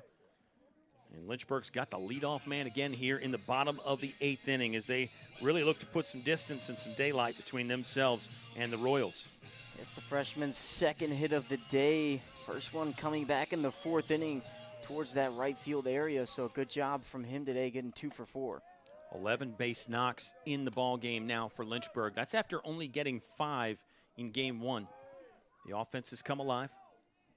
And you must, once again, credit the pitching from EMU in game 1, which was really outstanding, or even slightly a higher grade than that. Oh, check swing from Webster, but he puts it in play. Might get a break here. Fantastic effort by Trevor Self, the catcher, to just pounce on that. He came out quickly to get that check swing and throw out the speedy Logan Webster getting down to first. Could almost kind of call that a little bit of a swinging sack bunt from Logan Webster. Didn't really go too far. It came a little bit past the grass, and you saw some speed from the number 6 left fielder. I mean, that was an interesting one. We've seen it all day today, and that just kind of adds to the picture. There's another one, yeah. Brandon Garcia, he's 2 for 4 today. Parker Cato moves up to second base. A good stat about Cato really quick here. 7 hits in his last 5 ball games. 7 hits in his last 5. He's already got 4 multi-hit games to begin the career. Parker Cato. Looks like there was not eye contact between McClellan and Brandon Garcia. And that's another one that is, you see more nowadays. You never used to see that. It used to be, if the batter's in the batter's box, you can throw as a pitcher and that stuff. But with the timer and with the pitch clock, that eye contact and the readiness of the batter, I guess you could say, matters towards that. 1-1 count now. Yeah, before the pitcher comes set, the hitter, in this case Brandon Garcia, has to make eye contact with the pitcher before he can come set. Cato bounces off at second. Edson high on a fastball there.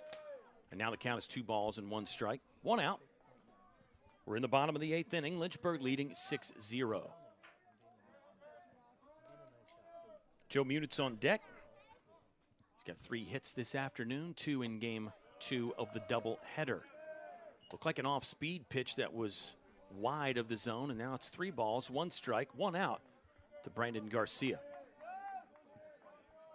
Leadoff man from Durham, North Carolina.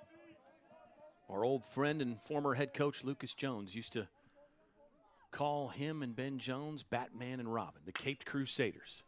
Only thing missing is the cape right here for Brandon Garcia as he rolls one into right field. We could have a play at the plate. Nope. Parker Cato, 2 speedy scoring from second.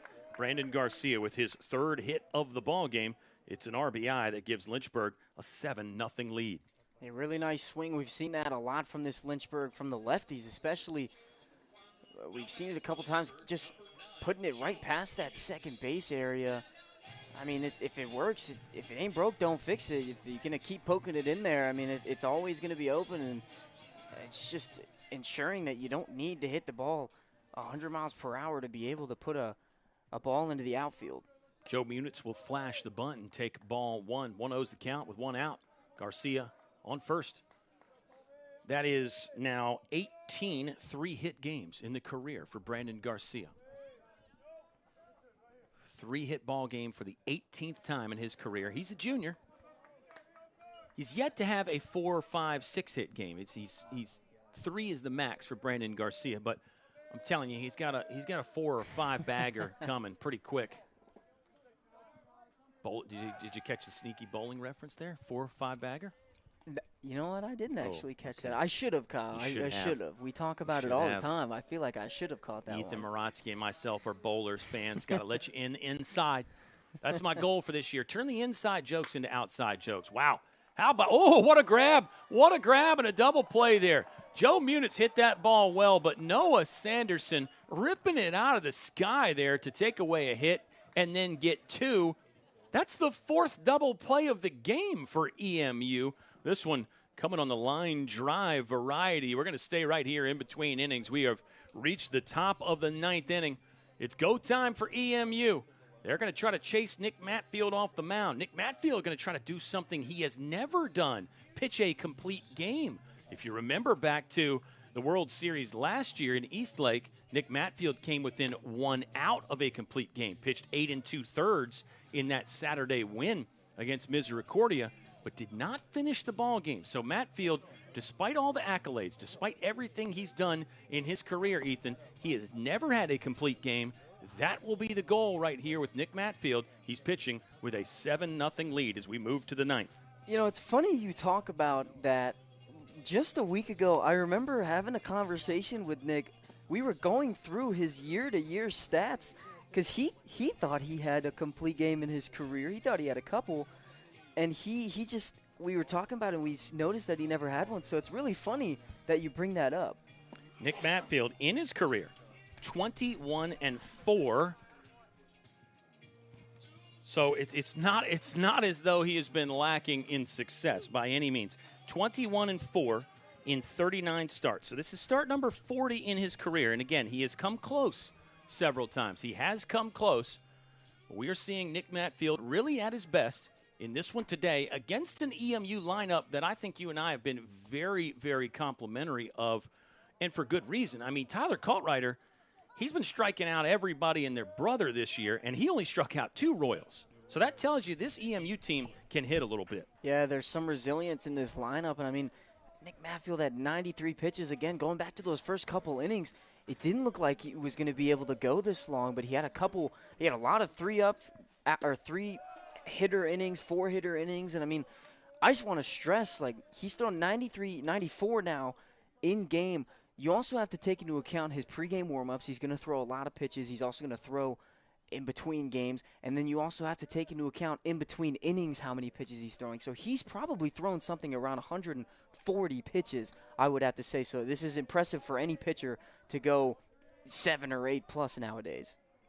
It's a 1-1 count on Aiden Miller. Junior shortstop from Stanton has a hit in both ends of the doubleheader, and he's one of 2 Royals that have gotten a hit off Nick Matfield. Went with the slurvy breaking ball that was south of the zone. 2 balls, 1 strike. Nick Arnold is on deck. We know how dangerous the 5th-year man for EMU is. Then it'll be Daniel McGinnis, who had 2 hits in game 1 today. Matfield went inside. Soft contact. Collins on the run. Bobbles. He will not have a play at first. Now we'll debate whether it's a hit or an error, but either way, the leadoff man is on for EMU. And that is the first time that the Royals have had the leadoff hitter on against Nick Matfield. Just another point of order there about how good Matfield has been in this one. 7-0 is the Lynchburg lead. Aiden Miller running for EMU at first. Nick Arnold wants the first pitch. It's into center field. Joe Munitz will field deeply and throw to the relay man. Aiden Miller went first to third there on the long single from Nick Arnold. So now it's 3 base hits for EMU because that previous play, fans, was ruled an error by our official score. 2 errors in the ball game for Lynchburg. Not in a terrible situation. Obviously, runners on first and third isn't the best spot that you could be in as a pitcher, but you're still a double play away from being in a 2-out situation. That runner on first, you're up 7 runs. You're not worried about him at all. So really your main focus is that batter and somewhat of the runner on first. You know there's a possibility at a double play, but you're not going to focus on that. You're going to really focus on the hitter at hand. 7-0 is the Lynchburg lead. And you know head coach Travis Beasley and pitching coach Michael Solbach want Nick Matfield to finish this game as much as anybody. But they have to win the ball game too. As a head coach, I've talked about this before, as a head coach, you'd love for Matfield first to get the complete game shutout. Second, you'd love for him just to get the complete game win. But first and foremost, you have to win the ball game. That has to be your main focus as the head coach when you make your pitching decisions, when you make all your decisions, really. 1-2 count. Matfield looks fine, of course, and the pitch count is not elevated. He should be right around the century mark now, I believe, right, Ethan? Yeah, 101 pitches, and Matfield's the kind of guy that's not going to tell you if there are any problems. If there's some pain in his shoulder or elbow or anything, he's never going to tell any of the coaches. He's going to want to go out there as long as he can. 1 ball, 2 strike count to Daniel McGinnis, who's 0 for 3 in this game. Struck out on a slider in his first plate appearance. Let's see if Matfield goes with that here. Nobody out with runners at the corners. Matfield continues to keep close contact with Eric Hyatt, the first baseman, and they're keeping an eye on Nick Arnold, who has stolen a base in this ballgame. Nick Arnold actually advanced to third after his steal. That was Lynchburg's first error of the game. They've got 2 now. 1-2 delivery. On the way. It was something off speed in the dirt outside. Another good block and scramble by Sean Pokerock. Can't say enough about the great things he's done. Yeah, really tough play to be made. That slider going towards that outside part of the box. being able to move to the right and keep that ball right in front of you and stop any runner from advancing to second or home. That's an impressive block from Pokerak. 2 balls, 2 strikes. Infield, normal depth straight away. First baseman Eric Hyde holding the runner at first. Ooh, went with the breaking ball just off the plate. Awfully close. And now the count is full at 3 balls and 2 strikes. Nobody out. In the top of the 9th inning, EMU looking to have a big rally. Down by 7. Matfield is set. The full count. Ground ball. Jones has it. There's 1, and there's 2. Tic-tac-toe around the diamond for Lynchburg. They do turn the double play. The run will score. So the shutout is gone for Nick Matfield, but let's see if he can get that first complete game. Really a good piece of pitching right there. And with a 7-run lead, nothing wrong with inducing the ground ball for the double play. Yeah, 1 out away from that CG, the first one of his career like you talked about earlier. I honestly don't think that's running in his mind, though. I mean, there's so much adrenaline. You've got a lot of acid going through your arms with 104 pitches being thrown. I mean, there's not really much to think about at that point. Dalton Rock is a junior right fielder from Richmond, Virginia. 259 and 8 starts so far this season for Dalton Rock. He hits with the bases empty and 2 outs. He went around on a pitch that was handcuffing him inside. 0-1's the count. Dalton Rock struck out on a slider in his last at bat. He's flown out to left and grounded out to the shortstop. Nick Matfield looking for career complete game number 1, and Lynchburg will be looking for win number 15 on the season.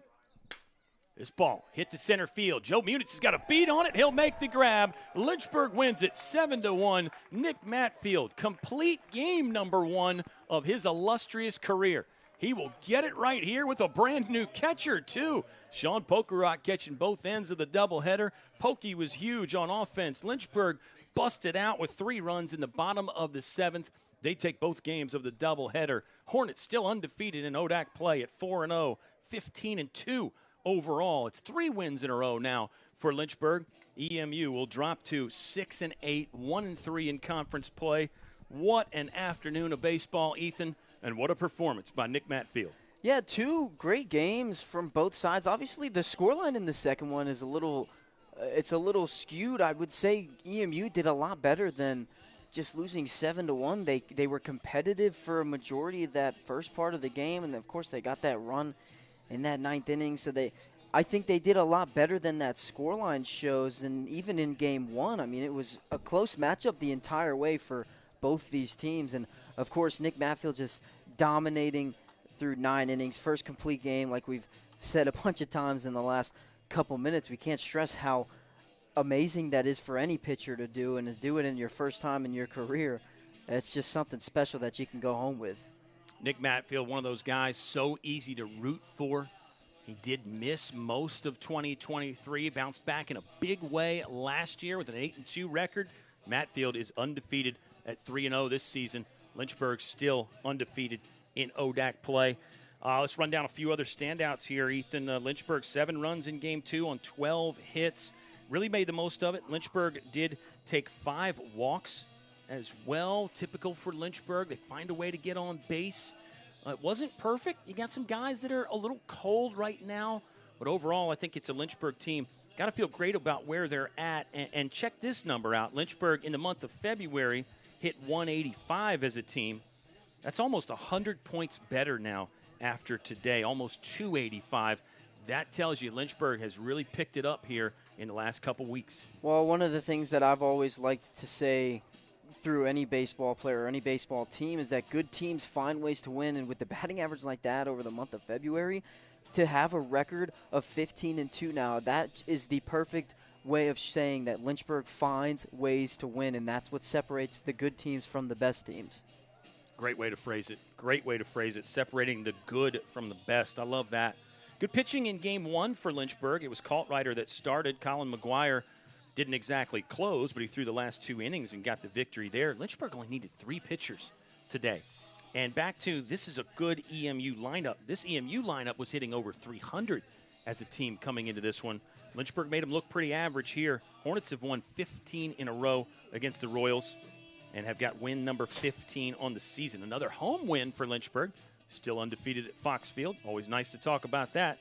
And we will be back here 1 week from today. Lynchburg will host Guilford in an ODAC doubleheader 1 week from today.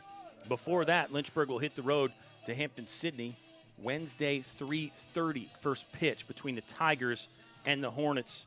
What else? Ben Jones, fabulous as always. Brandon Garcia, 3 hits in game 2. Leather was great, specifically Eric Hyatt. I know Hyatt's not getting what he wants at the plate, but, man, his glove is really coming on strong for Lynchburg. Yeah, and for somebody that late in the games last year would typically get subbed out for EMU's Game 2 starting pitcher, Josh Jorman, I mean, he's really showing off. Like you said, he's flashing the leather. He's making some great plays, making some great picks. Remember that diving play in that first game? He's doing a great job out there at first base. He is. Congratulations to Lynchburg. Wins number 14 and 15 on the season. They're undefeated in conference play at 4-0. We'll start to wrap it up there. A big thank you to our crew, Kevin, Joe, Sam, even the athletic director, John Waters, was doing the hard work on a Saturday morning to try and improve the broadcast, and we're going to get it even better for you next time around, fans. Big thank you again to Brady Moore, the director of Brady Moore, and also the director of baseball analytics. And thank you to you, Ethan Morotsky. Another fun day. I got a bombshell for you. I think I might be out next Saturday. Well, I guess I'll have to hold down the fort. You'll have to jump on that thoroughbred and ride, man. Maybe you and Joe Brennan or perhaps Evan Gates back in the mix. Who knows? But I know you guys will have fun. And as I'm just looking at the other cameras right now, you see some fun things here in the production truck. But, yeah, we'll leave it there. Lynchburg, 2-1 victory in Game 1 over EMU. They take Game 2 7-1 to move to 15-2 on the season. Kyle Haney saying so long, baseball fans. We'll talk to you soon. Keep watching the Lynchburg Hornets Sports Network.